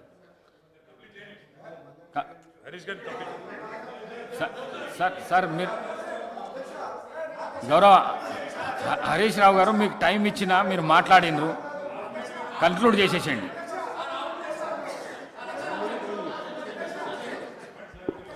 స్పీకర్ సార్, ఇప్పుడు నేను లేవాలని కానీ మాట్లాడాలని అనుకోలేదు. గౌరవ ముఖ్యమంత్రి గారు మాట్లాడుతూ సభను తప్పుదోవిచ్చే విధంగా ఆయన మాట్లాడినప్పుడు సభ యొక్క రికార్డును రెక్టిఫై చేయడం నా బాధ్యత. బికాస్ నేనేదో ప్రశ్నకు సమాధానం చెప్పాలనో విమర్శ చేయాలనో నేను మాట్లాడే ప్రయత్నం చేస్తలేను. వారు మాట్లాడినారు కనుక మేము డెఫినెట్గా దాన్ని క్లారిఫై చేయడం మా బాధ్యత అధ్యక్ష. అయితే అధ్యక్ష, ఆ రోజు కామన్ మినిమం ప్రోగ్రాంలో కేసీఆర్ గారు పెట్టించడమే కాదు, షిప్పింగ్ పోర్ట్ఫోలియో అడగకుండానే ఇచ్చారు. ఆ రోజు డిఎంకే పార్టీ నాకు షిప్పింగ్ పోర్ట్ఫోలియో ఇవ్వకపోతే మేము యూపీఐ నుంచి బయటకు పోతామంటే, నేను మంత్రి పదవి కోసం ఢిల్లీ రాలేదు, నాకు ఈ పోర్ట్ఫోలియో అక్కర్లేదు, వారికి ఇచ్చేయండి, నేను వచ్చింది తెలంగాణ కోసమని షిప్పింగ్ పోర్ట్ఫోలియోను స్వచ్ఛందంగా వదులుకున్నటువంటి చరిత్ర కేసీఆర్ గారిది, టీఆర్ఎస్ పార్టీది అధ్యక్ష. ఈరోజు రేవంత్ రెడ్డి గారు మాట్లాడుతూ మేమేదో పదవులు ఇచ్చామని, పదవులను గడ్డిపోచల్లాగా త్యజించిన చరిత్ర ఈ దేశంలో ఎవరికన్నా ఉందంటే అది కేసీఆర్కు టీఆర్ఎస్ పార్టీకి ఉంది. త్యాగాల పునాదుల మీద తెలంగాణ తెచ్చిన చరిత్ర ఉంది అధ్యక్ష. అనవసరంగా మేమేదో పదవులు ఇచ్చినామని మేమేదో పదవుల కోసం పాకులాడినామనేటువంటి విధంగా వారు మాట్లాడద్దు. ఆ విషయానికి వస్తే రేవంత్ రెడ్డి గారు ఏబీవీపీలో షురువు అయిండు, టీఆర్ఎస్లో పనిచేసిండు, తెలుగుదేశంలో వేయండు, కాంగ్రెస్లో వేయండు, మరి రేపు ఆడుంటాడో. పార్టీలు మారిన చరిత్రలు మీకున్నాయి, కానీ మాకు అట్లాంటిది ఏం లేదు అధ్యక్ష. ఇకపోతే మా శ్రీధర్ బాబు గారు లేచి మళ్ళీ నన్ను ఆయన గెలికే ప్రయత్నం చేసిండు, లేకపోతే ఆయన గురించి మాట్లాడాల్సిన అవసరం లేదు అధ్యక్ష. ఆ రోజు ఇదే శాసనసభలో కిరణ్ కుమార్ రెడ్డి గారు ముఖ్యమంత్రిగా ఉన్నప్పుడు నీ తెలంగాణకు నీకు ₹1 అన్నాడు. పేగులు దిగదాకా కొట్లాడింది ఎవరు, పెదవులు మూసింది ఎవరో కూడా ఈ రాష్ట్ర ప్రజలకు గుర్తున్నది అధ్యక్ష. ఉన్నారు ఇవాళ ఇక్కడ చాలా మంది, ఆ రోజు ఉన్న వాళ్ళు కూడా ఇక్కడ ఉన్నారు. ఆ రోజు మేము పేగులు దిగదాకా పోడియంలోకి పోయి కొట్లాడినాము, ఆ రోజు మీరు పెదవులు మూసుకొని మాట్లాడినటువంటి చరిత్ర కూడా కాంగ్రెస్ పార్టీకి ఉంది అధ్యక్ష. నేను అనేది మాకు ఒప్పుకున్నది అధ్యక్ష. దయచేసి మీరు మా మీద విమర్శలు మాని, ప్రజలు మీకు అధికారం ఇచ్చారు, మీకు అవకాశం ఇచ్చారు, మీరు ప్రజలకిచ్చిన ఆ గ్యారంటీలు ఎలా అమలు చేస్తారో దాని మీద దృష్టి పెట్టే ప్రయత్నం చేయండి. దానికి నిర్మాణాత్మకమైన ప్రతిపక్షంగా మేము సహకరిస్తాం, సూచనలు ఇస్తాం. కానీ ఎంతసేపు మీరు మా మీద నెపాలు నెట్టో, మా మీద బురద జల్లేటువంటి ప్రయత్నం మాని ప్రజలకు మీద ఇచ్చిన హామీల అమలు మీద, పరిపాలన మీద దృష్టి పెట్టండి అని మీ ద్వారా వారికి హితవు పలుకుతాం. గౌరవ కేటీఆర్ గారు. అధ్యక్ష, గౌరవ ముఖ్యమంత్రి గారు మరి ముఖ్యమంత్రి అయిన తర్వాతనన్నా కొద్దిగా మర్యాదకరంగా మాట్లాడతారేమో అనుకున్నా అధ్యక్ష. కానీ కొన్ని ఊహించలేము అధ్యక్ష, కొన్ని ఊహించలేము. ఎందుకంటే కొంతమందికి అది సాధ్యం కాదు. ఎందుకంటే వారికి అర్థమైంది అధ్యక్ష. ఎందుకంటే తెలంగాణ తెచ్చిన నాయకుడిని పట్టుకొని కల్వకుంట్ల చంద్రశేఖర్ రావు అని ఏకవచనంతో మాట్లాడతారు. తెలంగాణను వ్యతిరేకించిన వాళ్ళనేమో గారు గారు అని మాట్లాడినప్పుడే అర్థమైంది అధ్యక్ష వారి సంస్కారం ఏందో, వారి పరిజ్ఞానం ఏందో అర్థమైంది అధ్యక్ష.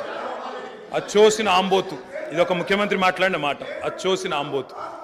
అధ్యక్ష, ఎవరు అధ్యక్ష అచ్చోసిన ఆంబోతు? చీమలు పెట్టిన పుట్టలో దూరిన పాము అధ్యక్ష. కాంగ్రెస్ అనే పార్టీలో పాపం మా బట్టన్న, మా శ్రీధర్ అన్న, మా దామోదర్ అన్న, మా ప్రభాకర్ అన్న, అదేవిధంగా మా ఉత్తమన్న, మా కోమటిరెడ్డి వెంకటరెడ్డి అన్న, మా దామోదర్ అన్న, వీళ్ళందరూ కలిసి పెట్టిన పార్టీలో ఇవాళ దూరి ముఖ్యమంత్రి పదవి తీసుకుని ఆయన చీమలు పెట్టిన పుట్టలో పాముల గురించి మాట్లాడితే చాలా చండాలంగా ఉంటుంది సార్. దయచేసి ఇంకొక మాట అధ్యక్ష, ఎన్ఆర్ఐలు నాన్ రిలయబుల్ అన్నారు అధ్యక్ష. ఎన్ఆర్ఐలు నాన్ రిలయబుల్ ఇండియన్స్ అన్నారు. నాన్ రిలయబుల్ ఇండియన్ అంటే అధ్యక్ష నేను అడుగుతున్నా, ఎవరు అధ్యక్ష ఎన్ఆర్ఐలకు టికెట్లు అమ్ముకున్నది? ఎవరు అధ్యక్ష ఎన్ఆర్ఐలకు టికెట్లు అమ్ముకున్నది? ఎవరికి తెలియదు అధ్యక్ష ఇది? అధ్యక్ష నేను ఇంకొక మాట కూడా అధ్యక్ష, పేర్లు అధ్యక్ష అధ్యక్ష please please please please please అధ్యక్ష ఇప్పుడు అధ్యక్ష గౌరవ శాసనసభ్యులు హరీష్ రావు గారు నా పేరు తీసిండ్రంటే నేను అవకాశం ఇచ్చిన. మంత్రి గారు పేరు తీసిండ్రు, మంత్రి గారికి అవకాశం ఇద్దాం మనం. Please please please please please please sir, నేను ఎక్కువ మాట్లాడాను సార్. 2 అంశాలు మీరు ప్రస్తావించారు. నా పేరే కానీ, బట్టి గారి పేరే కానీ, వీళ్ళందరి పేరు ప్రస్తావిస్తూ వీళ్ళందరినీ కాదని చెప్పి గౌరవ రేవంత్ రెడ్డి గారు ముఖ్యమంత్రి అని చెప్పి కాంగ్రెస్ పార్టీకి ఒక చరిత్ర ఉంది అధ్యక్ష. చరిత్ర ఏంది అంటే, ప్రభుత్వం పార్టీలో మెజారిటీ ఉన్నప్పుడు మేము ఎప్పుడు కూడా హైకమాండ్కి అప్పచెప్తాము. హైకమాండ్ ఒక నిర్ణయం తీసుకుంటే ఆ నిర్ణయానికి మేము శిరసా వహిస్తాము, అది మేము పాటిస్తాము అధ్యక్ష. ధన్యవాదాలు. గౌరవ కేటీఆర్ గారు. మేం చెప్పింది అదే అధ్యక్ష, మేం చెప్పింది అదే. తెలంగాణ ప్రజలు ఎన్నుకున్న ముఖ్యమంత్రి కాదు, ఢిల్లీ నామినేట్ చేసిన ముఖ్యమంత్రి అనే చెప్తున్నాను. నేను కూడా కదే చెప్పిన. నేను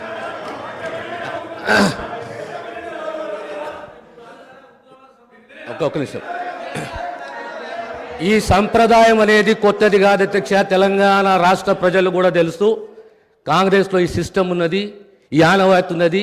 ఖచ్చితంగా కాంగ్రెస్ పార్టీ ఆనవాయితీ పాటిస్తుంది. ప్రతి ఒక్క శాసనసభ్యుడు కాంగ్రెస్ పార్టీ నుండి హైకమాండ్ని గౌరవిస్తాడు, హైకమాండ్ ఒక నిర్ణయాన్ని గౌరవిస్తున్న విషయాన్ని తమ ద్వారా గౌరవ సభ్యులు తెలియజేస్తున్నారు అధ్యక్ష. అధ్యక్ష నేను ఒక్కడిని మాట్లాడుతున్నాను ఇక్కడ నుంచి. ముఖ్యమంత్రి గారితో సహా 5 మంత్రులు ఇంటరప్ట్ చేస్తున్నారు. ఇదేం పద్ధతి అధ్యక్ష? ఇది అధ్యక్ష, ఇది మీరు నడపాలా, హౌస్ని మీరు నడపాలా అధ్యక్ష. వారు వినండి sir. In a democracy sir, we have utmost respect for you. Prasad గారు, స్పీకర్ గారు, మీరంటే చాలా రెస్పెక్ట్ ఉంది అధ్యక్ష. The opposition in a democracy has its say and the government has its way. మేము మాట్లాడిన తర్వాత వాళ్ళకి పుష్కలంగా మైక్ ఇవ్వండి, గంటలు గంటలు మాట్లాడమని నేను వద్దనట్లేదు సార్. కానీ ఈ రకంగా ఒక వ్యక్తి మాట్లాడుతుంటే, ఒక సభ్యుడు మాట్లాడుతుంటే ముఖ్యమంత్రి గారితో సహా 5 మంత్రులు లేచి, ప్రభాకర్ గారు, దామోదర్ గారు, శ్రీధర్ బాబు గారు, బట్టి గారు, ముఖ్యమంత్రి గారు అందరూ మాట్లాడితే గౌరవ కేటీఆర్ గారికి నా సూచన సార్, గవర్నర్ ప్రసంగం విషయంలో దాన్ని మాట్లాడుతున్నా సార్, నేను వారు మాట్లాడిన దాన్ని మాట్లాడుతున్నాను. ఈ డీవియేషన్ రాదు మనకు. నేను అదే అండి, వారు మాట్లాడింది రైట్ ప్లీజ్ సార్. ఎన్ఆర్ఐలు నాన్ రిలయబుల్ ఇండియన్స్ అన్నారు. మరి ప్రపంచవ్యాప్తంగా ఉన్న ఎన్ఆర్ఐలు గమనించాలా. కాంగ్రెస్ పార్టీకి ఎన్ఆర్ఐల మీద ఉన్న గౌరవం, ఎన్ఆర్ఐల పట్ల ఉన్న ప్రేమ, గౌరవ ముఖ్యమంత్రి గారికి ఉన్న ప్రేమ గమనించాలని నేను కోరుతా ఉన్నా. ఇంకొక మాట అధ్యక్ష, ఎన్ఆర్ఐలు అన్నారు అధ్యక్ష ఎవరు అధ్యక్ష? 100 కోట్ల మంది భారతీయులను కాదని బయట నుంచి తెచ్చుకున్న అధ్యక్షులు తీసుకుంది ఎవరు అధ్యక్ష? బయట దేశం వాళ్ళని తెచ్చుకున్న అధ్యక్షులు చేసుకున్న దుస్థితిలో ఉన్న కాంగ్రెస్ పార్టీ ఎన్ఆర్ఐల గురించి మాట్లాడితే ఎట్లా అధ్యక్ష? అధ్యక్ష ఏదేమైనప్పటికీ అధ్యక్ష ఒకటి వాస్తవం, గత 10 ఏళ్లలో పాలమూరులో వలసలు బంద్ అయినాయి, వాళ్ళ పోతలు బంద్ అయినాయి. 14 రాష్ట్రాల నుంచి కూలీలు వచ్చి వాళ్ళ తెలంగాణలో నాట్లేస్తున్న విషయం వాస్తవం కాదా? 14 రాష్ట్రాల కూలీలు. అధ్యక్ష మీరు నల్లగొండలో ఫ్లోరైడ్ బండ నల్లగొండ గుండె మీద పెట్టిపోతే ఆ ఫ్లోరైడ్ బండను దించింది కేసీఆర్ కాదా? ఆ విషం నీళ్ల పీడ విరగడ చేసింది కేసీఆర్ కాదా? తెలంగాణను ఫ్లోరోసిస్ రహిత రాష్ట్రంగా పార్లమెంటులో ప్రకటించింది కేంద్ర ప్రభుత్వం కాదా? ఇది అబద్ధం అంటారా? సడుగులు విరిగిన సాలెల మగ్గానికి మంచి రోజులు తెచ్చింది కేసీఆర్ ప్రభుత్వం కాదా? ఇవాళ నేతన్నల ఆత్మహత్యలతో సిరిసిల్లను మీరు ఉరిసిల్లగా చేస్తే దాన్ని మళ్ళీ తిరిగి సిరిశాలగా చేసింది కేసీఆర్ ప్రభుత్వం కాదా? కునారిల్లిపోయిన కుల వృత్తులకు కొత్త ఊపిరులు ఊదింది కేసీఆర్ ప్రభుత్వం కాదా? కాలే కడుపుతో అర్ధాకలితో ఎవ్వరు వండుకోవద్దని చెప్పి మానవీయ కోణంలో ఆలోచించి సంక్షేమంలో స్వర్ణయుగం సృష్టించింది, ఆసరగా నిలబడ్డది కేసీఆర్ ప్రభుత్వం కాదా? 200 రూపాయల పెన్షన్ను 2000 చేసింది కేసీఆర్ ప్రభుత్వం కాదా అధ్యక్ష నిన్న గ్రామీణాభివృద్ధి గురించి మాట్లాడుతూ ఈ ప్రభుత్వం ప్రాపగాండాకు ఎక్కువ పెద్దపీట వేసిందన్నారు అధ్యక్ష వాళ్ళ హయాంలో 50 ఏళ్లలో అధ్యక్ష ఒక్క గంగదేవి పల్లె చెప్పుకుందరు, ఒక అంకాపూర్ చూపెడుదురు. అది కూడా పాప మా గ్రామస్తులు చేసుకున్నారు, వీళ్ళు చేసింది ఏం లేదు. కానీ మా హయాంలో మా 10 ఏళ్లలో గర్వంగా చెప్తున్నా సార్, 3% కంటే తక్కువ జనాభా ఉన్న తెలంగాణ జాతీయ పంచాయతీ అవార్డులలో 30% అవార్డులు గెలుచుకునే విధంగా ప్రభుత్వాన్ని నడిపినాం, పల్లె ప్రగతిని చేసి చూపెట్టినాం. కావాలంటే చూసుకోవచ్చు. ఏ పల్లెకు పోయినా ట్రాక్టర్లు, ట్యాంకర్లు, ఏ పల్లెకు పోయినా ట్రాలీలు, ఏ పల్లెకు పోయినా డంపింగ్ యార్డులు, ఏ పల్లెకు పోయినా ఇంటి ముంగటయ్యాల నీళ్లు, బ్రహ్మాండంగా చెట్లు. ఇవి వాస్తవాలు కాదా అధ్యక్ష? ఇవాళ మీరు ఎంజాయ్ చేయండి, పర్వాలేదు. 10 ఏళ్ల తర్వాత ఎంజాయ్ చేయండి. సర్పంచులకు ఇది ఇస్తాం, మాజీలకు అది ఇస్తాం, బస్సు ఫ్రీ, బంగారం ఫ్రీ, బండి ఫ్రీ అని చెప్పి ఓట్ల కోసం చాలా చెప్పారు అధ్యక్ష. సంతోషం, చేయండి, మేము వద్దంటలేదు. నిర్మాణాత్మకమైన సూచనలు చేయమన్నారు, తప్పకుండా చేయండి. మీ మేనిఫెస్టోలోని ప్రతి హామీని నిలబెట్టుకోండి. We welcome it, we will support you. తప్పకుండా సపోర్ట్ చేస్తాం అధ్యక్ష గత 10 ఏళ్లలో రక్తాన్ని రంగరించినాం, మెదళ్లను కరిగించినాం, ప్రాణం పెట్టి పనిచేసినాం. కాబట్టే ఇవాళ ఒక్కొక్క రంగంలో భారతదేశంలోనే తెలంగాణ అగ్రగామిగా ఉన్నది అధ్యక్ష. ఐటీ రంగంలో నిన్న వారు చెప్పినారు అధ్యక్ష, వారి అవగాహన, వారి పరిజ్ఞానం ఎంతుందో దాన్ని బట్టే చెప్పచ్చు. నేనేం చెప్పినారు అధ్యక్ష గవర్నర్ ప్రసంగంలో? ITIR వచ్చి ఉంటే ఏదో జరిగి ఉండేది. అసలు ITIR అంటే అక్కడ కూర్చున్న వాళ్ళు ఒక్కరికైనా తెలుసా అధ్యక్ష? అసలు అది ఏందో తెలియదు అధ్యక్ష. నేను అడుగుతా ఉన్నా, ఇన్ఫర్మేషన్ టెక్నాలజీ ఇన్వెస్ట్మెంట్ రీజన్ ఏం చెప్పిన అధ్యక్ష? అందులో ఇన్ఫర్మేషన్ టెక్నాలజీ ఇన్వెస్ట్మెంట్ రీజన్ ప్రపోజల్లో 2013లో ఆనాడు UPA ప్రభుత్వం పెట్టినప్పుడు ఏం చెప్పారు అధ్యక్ష? అందులో ITIR అనేది కనుక వస్తే 2035వ సంవత్సరం కల్లా, 2035 అంటే ఇంకా 11 ఏళ్ల తర్వాత, 12 ఏళ్ల తర్వాత మనం అంటే ఉమ్మడి ఆంధ్రప్రదేశ్, ఆ రోజు ఇంకా తెలంగాణ అన్న మాట లేదు 2013లో, ఉమ్మడి ఆంధ్రప్రదేశ్గా మనం 2,09,000 కోట్ల ఎగుమతులకు చేరుకుంటాం 2035 కల్లా అని చెప్పారు ITIR ప్రపోజల్లో. కానీ అధ్యక్ష మా ప్రభుత్వ పనితీరు వల్ల, మా గౌరవ పెద్దలు కేసీఆర్ గారి పనితీరు వల్ల 2022-23వ సంవత్సరానికే 2,41,000 కోట్లకు IT ఎగుమతులను చేర్చింది మా ప్రభుత్వం అధ్యక్ష. ITIR లేకున్నా కేంద్రంలో ఉన్న బీజేపీ మోకాలు అడ్డం పెట్టినా అధ్యక్ష ఆ 2035 టార్గెట్ను ITIR ఇయ్యకపోయినా సాధించిన ఘనత మా ప్రభుత్వానిది, మా నాయకుడు కేసీఆర్ది అనే మాట నేను గుర్తు చేస్తా ఉన్నా అధ్యక్ష. విచిత్రం ఏంటంటే మేము వాస్తవాలు చెప్తుంటే వాళ్ళకి బాధ అవుతుంది. అభ్యుదయం అంటే అర్థం తెలియని వాళ్ళు ఇవాళ అవాస్తవాలు చెప్తుంటే మేము చూస్తా కూర్చోవాలన్నా సార్. నిజాలు చెప్పాల్సిన బాధ్యత మా మీద ఉన్నది అధ్యక్ష వారు చెప్పారు నిన్న మేము 2 గ్యారంటీలు అందులో చెప్పినారు, ఏది గవర్నర్ గారి ప్రసంగంలో 2 గ్యారంటీలు ఆల్రెడీ అమలు చేసినామన్నారు. అధ్యక్ష ఇది అధ్యక్ష వాళ్ళు ఇచ్చిన 6 గ్యారంటీలు ఇవి. ఇక్కడ కూర్చున్న ముఖ్యమంత్రి గారు సంతకం పెట్టినరు, ఉప ముఖ్యమంత్రి గారు కూడా సంతకం పెట్టినరు. 6లో 2 అమలైపోయినాయి అన్నారు. అధ్యక్ష ఏంది అధ్యక్ష మహాలక్ష్మిలో ఏం చెప్పినరు? ప్రతి నెల మహిళలకు 2,500 రూపాయలు, 500 రూపాయలకే సిలిండరు, ఉచిత బస్సు ప్రయాణం. అదేవిధంగా చేయూత అని ఇంకోటి ఉంది అధ్యక్ష, 4,000 రూపాయలు నెలవారీ పెన్షన్, అదేవిధంగా 10 లక్షల రాజీవ్ ఆరోగ్యశ్రీ. బయటనేమో పోస్టర్లు వేసుకున్నారు, 2 రోజుల్లోనే 2 గ్యారంటీలు చేసినాం. అధ్యక్ష ఏం చేసిండ్రు అధ్యక్ష? మహాలక్ష్మిలో ఉచిత బస్సు ప్రయాణం అనేది అంటే 3వ వంతు, ఆ 3వ వంతు కూడా మొత్తం చేయలే. సూపర్ లగ్జరీ కూడా ఫ్రీ అని పెట్టిండ్రు ఇచ్చినప్పుడు గ్యారంటీ కార్డుల మీద. ఇచ్చింది మాత్రం ఈరోజు పల్లె వెలుగు, సిటీ బస్సులు, ఆర్డినరీ బస్సులు, ఎక్స్ప్రెస్ బస్సులు తప్ప లగ్జరీ లేదు, గరుడ లేదు.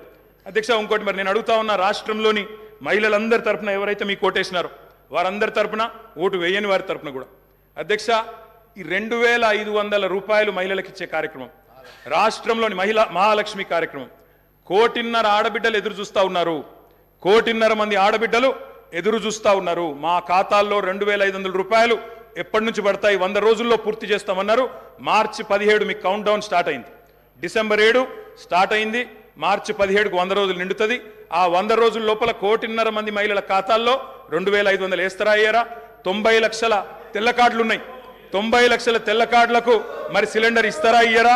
చూస్తాం అధ్యక్ష. ఇస్తే స్వాగతిస్తాం, తప్పకుండా ఇస్తే వి వెల్కమ్ ఇట్. ఇవ్వాలనే కోరుతున్నాం, తప్పకుండా ఇవ్వాలని కోరుతున్నాం.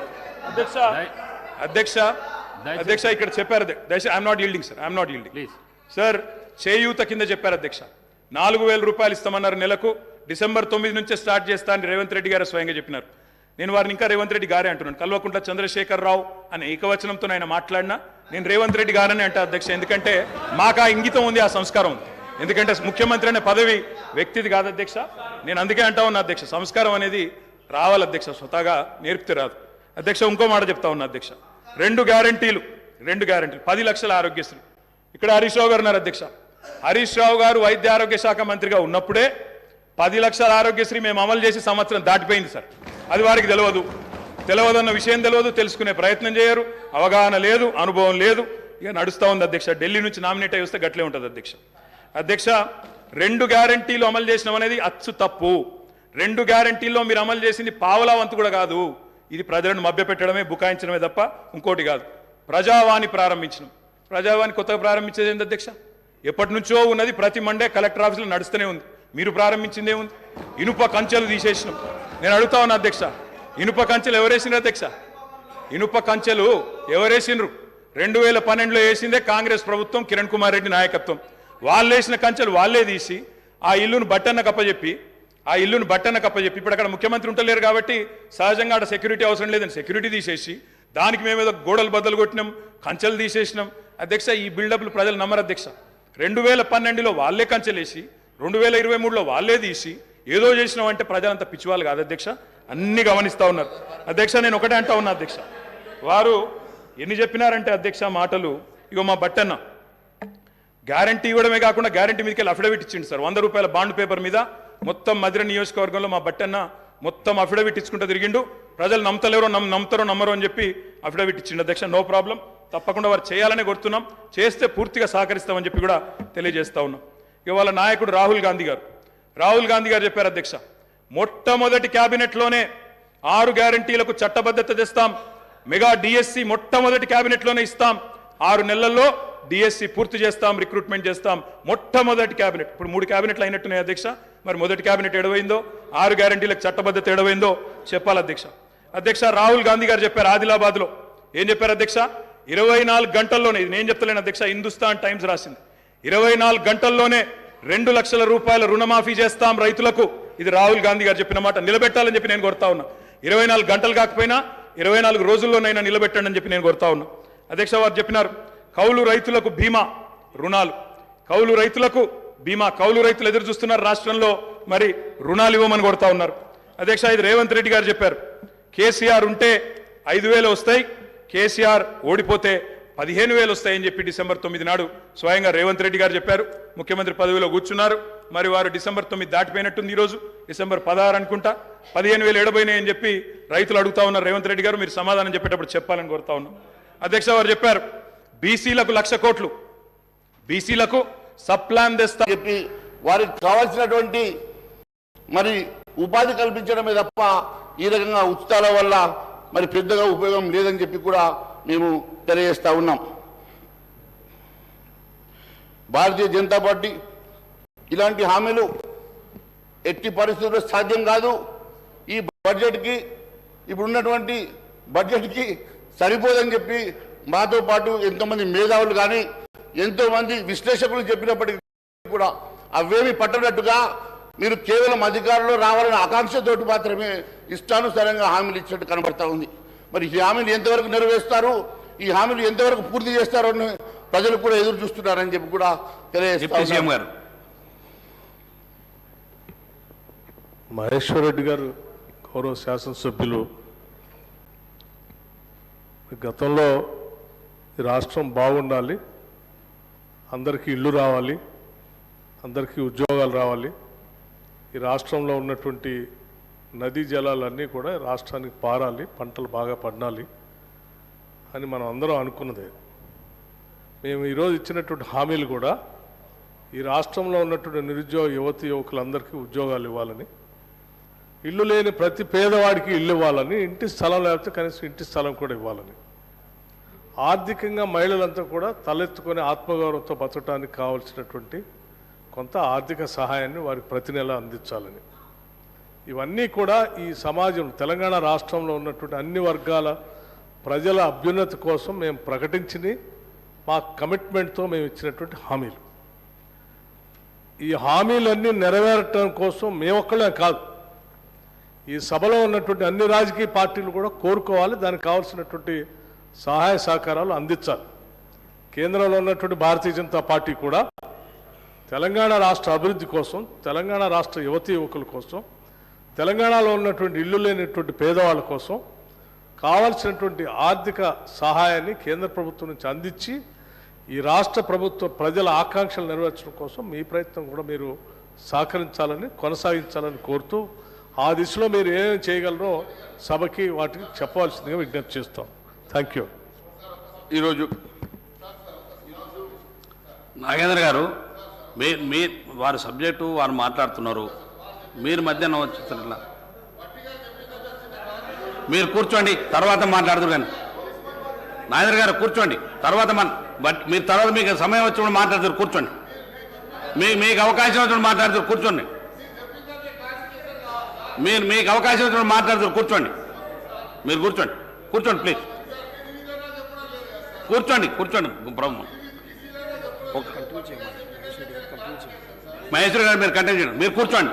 గౌరవ సభ్యులు మాట్లాడుతున్నాడు, మీరు మధ్యాహ్నం ఇంటర్ఫియర్ అవుతున్నారు, కూర్చోండి ప్లీజ్, కానీ మహేశ్వరి గారు కానివ్వండి, మహేశ్వరి గారు కానివ్వండి. ఇవ్వలేదండి కానివ్వండి అధ్యక్ష. మీరు కూర్చోండి. ఈ రకంగా కూర్చోండి మహేశ్వరి గారు కానివ్వండి. అదే మాదిరిగా ఇప్పుడే పెద్దలు ఉప ముఖ్యమంత్రి బట్టి విక్రమార్క గారు మాట్లాడుతూ వారిచ్చిన 412లో కేవలం 2-3 అంశాలు మాత్రమే ప్రస్తావిస్తూ ఉన్నారు, అసలైనటువంటి అంశాలు ఎందుకు ప్రస్తావించడం లేదు. మరి బడ్జెట్కి భారమైనటువంటి అంశాలు మరి మొన్ననే మరి మీరు ఇచ్చినటువంటి హామీలలో రైతు బంధు 15,000 రూపాయలు ఇస్తామని చెప్పి కేవలం 5,000 రూపాయలు ఇచ్చి మాత్రం చేతులు దులుపుకున్నారు. మరి అది ఇస్తారా? ఎన్నికలకు ముందు అది టీఆర్ఎస్ ప్రభుత్వం జమ చేస్తూ ఉంటే మీరు అవి తీసుకోండి, ఎన్నికల తర్వాత మిగిలితే మేము ఇస్తామని చెప్పి ముఖ్యమంత్రి గారు చెప్పినట్టు నేను చూశాను. మరి ఇప్పుడు 5,000 ఇచ్చారు, మిగిలిన 5,000 ఎప్పటికల్లా ఇస్తారో మరి అది ఇవ్వాల్సిందిగా కోరుతా ఉన్నాను. నేను ఒకటే అడుగుతా ఉన్నాను, మీరు ఇచ్చినటువంటి హామీలు నెరవేర్చడానికి ఏ రకంగా నిధులు సమకూర్చుకుంటారు, ఏ రకంగా నిధుల్ని మరి జమ చేసేసి ఈ రాష్ట్రాన్ని నడిపిస్తారు, ఏ రకంగా మీరు ఇచ్చినటువంటి 412 హామీలు నెరవేరుస్తారో శ్వేతపత్రం ఇవ్వాల్సిందిగా గౌరవ ముఖ్యమంత్రి గారిని కోరుతా ఉన్నాను మీ ద్వారా. అదే మాదిరి ఇందాక మాట్లాడుతూ తెలంగాణ నిన్న గవర్నర్ గారి ప్రసంగంలో కూడా తెలంగాణ రాష్ట్రం కేవలం సోనియా గాంధీ వల్లనే వచ్చిందని అంటా ఉన్నారు. అధ్యక్ష, మీకు తెలుసు ఆ రోజు భారతీయ జనతా పార్టీ లేకుంటే తెలంగాణ రాష్ట్రం సాధ్యమయ్యేది కాదు. ఆ విషయంలో సుష్మా స్వరాజ్ గారిని మర్చిపోవడం చాలా బాధాకరంగా ఉన్నది. ఆ రోజు రాజ్యసభలో కూడా భారతీయ జనతా పార్టీ ఇచ్చినటువంటి సహకారాన్ని కూడా మర్చిపోవడం బాధాకరంగా ఉన్నది. మరి ఖచ్చితంగా భారతీయ జనతా పార్టీ లేకుంటే ఈ తెలంగాణ సాధ్యమయ్యేది కాదు. అలాంటి సుష్మా స్వరాజ్ గారిని భారతీయ జనతా పార్టీని మరి పూర్తిగా విస్మరించడం నిజంగా బాధాకరంగా ఉంది. ఇది ఏ సోనియా గాంధీ గారితో కేసీఆర్ గారితో కాదు, సకల జనుల సమ్మె వల్ల ప్రజలు కోరుకోవడం వల్ల తెలంగాణ రాష్ట్రం సాధించుకోగలిగినాం అనేది మరొకసారి తెలియజేస్తా ఉన్నాను.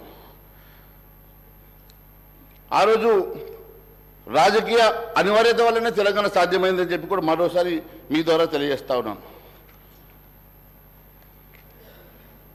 మరి ఇప్పుడే గౌరవ సభ్యులు కేటీఆర్ గారు మాట్లాడుతూ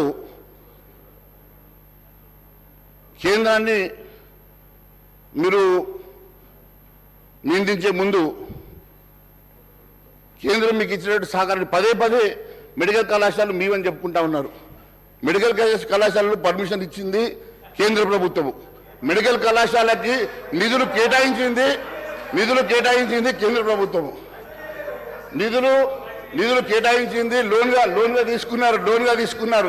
మళ్ళీ అంతేకాకుండా ఇప్పటివరకు మాట్లాడిన కేటీఆర్ గారు మళ్ళీ కేంద్రంలో ఏదైనా అంశం వస్తే మీకు వాళ్ళ సంగతి తెలియదు, రెస్క్యూకి వస్తా అంటున్నారు. అంటే వారి రెస్క్యూ మరి వారికి అవసరమా లేదా వారు తెలుసుకోవాలా?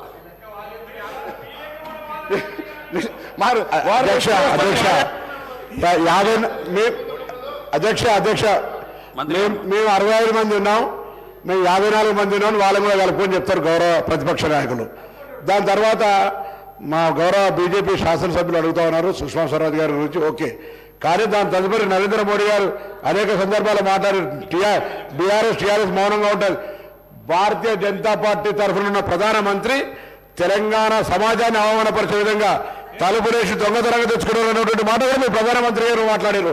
వారికి తెచ్చే జవాబు చెప్పాల్సిన అవసరం ఉంది. అలా దానికి పార్లమెంట్ సభ్యులుగా తెలంగాణలో ఉన్నటువంటి శాసనసభ్యులుగా అసలు మేము బీజేపీ చెప్పుకోవడానికి సిగ్గనిపించాలి. తెలంగాణ తల్లిని చంపి బిడ్డను తెచ్చుకున్నారని చెప్పిండు. భారతీయ జనతా పార్టీ తెలంగాణను అవమానపరచడం ఇంకెవరు అవమానపరచలే. అటువంటి పార్టీ అలా మళ్ళీ ఈ మాటలు చెప్తే ఎట్లా అధ్యక్ష? మంత్రి గారు సబ్జెక్ట్ మాట్లాడండి.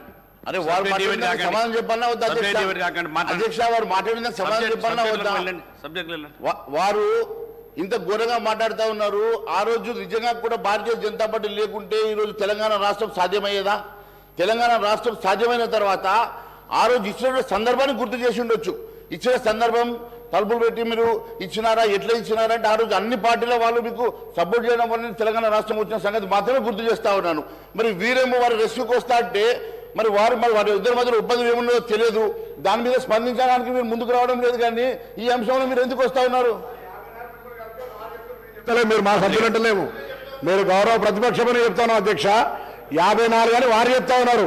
బీజేపీ, ఎంఐఎం, టీఆర్ఎస్ అని మేము ఆరోపించినట్టుగానే వాళ్ళు కలుపుకోరు. 54 అని వారు చెప్తారు. అన్నయ్య బోల్లేదు సార్. మహేష్ రెడ్డి గారు మీరు సబ్జెక్ట్ సబ్జెక్ట్ మాట్లాడండి. వారు కేటీఆర్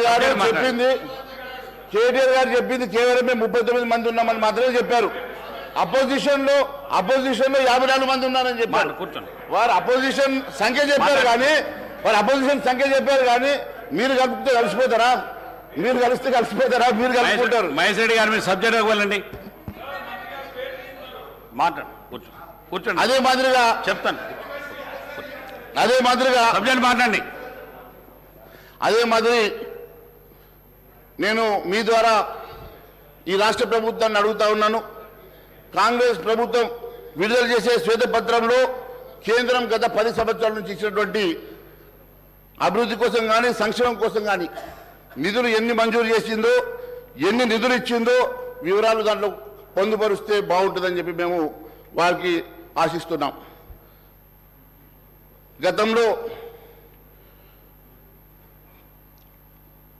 పాలమూరు రంగారెడ్డి ప్రాజెక్టు జాతీయ హోదా ఉంటే అమలు చేస్తామని చెప్పి నిన్న గవర్నర్ గారు ప్రసంగంలో చెప్పారు. అధ్యక్ష, కాంగ్రెస్ పార్టీ వరంగల్ డిక్లరేషన్లో ప్రతి ఎకరాకు సాగునీరు అందేలా నిర్దిష్ట సమయంలో ఆ సంపూర్ణ ప్రాజెక్టును పూర్తి చేస్తామని హామీ ఇచ్చింది. Congress manifesto Abhayahastam page number 8. ఆ తర్వాత 4వ చాప్టర్లో 3వ అంశమైన సాగునీటి పారుదల రంగం Congress manifesto Abhayahastam page number 20లో పాలమూరు రంగారెడ్డి ప్రాజెక్టులు జాతీయ హోదాకై కృషి చేస్తామన్నారు. మరి అదే విషయం గవర్నర్ ప్రసంగంలోనూ చెప్పించారు. అంటే జాతీయ హోదా రాకపోతే, మీకు జాతీయ హోదా రాకపోతే ఈ ప్రాజెక్టును ముందుకు తీసుకెళ్లే ఉద్దేశం మీకు ఉందా లేదా అనే స్పష్టత లేదు. మీరు లేకుంటే మేము అదే మీరు దాన్ని ముందుకు తీసుకెళ్లే ఉద్దేశం లేదు కాబట్టి దీన్ని ఒక లింక్ పెట్టినారు. మీరు దీన్ని లింక్ పెట్టడం అనేది ఇది మంత్రి గారు సార్ మేము మేనిఫెస్టోలో పెట్టింది చాలా సార్, మేము మేనిఫెస్టోలో పెట్టిన అంశానికి నేను గౌరవ సభ్యులను కోరుతా ఉన్నాను. మహేశ్వర్ రెడ్డి గారు బీజేపీ పార్టీ జాతీయ స్థాయిలో వారు ప్రధానమంత్రి ఉన్నారు. ఈరోజు మేము వారిని కోరుతా ఉన్నాము. ఈరోజు తెలంగాణ రాష్ట్ర ప్రజలకు సంబంధించిన అంశం విషయంలో వారు ముందు నిలబడి జాతీయ హోదాను ఇప్పించే ప్రయత్నం చేయాలని కోరుతా ఉన్నాను. ఎట్లా ఇస్తారంటే మీ పార్టీ ప్రభుత్వంలో ఉంది, మేమందరం వస్తాం, మేము వారిని కూడా కోరుతాం, మా ప్రధాన ప్రతిపక్షాన్ని కూడా కోరుతాము.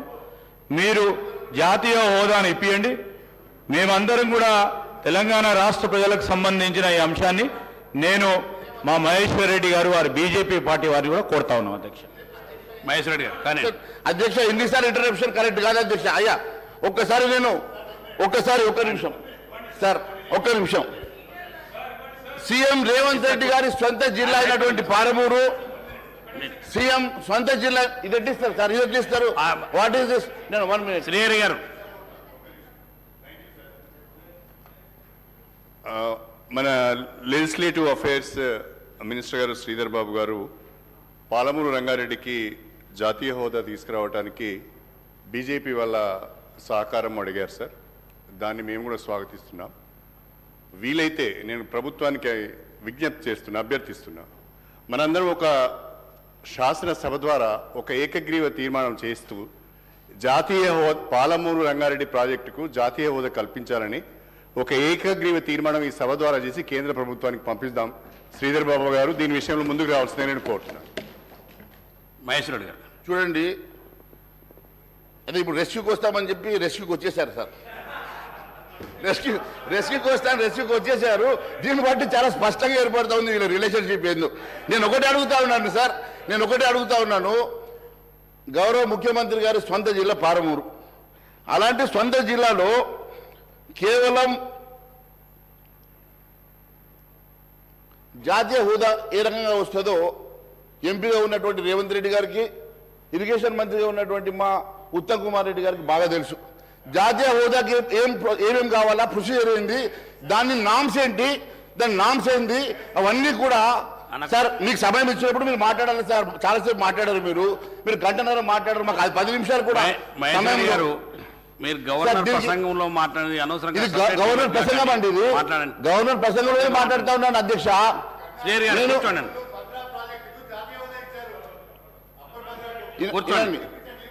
ఇప్పుడు ఒక జాతీయ హోదా రావాలంటే దానికి ఉన్నటువంటి నామ్స్ ఏంది, దానికి ఉన్నటువంటి ప్రొసీజర్ ఏందో గౌరవ ఎంపీగా ఉన్నటువంటి ముఖ్యమంత్రి గారికి కానీ ఉత్తమ్ కుమార్ రెడ్డి గారికి తెలుసు, ఇరిగేషన్ మంత్రిగా ఉన్నటువంటి వారు. మరి వారికి తెలియదా ప్రొసీజర్ ఏందో? దాన్ని మీరు కేవలం మా మీద పెట్టి ఎట్లా తప్పించుకోవాలని ప్రయత్నం చేసినట్టుగా ఉంది తప్ప నిజంగా మీరు ఒక ప్రణాళిక ఏర్పాటు చేసుకొని ఇది ఎట్లా కంప్లీట్ చేస్తారని ఒక ముందు మాత్రం చెప్పడం లేదు. ఇది చాలా శోచనీయం. అది సొంతగా మరి ముఖ్యమంత్రిగా జిల్లా సంగతిని తెలియజేస్తా ఉన్నాను.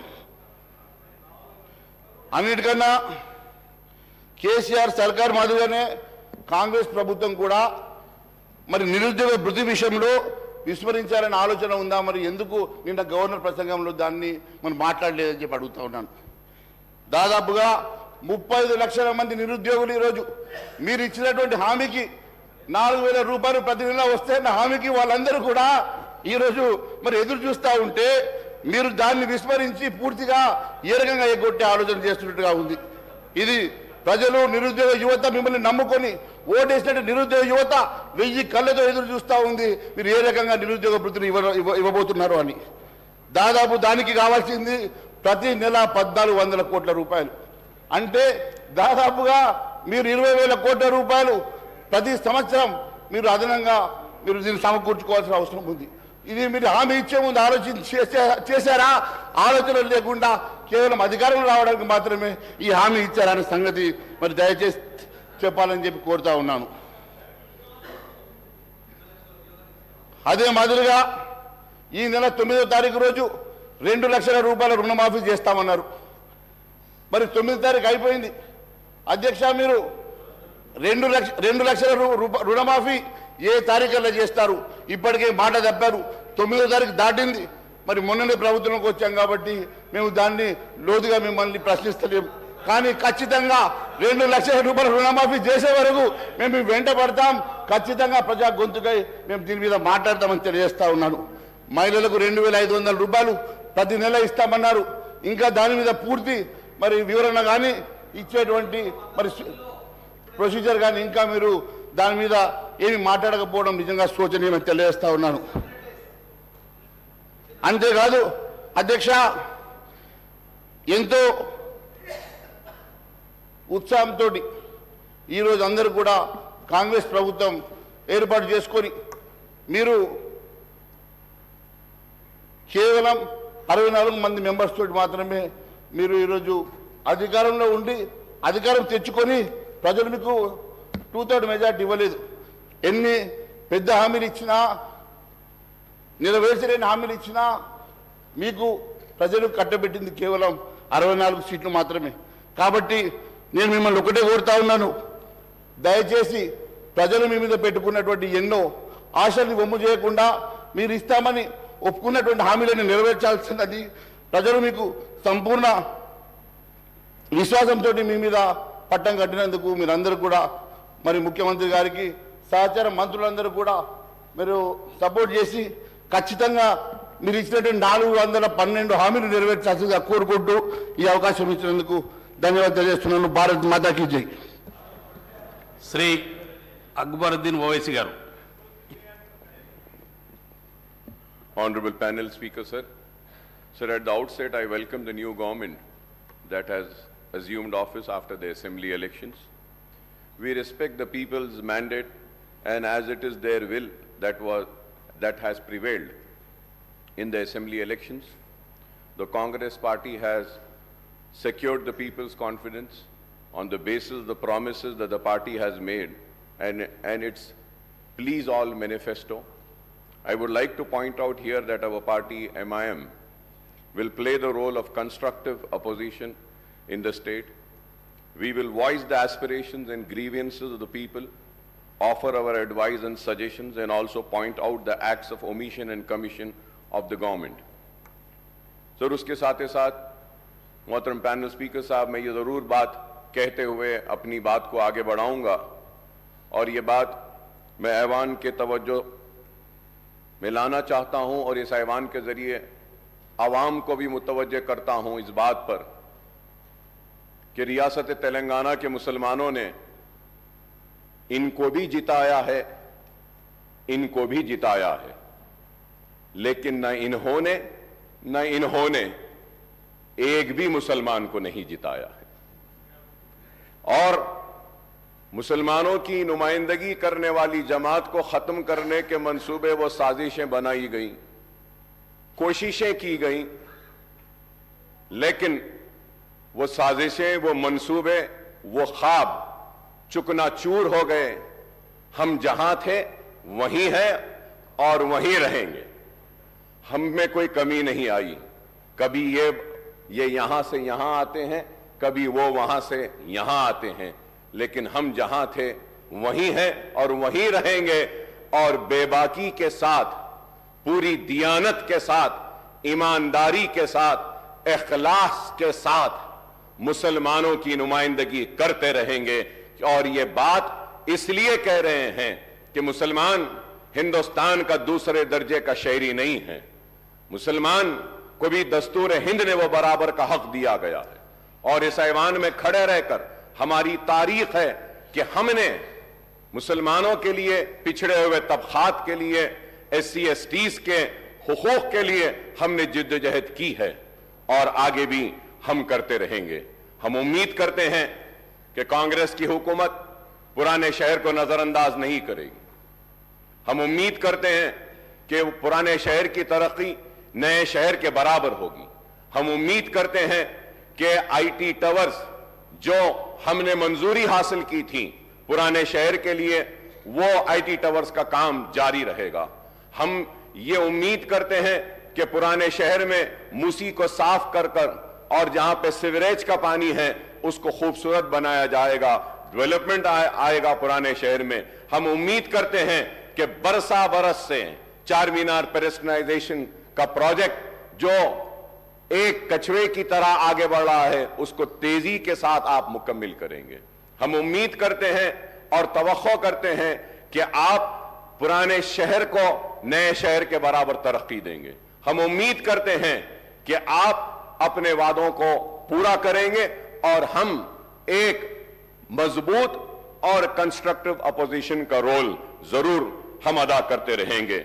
हम ये भी तवक्को करेंगे कि आप माइनॉरिटीज के इश्यूज जो हैं, जैसा एमटीएफ है, आरटीएफ है या फिर ओवरसीज स्कॉलरशिप है, उसके बहुत सारे अमाउंट्स ड्यू हैं, उसको भी आप क्लियर करेंगे। और मुसलमान और माइनॉरिटी बच्चे जो तालीम हासिल कर रहे हैं, जिसकी वजह से स्कॉलरशिप्स रिलीज नहीं होने की वजह से जो रुकावटें आ रही हैं, उसको आप दूर करेंगे। हम उम्मीद करते हैं कि अनीसुल गुरबा की इमारत जो तामीर हुई है, उस अनीसुल गुरबा की इमारत में सरगर्मियों का आगाज करेंगे, यतीम बच्चों को वहां रखेंगे और उनको मौका देंगे। हम उम्मीद करते हैं कि आप एक मुस्लिम डेलीगेशन को बुलाकर आप उनसे बैठकर बात कर मदरसा बोर्ड जो दूसरे रियासतों में हैं, उस तरीके से आप उनको एतमाद में लेकर, भरोसे में लेकर, उनसे बातचीत कर एक मदरसा बोर्ड के जरिए आप उनकी मदद करेंगे। हम ये भी उम्मीद करते हैं कि 17,000 अइम्मा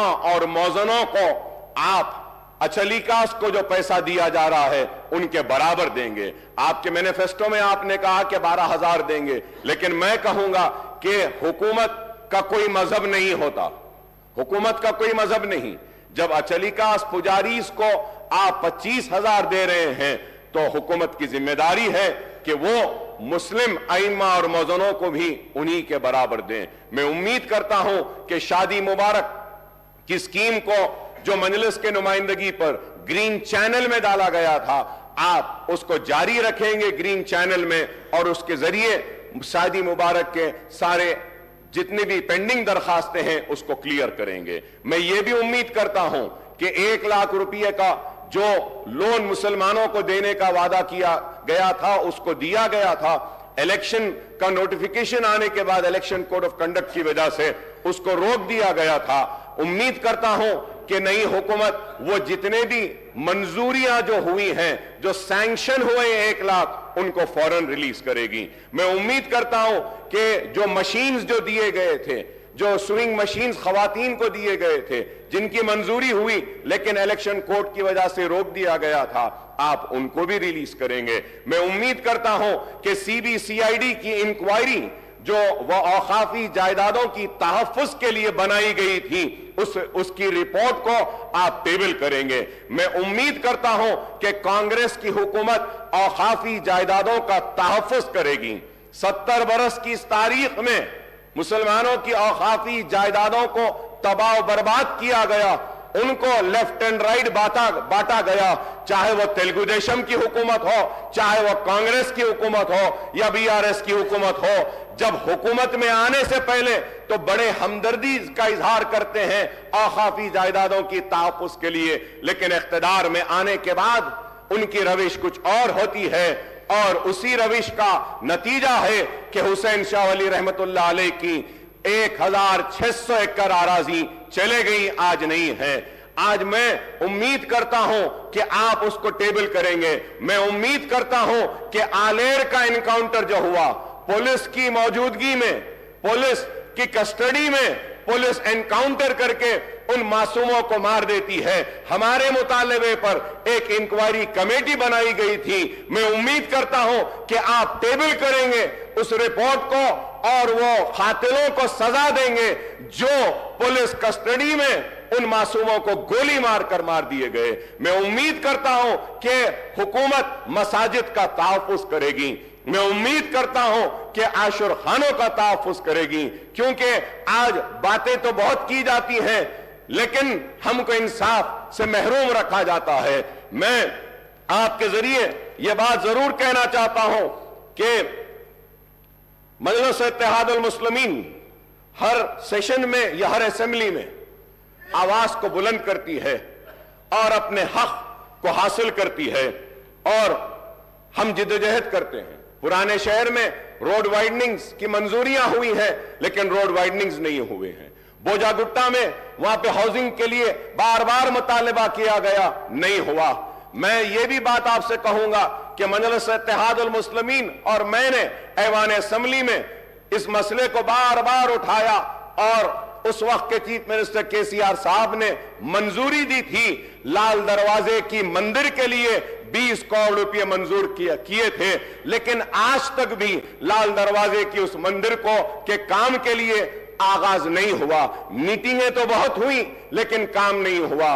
और पुराने शहर के पेडेस्ट्राइजेशन के प्रोजेक्ट के लिए, हॉकर्स के लिए ब्रिजेस डालने का ऐलान किया गया, वो भी काम अभी पेंडिंग है।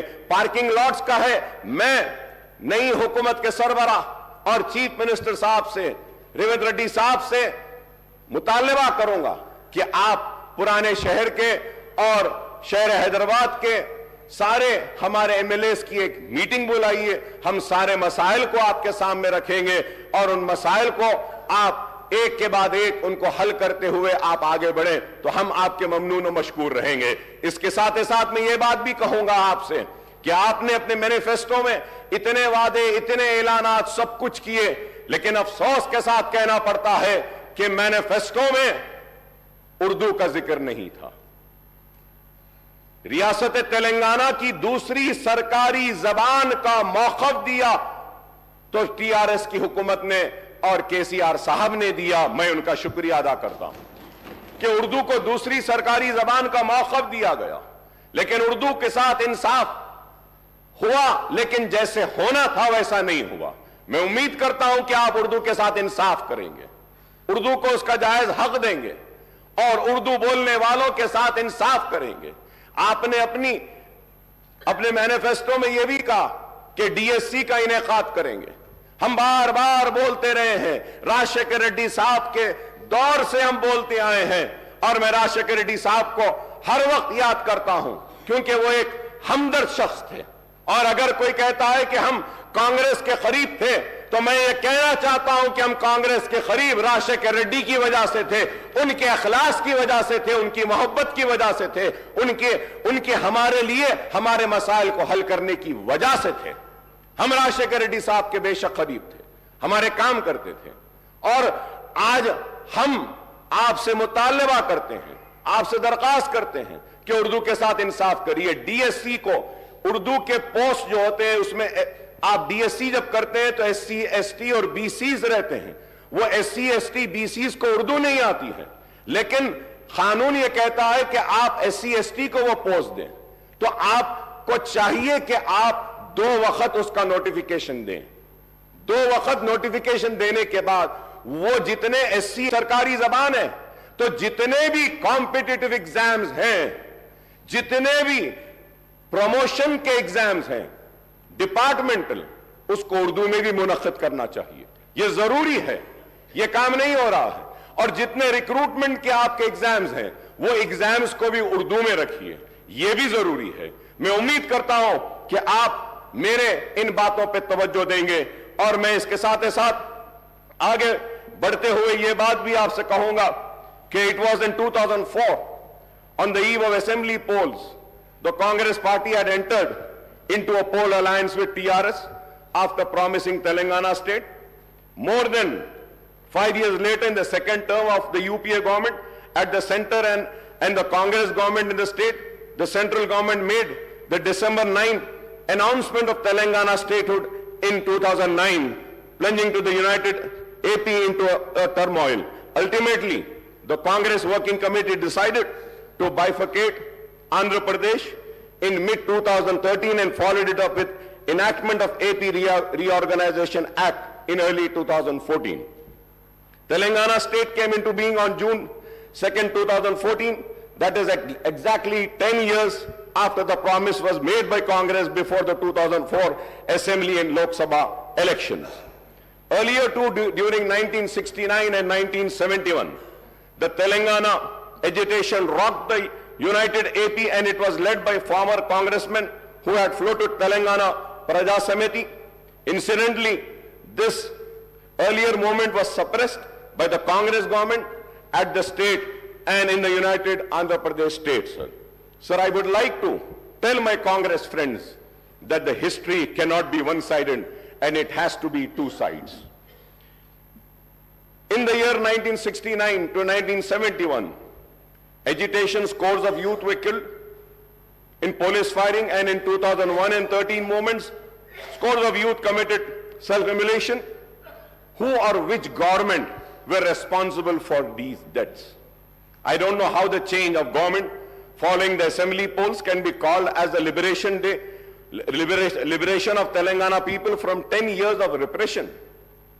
So I'm saying this because I'm very saddened. When I was going through the Honorable Governor's address, in my 25 years of legislature life, I have never seen such an address by any government. Sir, I'm sorry to say, but I still feel like the Congress party is still in the election mode. Elections have ended. We said what we had to say. We criticized how much we wanted to. We also leveled allegations, personal remarks. But now, people have given their verdict. They have chosen you, and they have chosen them to sit there. They have chosen us to be here. So now we have to come together for the development of the state. We have to come together to fulfill the promises made by the party which has been given the responsibility of governing the state for the next 5 years. Sir, going further ahead, sir, the Congress and BRS term September 17th, 1948, the day of accession or merger of erstwhile Hyderabad state into Indian Union as integration day, whereas the BJP and left party term it as a liberation day. Now the Congress wants to celebrate the liberation day on December 3 or maybe December 7 as the party regained power after a gap of nearly 10 years since the formation of Telangana state.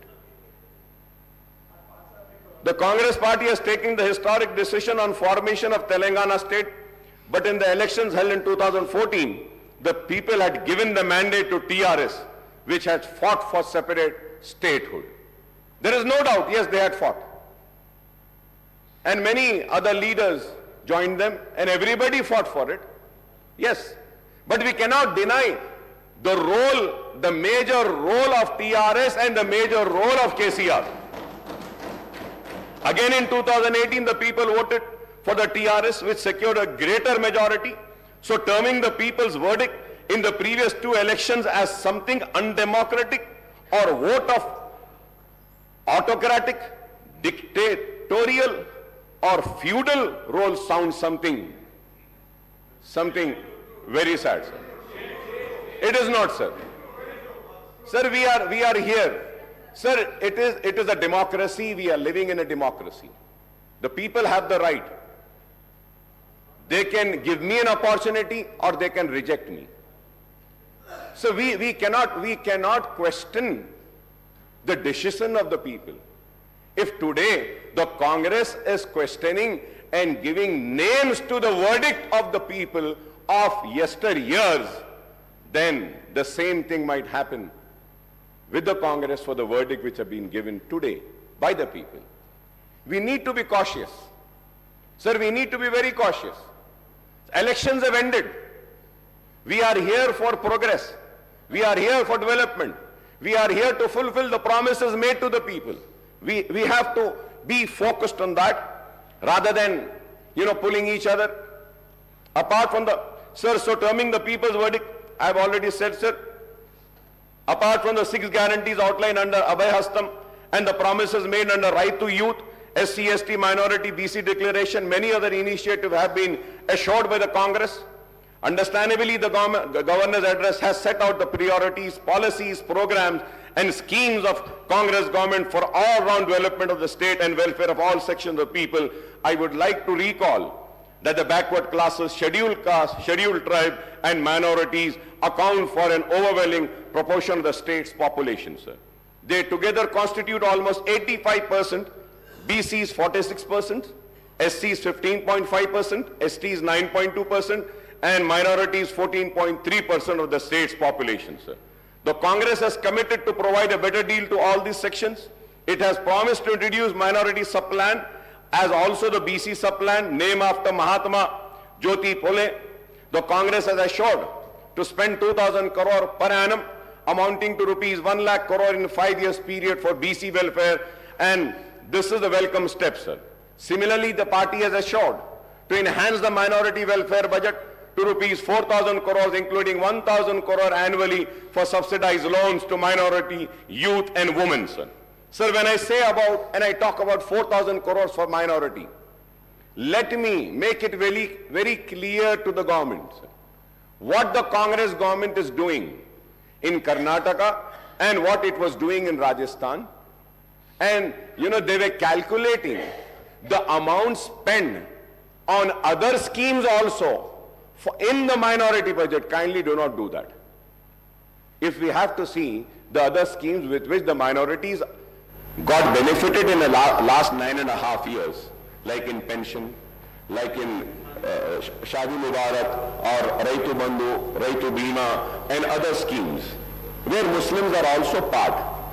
If we have to take into account that amount and the 2,200 crores, we have already crossed 5,500 crores. I hope that the 4,000 crores will be only for minority welfare department. I hope that. I hope. So the Congress has promised to rename Dalit Bandhu scheme as Ambedkar Abhaya Hastam and extend it to both SCs and STs, and to raise the financial assistance to rupees 12 lakh per family, sir. The party has also assured to raise the reservation of SC/STs to 18% and 12% respectively, sir. However, the Congress has maintained a silence on the demand for raising the reservation for socially and economically backward sections of Muslims of 12%, sir. Congress ने अपनी election की campaigning में इल्जाम लगाया 12%, मगर 12% का जिक्र अपने मैनिफेस्टो में नहीं किया। मैं जानना चाह रहा हूं चीफ मिनिस्टर साहब से, ठीक है इन्होंने नहीं दिया, क्या आप देने वाले हैं? क्या आप देंगे? क्या आप सिंसियर हैं? सवाल है। और असेंबली के रिकॉर्ड्स को उठाकर देखिए, मजलिस इत्तेहाद अल मुस्लिमीन की तरफ से मैंने खड़े होकर उस वक्त कहा था 12% मिलता है, मिलने दो नहीं, हमको 4% जो हम हासिल करें राशिद रेड्डी साहब के दौर में, उसको कायम रखना ये बड़ी जिम्मेदारी है। तो आप ठीक है ये नहीं दिए, आप दे रहे हैं क्या बताइए? क्या आप देंगे क्या? And I go for the red sir. Sir, I may recall that the Telangana government has enacted a bill in the state legislature based on the report of the state BC Commission and ST/SC Commission and the findings of Sudhi Commission and Chellappa Commission to raise the quantum of reservation to 12% for BCE category and 10% for STs. Sir, I would like the Honorable Chief Minister Sahab, Mr. Revanth Reddy Sahab, to clarify on the government stand on this issue, sir. Regarding the minority sub-plan and BC sub-plan, I may point out that this has been a persistent demand of AIMIM in the United Andhra Pradesh when the Congress was in power and in Telangana state after its formation, sir. In fact, we had suggested to the Telangana government to enact a legislation on the patterns of Act number 6 of 2022, the AP Minorities Component Outlay Allocation and Utilization of Financial Resources Act 2022 and Act number 13 of 2019, the AP BC Sub-Plan Planning Allocation and Utilization of Financial Resources Act 2019 for earmarking the funds for minorities and BCs in the state budget, sir. So now our party AIMIM once again reiterates the demand for enacting the two separate legislation, one for the minorities and another for the backward classes, providing for minority component and BC component in Telangana state budget and making allocation for the sub-plan for the forthcoming state budget for the financial year 2024 and 2025, sir. Sir, when I say this, sir, you can go through the records and see about the BCs, sir. The treatment given to the BCs, all the BCs corporation. My learned friend, Sridhar Babu, was with me as a member in Public Accounts Committee. We had asked for the details, and we saw the details of the allocation made to the BC, मुख्तलिफ BC के महकुमों को, तो देखकर बड़ी हैरत हुई थी. मैं उम्मीद करता हूं कि आप उनके साथ इंसाफ करेंगे. SC और ST के रिजर्व सीट्स पर भी, शायद अगर मैं गलत ना हो, तो सबसे ज्यादा सीटों पर अवाम ने आपको मुंतखब किया. इस उम्मीद के साथ कि उनके साथ भी इंसाफ होगा. और हम उम्मीद करते हैं कि आप सब के साथ इंसाफ करेंगे. We hope that the Congress government would fulfill its assurance to conduct a caste census and effect an increase in BC reservation within 6 months of assuming power in the state, sir. क्योंकि आपने कहा है ये बात. और फिर the Congress has not elaborated on the quantum of raise in BC reservation in education and public employment in the state except promising a hike. कितना करेंगे आप? वो आपने नहीं कहा. This is in contrast to the assurance to raise the BC reservation in local bodies as well as in award of government civil construction and maintenance contract to 42%, sir. Assuming that the reservation for BCs in education and public employment are raised to 42%, apart from the proposed increase in SC/ST reservation to 18 and 12%, this would, Honorable Panel Speaker, sir, this would raise the total quantum of reservation for SC, STs and BCs together to 72%. 72%, sir. So we do not know whether the enhancement of reservation to 72% will pass the muster as the Supreme Court has laid down the Lachman Rekha of 50% for overall reservation for weaker sections. If we add the BC reservation, Honorable Panel Speaker, sir, if we add the BC, if we add the EBC reservation of 10% and an increase of 8% reservation for SEBC, Muslim category BCE, the overall reservation will reach 90%. It is going to be 90%.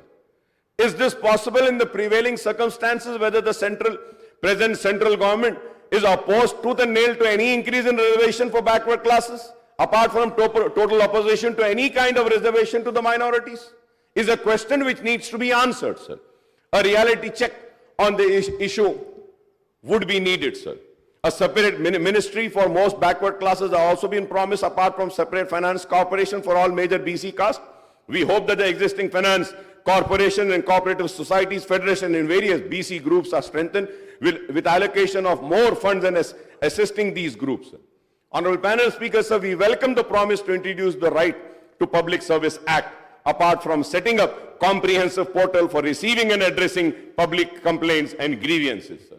Sir, जब मैं इसकी बात करता हूं तो इसके साथ साथ ये भी कहूंगा कि हर महकमे में जैसा ऑफिशियल लैंग्वेज कमीशन है, आप मुसलमान को रखिए ताकि वो उर्दू के इंप्लीमेंटेशन के लिए उस पर गौर करें. हायर एजुकेशन डिपार्टमेंट है, वाइस चेयरमैन एक मुसलमान को दीजिए. यूनिवर्सिटीज हैं, वहां पे एक मुसलमान को दीजिए. आप इंफॉर्मेशन का जो है उसमें आप मुसलमान को दे सकते हैं. और कई वकील हैं, पब्लिक प्रोसिक्यूटर्स मुसलमानों को दे सकते हैं. लेकिन आज ये चीज नहीं हो रही है. मैं उम्मीद करता हूं कि मुसलमानों को उनका हक दिया जाएगा. So the 6 guarantees are going to be cornerstone of the Congress government action plan for the state, sir. The government has implemented 2 of the promises made in the manifesto, and it has assured that a definite and time-bound action plan will be announced soon to implement the other guarantees in the poll manifesto, sir. Sir, when I talk about the poll manifesto, sir, about 6 guarantees, sir. Sir, I have all the details, sir. Like Mahalakshmi scheme, sir, gas cylinder 500 rupees, free travel for women, farmers, financial assistance of 15,000 per acre, rupees 12,000 per annum to agricultural labor, bonus of 500 paddy waiver, and all land extent and number of farmers. ये सारी चीजें जब हम देखते हैं, sir, I don't know whether people know about this, sir. I might be wrong, but I would request the government to please correct me. Please do correct me. So 2,500 per month to every BPL family woman. Sir, अगर हम BPL family woman में card में से एक औरत को अगर ले लेते हैं पर मंथ, नहीं, मैं एक को ले रहा हूं, मैं सिर्फ एक को ले रहा हूं, एक को ले लेते हैं तो 2,249.75 crore per month sir, per annum 26,997 sir. Gas cylinder form जारी करिए कि जितने भी चालानात है उसको हम 50% वेव ऑफ करते हैं, और ऑटोज वालों को किस तरीके से हम मदद पहुंचा सकते हैं। वो कुछ पैसे भरते हैं रोड टैक्स का, इसका, अगर उसमें अगर उनको कुछ एग्जेम्पशन अगर कुछ देते हैं तो एक उनको भी एतमाद में लिए वैसा होगा सर। उसके साथ साथ जी नहीं, अब देते बोले थे साहब, आपके मैनिफेस्टो में बोले थे, आप अब देंगे बोल के बोले थे। केसीआर साहब अनाउंस करे थे कि हम गवर्नमेंट में अगर आएंगे तो ऑटो वालों को ये देंगे, इट वाज अनाउंस्ड। तो मैं चीफ मिनिस्टर साहब से रिक्वेस्ट करूंगा कि ऑटो वालों का भी थोड़ा सा अगर आप देखते हैं तो उनका भी थोड़ा अच्छा फायदा हो जाएगा। और इसके साथ ही साथ ऑनरेबल पैनल स्पीकर सर, मैं ये जरूर कहना चाहूंगा कि आउट ऑफ 9,000 6,000 तो पुराने बसेस है, और फिर नुकसान 2,000 करोड़ का है, तो ये पेट्रोल डीजल के लिए भी देना है। So there are many other things, sir, which I think in the next budget session I will go further ahead and discuss about this, sir. But as per my knowledge, sir, 12 crore का शायद नुकसान हो रहा है RTC को इससे। अब इसको हम कैसा करेंगे, इसका भी आप कुछ प्रोग्राम बनाइए sir. Sir, and domestic gas cylinders के ताल्लुक से भी मैंने पहले ही कहा है और फिर से कहूंगा, और उम्मीद करता हूं कि आप करेंगे। और under Rythu Bharosa the assistant of 70 lakh farmers is been raised to 15,000 per acre and the coverage has been extended to 6 lakh share of khawldas also, sir, bonus of 500। ये सारी चीजें हैं जो आप जानते हैं, मैं भी जानता हूं। क्रॉप लोन्स के बारे में भी आपने वेव करेंगे कहा, ₹2 lakh at one go would require 36,000 crore, sir, ₹30,000 crores towards loan amount and ₹6,000 crores towards interest. So 36,000 है। I hope that under Gruha Jyoti guarantee 200 unit of free electricity a promise for all household। अब ये 200 कैसा देंगे, इसमें भी confusion है sir. 200 unit कैसा देंगे? अब अगर मुझे 201 आएगा यूनिट, तो क्या 200 माफ करके 1 यूनिट के पैसे लेंगे? या अगर मुझे 500 यूनिट आ रहा है तो वो 500 यूनिट में से आप 300 माइनस करके 200 का लेंगे? इसमें क्लैरिटी नहीं है sir. So I request kindly issue the guidelines with which ये 200 यूनिट फ्री जो मिलेगा। The power sector in the state, TS Genco, TS Transco and Northern Southern Discoms are already saddled with huge losses of 50,275 crores and staggering debt of 81,516 crores। क्योंकि ये सिर्फ मैं newspapers में, honourable speaker sir, मैं newspapers में देख रहा था, हर कोई बोल रहे थे कि 50,000 का इसमें लॉसेज है, 80,000 के लॉसेज है कहें सर। लेकिन the thing is that we are already saddled with the huge losses of 50,275 crores and staggering debt of 81,516 crores, sir. Sir, under Indulu scheme, families not owning houses are promised a house site and a financial assistance ₹5 lakhs for construction of houses, sir. Sir, ये 2 bedroom houses के ताल्लुक से भी speaker साहब मैं आपके जरिए हुकूमत की तवज्जो इस बात पे लाना चाहता हूं कि सर, इलेक्शन कोड आने की वजह से जो लोगों को सर्टिफिकेट्स दे दिए गए थे, जो लोगों को हाथ में कागज दे दिया गया था कि ये यूनिट आपका है, तो उसकी चाबी अब तक नहीं दी गई, और जो लिस्ट सैंक्शन हुई थी वो भी वैसी रुकी हुई है। सर, आपके जरिए मैं हुकूमत और हमारे चीफ मिनिस्टर साहब रेवंत रेड्डी साहब की तवज्जो इस बात पे लाना चाहता हूं कि मेरे कॉन्स्टिट्यूंसी में पुराने जो घर थे उनको तोड़कर 2 bedroom बनाए थे और उनसे वादा किया गया था कि बनने के बाद उनको दिया जाएगा, लेकिन इलेक्शन कोड आने की वजह से रुक गया है। काइंडली आपसे रिक्वेस्ट है कि हैदराबाद कलेक्टर साहब को बोल के उसको क्लियर करवा दीजिए, क्योंकि हमारे अश्योरेंस पे, हमारी जबान पे उन लोगों ने अपने घरों को खाली करके 2 bedroom बनाने की इजाजत दी। अगर उनको नहीं मिलेगा तो बड़ा प्रॉब्लम होगा. Honorable Speaker, sir, through you also very important issue I want to bring to the kind notice of the government is that, sir, under JNNURM, Wambe scheme and other schemes, housing was taken up, sir. Right from Mr. Chandrababu Naidu was the chief minister then, से लेकर आज तक भी ये हो रहा है. वो घर जो है सो 20 साल 15 साल पुराने हो गए, बहुत खराब हो गए हैं. तो हमारी नुमाइंदगी पर HMDA से 100 करोड़ रुपए रिलीज हुए थे, वो 150 करोड़ रुपया पूरे शहर के JNNURM, वाम्बे और ये दूसरे हाउसिंग स्कीम के पुराने घरों के मेंटेनेंस वर्क के लिए. तो मैं आपके जरिए हुकूमत से रिक्वेस्ट करूंगा कि हैदराबाद और सिकंदराबाद के जितने पुराने घर हैं जो डिलैपिलेटेड कंडीशन में, जिसके लिए अमाउंट भी रिलीज हुआ है, kindly give instructions that these amounts are released to the contractors and the work can be taken up so that it will help the poorest of the poor people, sir. Sir, about SC/ST's promise, assistance of 6 lakhs for construction of houses, and for other it is 5 lakhs. I don't know why this difference, sir. SC/ST को आप 6 लाख देते बोले, यहाँ पे 5 lakh.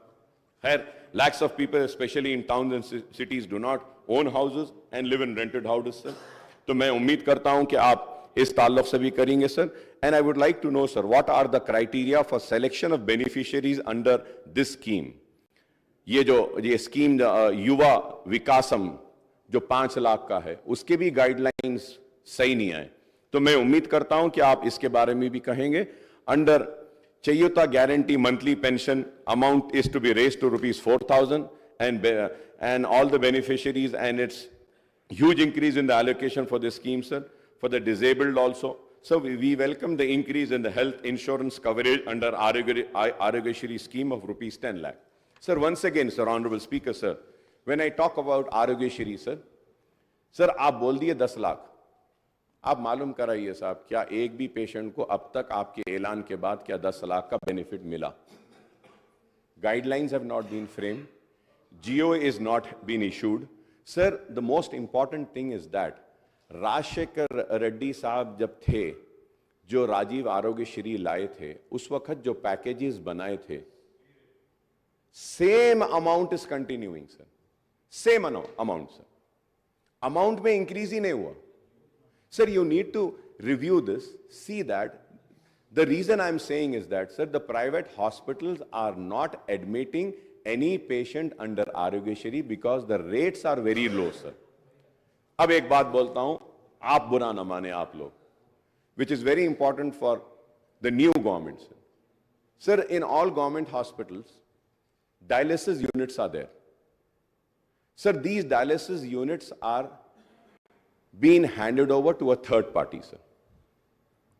And sir, like a private hospital is getting 1,250, 1,250 for one dialysis. Government hospital is getting 1,850 rupees, and that 1,850 rupees, it is being paid to the third party, not to the government hospital. आप बताइए sir, ये तो गलत है. ये this is very wrong. आप वो third party को बेनिफिट दे रहे हैं, लेकिन प्राइवेट हॉस्पिटल्स को आप कम करके रखें. This needs to be corrected, sir. I hope that the government will make a note and do the necessary corrections. Cancer patient बहुत ज्यादा बढ़ रहे हैं, उनके लिए आप ये आरोग्यश्री का जो राजीव आरोग्यश्री का स्कीम जो है, इसमें कैंसर पेशेंट्स को दीजिए. And in dialysis also, sir, dialyzers are not provided, sir. The dialyzer, the pipes are not provided. And there is one investigation which is required for all the dialysis patients to check the creatinine levels. वो उसके लिए they have to make an additional payment. So such things are there which needs to be corrected, which was not corrected by this government in spite of repeatedly requesting. I hope that you will do the necessary corrections. This will help the poor people, sir. Sir, going further ahead, sir, it is apparent that you, especially in the rural and small towns, are being facing problems of unemployment.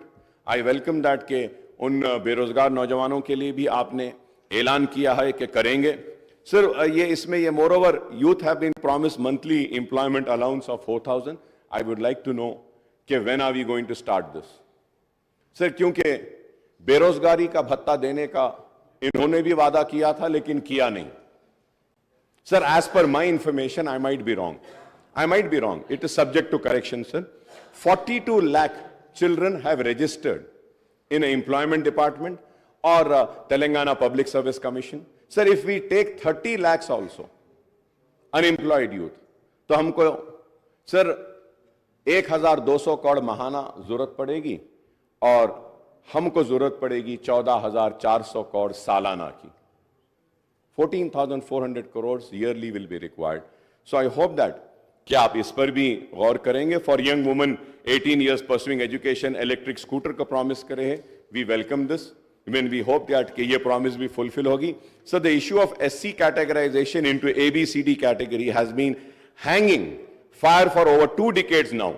Despite the effort of the successive government, the United AP and Telangana government to implement it in a letter and spirit, sir, unless constitutional amendments are moved by the central government to overcome the hurdles in implementing the categorization in selected state instead of entire country, this issue cannot be resolved, sir. Regarding the minority declaration, let me point out that most of the schemes and initiative included in this declaration are already under implementation in the states since Telangana came into being in June 2014, sir. The Congress has promised about Setwin, sir. I hope that कि सेटविन को आप मजबूत बनाएंगे, अच्छा बनाएंगे ताकि unemployed youth को skill development का ट्रेनिंग का प्रोग्राम भी होगा. और मैं ये भी कहूँगा कि कांग्रेस के टाइम में ओल्ड सिटी में हम नेशनल एकेडमी ऑफ कंस्ट्रक्शन का एक सेंटर लाए थे. तो मैं आपसे रिक्वेस्ट करूँगा कि नेशनल एकेडमी ऑफ कंस्ट्रक्शन के सेंटर को माइनॉरिटी वेलफेयर डिपार्टमेंट से जोड़ दीजिए. तो at least minority welfare department can take up the skill development programme with collaboration with National Academy of Construction, sir. So you have also promised about additional funds to Khuli Qutub Shah, sir.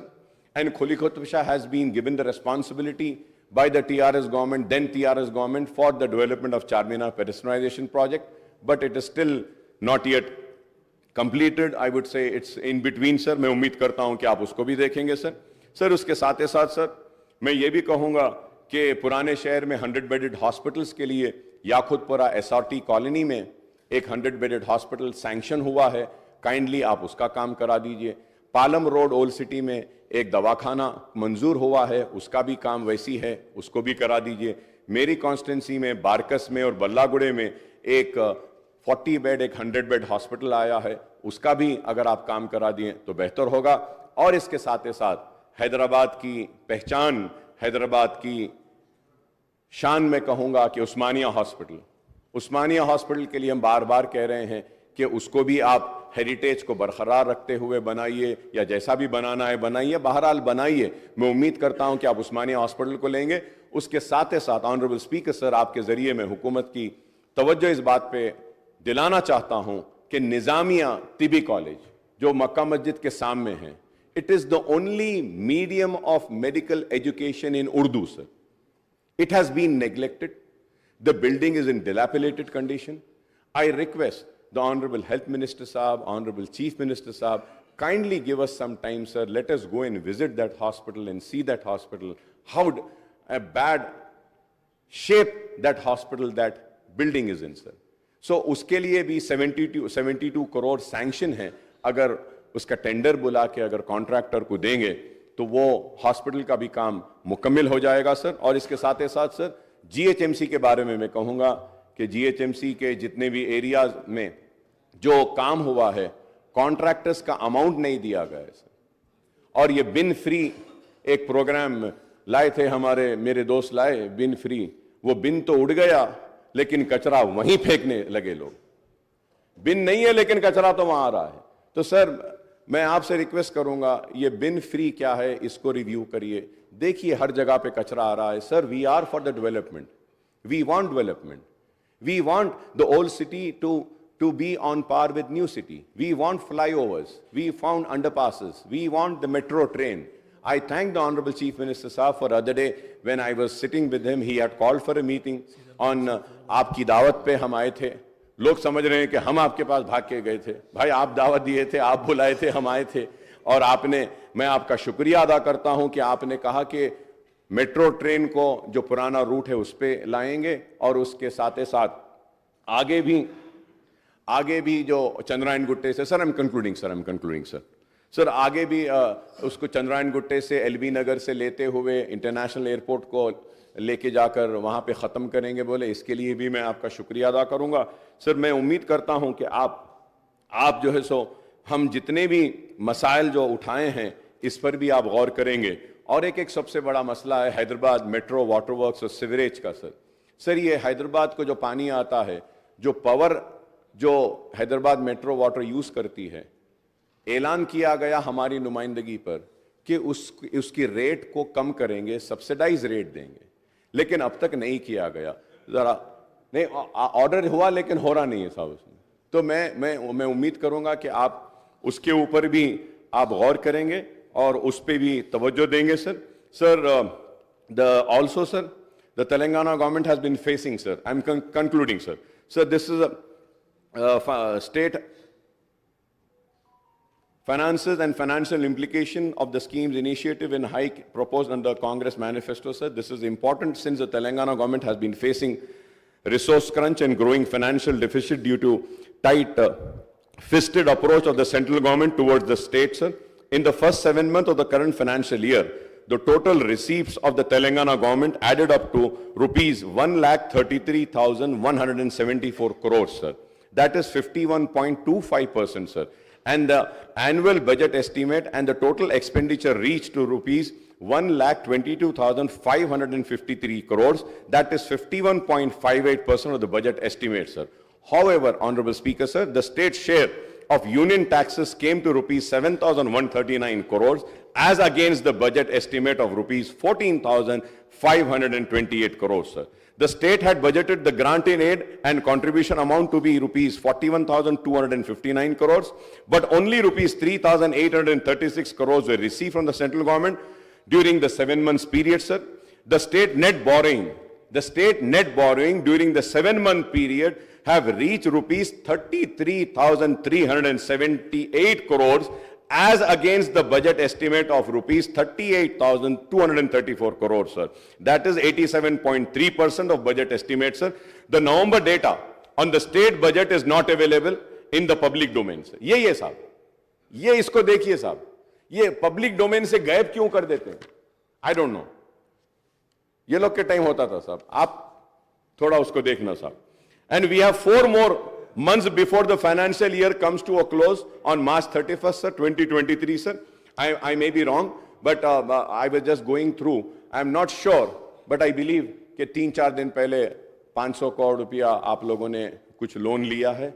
So क्या लिया है तो please बोलिए, और मैं चाहूंगा कि आप व्हाइट पेपर भी जारी करिए स्टेट के फाइनेंसेस पर, so that the people know कि what is the real financial position of the state, sir. The state cannot pile up borrowing as per its requirement, as it is hamstrung by the condition and restriction imposed by the Physical Responsibility and Budget Management FRBM Act, sir. According to the latest data, the borrowing limit for the Telangana government for the current year has been fixed to rupees 57,813 crores by the Union Finance Minister, but it was actually curtailed to rupees 42,225 crores after taking into account the additional borrowings of rupees 15,588 crores in the previous years. So, however, the Union Finance Minister has further curtailed the borrowing limit of Telangana state by 36,617 crores under open market borrowing as against the budget estimate of rupees 38,235 crores, citing overborrowing from open market in the previous year, sir. The state has already mobilized, Honorable Speaker, sir, the state has already mobilized 36,378 crores through open market loans in the current financial year up to the end of November 2023, sir. The state cannot raise any open market loans during the remaining period of the financial year till March 31, 2024, sir. I might be wrong, sir. This is subject to correction, sir. Sir, it can only avail a special drawing facility and resort to ways and means, advances and overdraft to meet its day-to-day requirements, sir. Overdraft. It is a very alarming. So this is why I say that a white paper needs to be tabled. Let the people know, sir. Sir, this is the grim financial scenario of the state at the Telangana government, and this is solely the result of policies and restraint imposed by the central government as well as the lesser central assistance by the way of grant in aid and devolution of central taxes. I would like to remind that I was the one person who is to always caution and say that devolution of funds, GST, आपको नुकसान होगा, लेकिन आप लोगों ने मेरी बात नहीं सुनी उस वक्त। मैंने बार बार कहा था, सीएम साहब, उस वक्त के सीएम साहब केसीआर साहब ने उठकर मुझसे कहा कि अकबर भाई आप बेफिक्र रहिए, हमारे स्टेट को पूरे पैसे आएंगे। लेकिन देखिए हमारे स्टेट को पैसे नहीं आए, हमारे स्टेट का नुकसान हुआ, और उस वजह से आज हमको मुसीबतें उठानी पड़ेगी। Sir, I wish my old colleague, my friend, and my very close friend, I would say, Mr. Bhatti Saab, the Deputy Chief Minister Saab, Bhatti Vikrama Saab, who looks after the finances, my best wishes and best of luck with you, sir. And we are there for whatever support and assistance or help is needed, sir. Incidentally, a few days ago, Deputy CM Saab had released a booklet on Telangana economy and Telangana at a glance, on the financial indicators of state during the financial year 22-23. Telangana gross state domestic product, GSDP, at current prices 22-23 reached to rupees 13,13,391 crore with 16.3% growth, which was marked higher than India's growth of 16.1, sir. और उसके साथ ही साथ 2 दिन पहले हमारे हैदराबाद को भी एक अवार्ड मिला है, best city, right.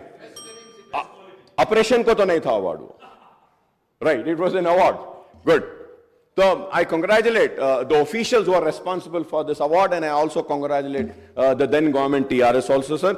Sir, moreover the Telangana, sir, isme led the other big states in the country with the highest per capita income of 3,12,398 during the year 22-23, sir. The state has certainly progressed since it was granted statehood in 2014, sir. There are many other issues which may have time to discuss during the forthcoming budget, sir. Before I conclude, I may recall that one issue which I have been highlighting it frequently during the session of Telangana Assembly was conduct and duration of budget monsoon winter session of the Assembly, sir. Sir, मैं इनको भी criticise करता हूं, sir. My friends are there, sir. Sir, Andhra Pradesh था बोलकर आंध्र प्रदेश में 40 दिन budget session होता था, सर। बोले कि नहीं सर, वो आधे मेंबर्स उधर चले गए तो 40 के बजाय कम कर देंगे। Sir, I request, sir, we should have session, sir, we should have discussion, sir. Sir, इसमें हुआ ये, sir, in the last budget session, sir, I am sorry, secretary साहब is there, he might feel offended, but the demands were not table and we were discussing on demands, sir. कैसे होगा sir ये? ठीक है, सब सारे लोग नहीं पढ़ते होंगे, लेकिन बात पढ़ने वाले लोग हैं, सर। हम जैसे लोग जो टूटा फूटा जैसा भी है पढ़ लेते हैं, ठीक है, हम उतने काबिल नहीं हैं, उतने ज्यादा पढ़े लिखे नहीं हैं, उतने डिग्रीज नहीं है, लेकिन फिर भी sir, I may point out whether it is assembly or a small state like Sikkim or large state like Uttar Pradesh, there is nothing to prevent these assemblies for holding sittings for longer duration and for holding, sir. Sir, we in Telangana have 119 members, AP has 175. Sir, Andhra Pradesh Assembly regularly budget session होता है, और हमारे पास the budget session used to be sitting of 29 days, sir, 40 days span में होता था। लेकिन अगर हम देखते हैं, sir, during the first term, 2014 and 18, the assembly sittings were held for 126 days, annual average of 25 days, sir. Moreover, in the successive sessions, the question hour were dispensed. Question hour chale gaya. With too often and no discussions were held in form of half an hour discussion, rule 29, LAQ rule 39, SNQ rule 51, short discussion rule 60, calling attention rule 74, and matter of urgent public importance, sir. In the BSc meeting held in this connection, the previous sittings and session of Assembly, our party had given a list of issues for discussion, sir. Sir, therefore, I urge the Honorable Chief Minister, the Leader of the House and the Legislative Affairs Minister, sir, to ensure that Assembly sessions are conveyed for longer duration, and all the 3 session budget, monsoon and winter will be held, sir. तो मैं उम्मीद करता हूं, sir, आपने जो मुझे मौका दिया है, इसके लिए मैं आपका शुक्रिया अदा करता हूं, और शुक्रिया अदा करते हुए आपकी हुकूमत के साथ अपनी सारी नेक ख्वाहिशात का इजहार करता हूं, और हमारा ताउन आपके साथ रहेगा। जो रियासत की बेहतरी के लिए है, हम उसकी तायीद करेंगे। जो रियासत के अवाम के खिलाफ होगा, हम उसकी मुखालिफत करेंगे। हम खड़े रहकर अपने हक की लड़ाई लड़ेंगे। हम मुसलमानों की आवाज बनकर इस ऐवान में गूंजते रहे हैं, हमारी आवाज गूंजते रहेगी और हम अपने मुतालिबात को आपके सामने रखेंगे। और उम्मीद करता हूं कि छोटे व्यापारियों का भी आप ख्याल करेंगे, ऑटो वालों का ख्याल करेंगे, माइनॉरिटीज के इश्यूज जब उठाएं उसके ताल्लुक से आप संजीदा रहेंगे, उर्दू के ताल्लुक से हमने जो उठाया है, और उसके साथ ही साथ सर हाईटेक सिटी में दुकानें 24 घंटे खुले रहते हैं सर। आपकी गवर्नमेंट आने के बाद से 10:30 11 बजे ओल्ड सिटी में दुकानें बंद कर दे रहे हैं सर। ये छोटे कारोबार वाले हैं सर, थोड़ा उन पे भी रहम करिए। मेरी आपसे अदबन दरखास्त है कि एक मीटिंग भी बुलाइए, माइनॉरिटीज के इश्यूज को हम आपके सामने लाएंगे, आपके सामने रखेंगे और उम्मीद करते हैं कि आपकी हुकूमत काम करेगी, आवाम के दिलों को जीतेगी, अपने मैनिफेस्टो को मुकम्मल करेगी। चाहे कितना भी पैसा हो, वो अपने जबान से, अपने मैनिफेस्टो से, अपने तयखुन से और अपने जो उम्मीद जो आवाम को दिलाई है उसको नहीं तोड़ेगी। बहुत बहुत शुक्रिया स्पीकर साहब। శ్రీ కూనమనేని స్పీకర్ సార్, ఒక్క నిమిషం, leader of the speaker sir, governor గారి ప్రసంగం రిప్లై సందర్భంగా ఎంఐఎం సభాపక్ష నాయకులు అక్బరుద్దీన్ ఓవైసీ గారు ప్రభుత్వం తీసుకున్న నిర్ణయం రాజీవ్ ఆరోగ్యశ్రీ పథకం అమలు జరగడం లేదు, జీవో ఇవ్వలేదని వారు చెప్పిండ్రు. వారు సమాచార లోపం వల్ల ఏమన్నా చెప్పిండ్రేమో. ఈ ప్రభుత్వం బాధ్యత తీసుకున్న మొదటి రోజే మంత్రివర్గ సమావేశాన్ని ఏర్పాటు చేసి, మంత్రివర్గ సమావేశం 7 తారీఖు నాడే ఆమోదం తీసుకొని 8 తారీఖు రోజు జీఓఎంఎస్ నెంబర్ 191, ఈ జీవో స్పష్టంగా రాజీవ్ ఆరోగ్యశ్రీ పథకంలో పేదలకు వైద్య ఆరోగ్య ఖర్చుల కోసం 5 లక్షల నుంచి 10 లక్షలకు పెంచడం జరిగింది.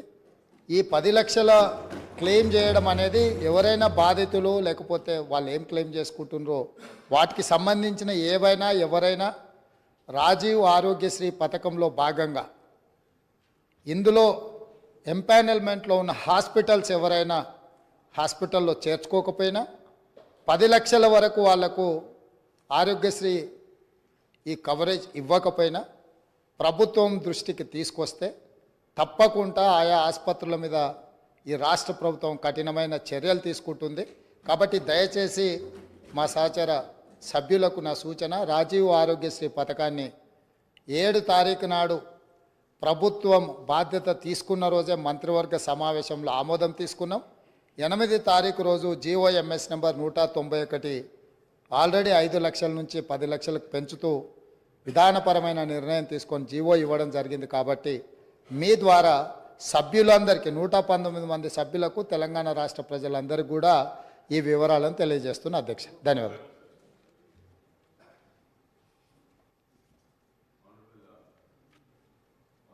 Chief Minister Saab, I thank you and I welcome that the GO was issued about enhancement of Arogya Sharif to 10 lakhs rupees.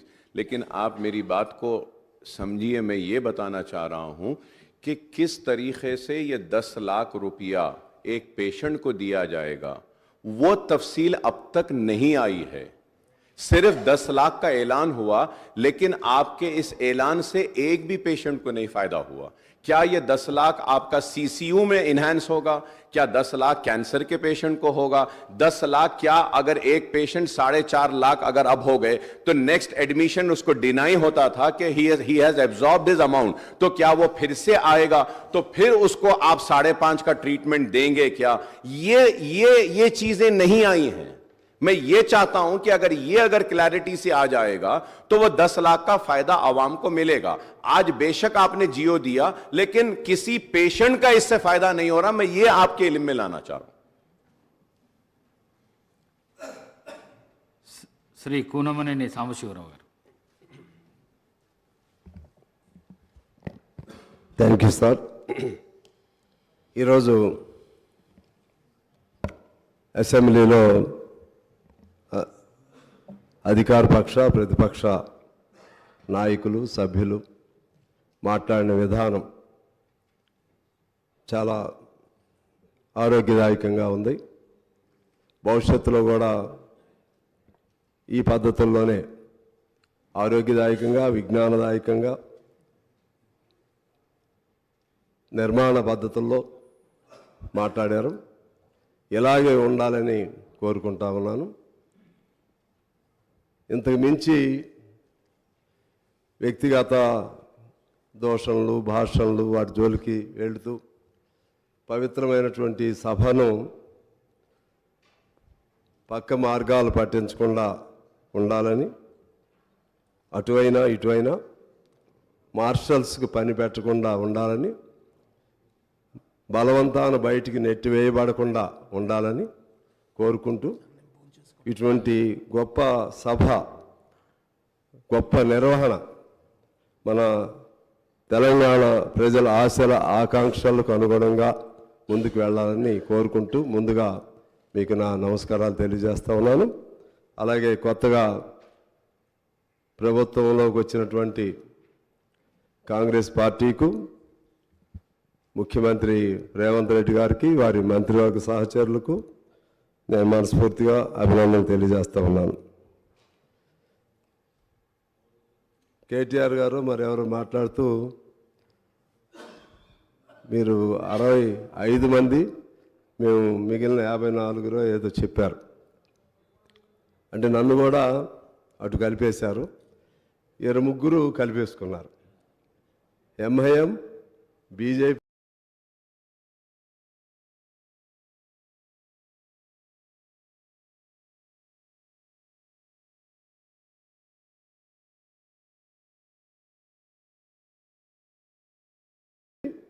BRS, మీ ముగ్గురు ఒకటిగా అనే భావన వచ్చింది నాకు. అలా ఉండకూడదని నేను అనుకుంటున్నా. నేను కూడా అలా ఉండకూడదని నేను అనుకుంటున్నా. నేను కమ్యూనిస్ట్ పార్టీ అఫ్కోర్స్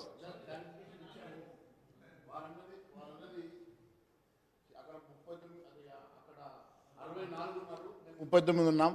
64 కాకుండా మిగిలిన వాళ్ళు ఇటువైపు ఉన్నారని చెప్పారు. ఎప్పుడు కూడా భారతీయ జనతా పార్టీ ఏ ఒక్కరితోటి కూడా కలిసి పనిచేసే సమస్య లేదు. మేము కన్స్ట్రక్టివ్ అపోజిషన్గా పార్టీ సిద్ధాంతాలు అనుగుణంగా పనిచేస్తాం. ఖచ్చితంగా ఈ ప్రభుత్వం తీసుకునేటువంటి మంచి సంక్షేమ కార్యక్రమాలకు మద్దతు ఇస్తాం.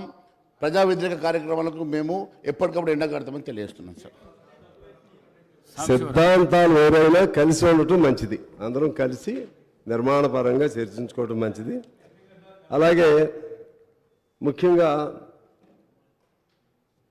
ఇదే పద్ధతి కొనసాగాలంటే అసెంబ్లీని కూడా ఎక్కువ రోజులు నడిపే విధంగా అధికార పక్షం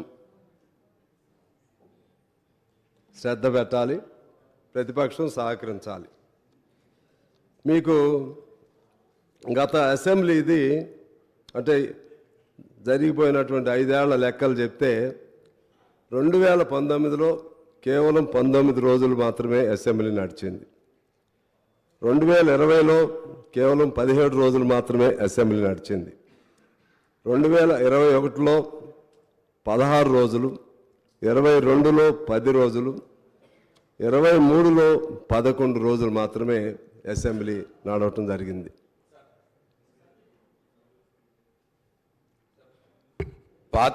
పాత అసెంబ్లీ గురించి మాట్లాడినారు కాబట్టి పాత ఎల్ఏ మినిస్టర్ నేనున్నాను. అప్పుడు అసెంబ్లీ ఎన్ని రోజుల కంటే ఎక్కువగా అప్పుడు మేము అవలంబించిన విధానం ఏంటంటే ఎన్ని అవర్స్ జరిగింది, ఎంత కన్స్ట్రక్టివ్ అవర్స్ జరిగింది, ఎంత క్వాలిటేటివ్ అవర్స్ జరిగింది అసెంబ్లీ అన్నదానికే మేము ప్రాముఖ్యతనిచ్చాము అధ్యక్ష. ప్రతిరోజు 12 గంటలు వర్కింగ్ అవర్స్, 13 గంటలు వర్కింగ్ అవర్స్ కూడా జరిగిన రోజులు చాలా రోజులు ఉన్నాయి. అన్ని పద్ధతుల మీద చర్చలు జరిగినాయి, బడ్జెట్లో మంచి చర్చలు జరిగినాయి. ఎక్కడ కూడా ప్రతిపక్ష నాయకులకు కూడా యాంపుల్ టైం ఇవ్వడం జరిగింది. కాబట్టి దయచేసి ఆ విషయాన్ని పరిగణలో తీసుకోవాల్సిందిగా నేను సిపిఐ సభ్యుడికి మనవి చేస్తా ఉన్నాను. అధ్యక్ష, గౌరవ సభ్యుడు జరిగిన రోజులు చెప్పాడు, సమయం ఏమని చెప్పాలి. ఇప్పుడు ఎక్కువ జరగాలని కోరడానికి ఎదుగు తొందరపడతారు. జరగలేదు దానికి సాంశివరావు అంతా మనకి మన నిబంధనలో ఇన్ని రోజులు జరపాలని ఉంది. దాన్ని కాదని మొత్తాన్ని కలిపి 10 రోజుల్లో జరిపేద్దామంటే అది క్వాలిటేటివ్ డిస్కషన్గా ఉండదు. సరే పోనీ సాంప్రదాయం, అది క్వాలిటేటివ్ డిస్కషన్ అవ్వదు. అందువలన క్వాలిటేటివ్ డిస్కషన్ జరగాలంటే పాత సాంప్రదాయాలకు అనుగుణంగా జరపవలసిన అవసరం ఉంది. అలాగే చర్చలు కూడా ఇదే పద్ధతిలో జరపాలని నేను కోరుతా ఉన్నాను. ముఖ్యంగా ఈ బడ్జెటు లేకపోతే ఇటువంటి అంశాలపైన అంతా గెలిటన్ అనేది మనకి అదొక సాంప్రదాయం అయిపోయింది. ఒక్క రోజులోనే మీరు చెప్పారు మా మిత్రులు ప్రశాంత్ గారు, నాకు తెలిసి గత సమావేశంలో టోటల్ బడ్జెట్ పద్దులు అంతా ఒక్క రోజులోనే పూర్తయిపోయినాయి. ఆ విధంగా అయితే okay sir, if I'm wrong I myself will be corrected. మీరు ఆలోచన చేయండి అంతే. ఈ విధంగా దీన్ని భవిష్యత్తులో జరగకుండా ఉండే విధంగా చూడాల్సినటువంటి అవసరం ఉందని నేను గుర్తు చేస్తా ఉన్నాను. అలాగే ఇప్పుడు మన అక్బర్ గారు చాలా విషయాలు చెప్పారు. ముఖ్యంగా ఆ 6 గ్యారంటీస్కి సంబంధించి, ఇతర వాగ్దానాలు హామీలకు సంబంధించి దీన్ని how to meet such expenditure, you have to explain like that. He put several questions to the newly formed government. నేను అంటున్నాను, if at all, if one should have willpower, determination, dedication, definitely one can fulfill all those things. We should take late YS Rajశేఖర Reddy garu as an example. He promised several things regarding Arogyasri, free scholarship and houses to the saturation point, this pensions, ration cards, what not. He promised several projects, several things, but ultimately he could achieve. ఆ విధంగా ఎవరు ఊహించాల ఏది మన జల యజ్ఞం, మరి ఎట్లా వచ్చింది డబ్బులు, ఎలా సాధించారు డబ్బులు. అందుకని provided one should have such willpower and plan of action and commitment and determination towards the cause, definitely you can achieve. I hope that you will achieve whatever promises you made in the poll manifesto or something like that. దీని తోడు మన అప్పుడున్నటువంటి దివంగత రాజీవ్ గాంధీ గారు చెప్పింది కూడా నేను గుర్తు చేస్తాను. డబ్బు అనేది ఇవాళ పెద్ద సమస్య కాదు నాకు తెలిసి. ఆ డబ్బుని ఎంత మేరకు సద్వినియోగం పరుస్తున్నారనేది సమస్య. ఆనాడే రాజీవ్ గాంధీ గారు రూపాయిలో కేవలం పావలా మాత్రమే ఏ ప్రాజెక్టులకు ఉద్దేశించారో అది ఖర్చు పెడుతున్నారని చెప్పి ఆనాడు చెప్పారు. ఇప్పుడు ఆ పావలా కూడా ఉందేమో ఉందని నేను అనుకోవట్లేదు. మనం ₹1,00,000 1,00,000 కోట్లు ఒక ప్రాజెక్టు పెడితే దానిలో 10,000 కోట్లు మాత్రమే ఆ ప్రాజెక్టులకి నిజమైన రూపంలో ఖర్చు అవుతుంది. మిగిలిందంతా ఎట్లా పోతున్నాయో తెలియదు, ఏ రూపంలో పోతుందో తెలియదు. దాన్ని మీరు కంట్రోల్ చేయగలిగితే కొత్త ప్రభుత్వంగా డబ్బు అనేది పెద్ద సమస్య కాదనేది నా భావన. అలాగే సెంట్రల్ గవర్నమెంట్ నుంచి మనకు చాలా నిధులు రావాల్సి ఉన్నాయి. చాలా నిధులు గత 5 ఏళ్లలో కానీ లేకపోతే అంతకుముందు 5 ఏళ్లలో కానీ తెలంగాణ ఫామ్ అయిన తర్వాత చాలా నిధులు రావాలి. ఫైనాన్స్ కమిషన్ సూచించినవి కానీ లేకపోతే ఫైనాన్స్ మేనేజ్మెంట్ని ఎఫెక్టివ్గా నడిపినందుకు ఇవ్వాల్సినటువంటి గవర్నమెంట్కి ఇవ్వాల్సినటువంటి నిధులు కానీ అవన్నీ కూడా రాలేదు. అవన్నీ కూడా మనం తీసుకుంటే ఒక 60-70 వేల కోట్లు సెంట్రల్ గవర్నమెంట్ నుంచి డ్యూ ఉంది. ఆ వైపు కూడా కాన్సన్ట్రేట్ చేస్తే ఆ ఫండ్స్ కూడా మనకి వస్తాయి. అలా మనం అన్ని రకాలుగా ప్లాన్ చేసుకుని సెంట్రల్ గవర్నమెంట్ ప్లాన్ కూడా తీసుకుంటే ఖచ్చితంగా వస్తుందని ఆ పథకాలు అమలు చేయొచ్చని నేను భావిస్తూ ఉన్నాను. తర్వాత ముఖ్యంగా there is a saying that well began is half done. I think he started on positive food, our Chief Minister and government. Within the swearing in ceremony, within the 24 or 24 hours of swearing in ceremony, he signed 2 files.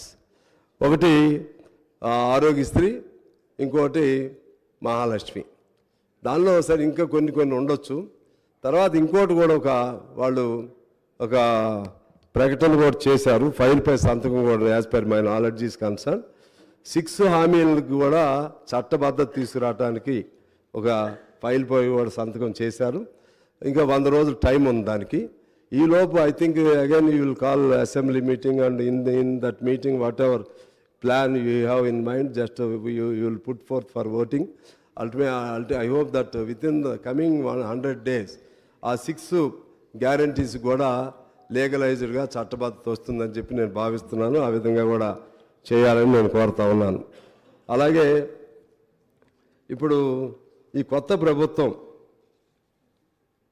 ఎక్కువ కాలం మంచిగా పనిచేయాలని నేను కోరుకుంటా ఉన్నాను.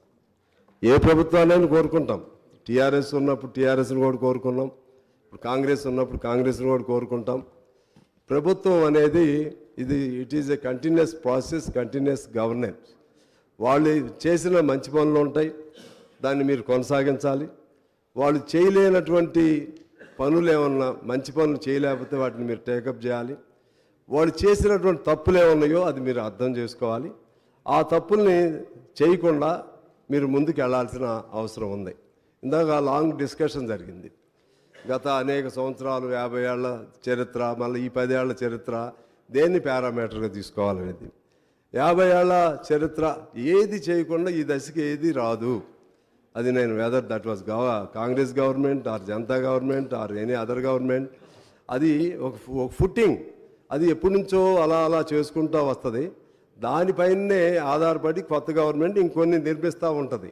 మొత్తం మేమే చేసామని చెప్పి 10 ఏళ్లలో టీఆర్ఎస్ వారు చెప్పినా, లేకపోతే కాంగ్రెస్ వాళ్ళు ఏం చేయలేదని చెప్పినా, లేకపోతే టీఆర్ఎస్ వాళ్ళు అసలు ఏం చేయలేదని కాంగ్రెస్ వారు చెప్పినా, ఇది అన్రీజనబుల్గా ఉంటుందని నేను భావిస్తూ, ఇప్పుడు చేయాల్సిందేంటి, వాళ్ళంతా బాగానే చేశారు. మరి 10 ఏళ్లకి నాకు తెలిసి ఏ ప్రభుత్వాన్ని మనం తీసుకుంటే ఏ ప్రభుత్వం కూడా అనేక సంవత్సరాలు ఏది కొనసాగలేదు. ఎంత మంచి ప్రభుత్వం అయినా మీరు తీసుకోండి. ఎన్టీ రామారావు గారి ప్రభుత్వం కొనసాగలేదు, కాంగ్రెస్ పార్టీ ప్రభుత్వం కొనసాగలేదు, ఈవెన్ మా కమ్యూనిస్టుల ప్రభుత్వం ఉన్నటువంటి పశ్చిమ బెంగాల్లో కొనసాగలేదు. మీరు ఏ స్టేట్ అయినా, you take any state, no party continued for several years, 1 or 2 terms or 3 terms, if not 4 terms. ఎవరైనా సార్ ఏదో సందర్భంలో ప్రజల దానిపైన యాంటీ ఇన్కంబెన్సీ వస్తుంది, లేకపోతే ప్రజల అంబిషన్స్ పూర్తి కాలేదనే భావంతో వస్తుంది, ఓడిస్తారు. కాబట్టి ఓడిపోవటం అనేది ప్రజాస్వామ్య ప్రక్రియలో అది కూడా దాన్ని స్పోర్టివ్గా మనం తీసుకోవాలి. ఓడిపోయాం కాబట్టి వీళ్ళు ఎంతకాలం ఉంటారో చూస్తాం, ఇది ఎంతకాలం ఉంటుందో చూస్తాం, మీరు సంవత్సరం కూడా ఉండలేరు. ఇటువంటి భాష ఎవరు వాడినా కూడా తప్పని నేను భావిస్తూ ఉన్నాను. ఎవరైనా ఒకరిద్దరు అత్యుత్సాహంతో మాట్లాడినా కూడా అది ఈ మధ్య పత్రికల్లో చూస్తున్నాం.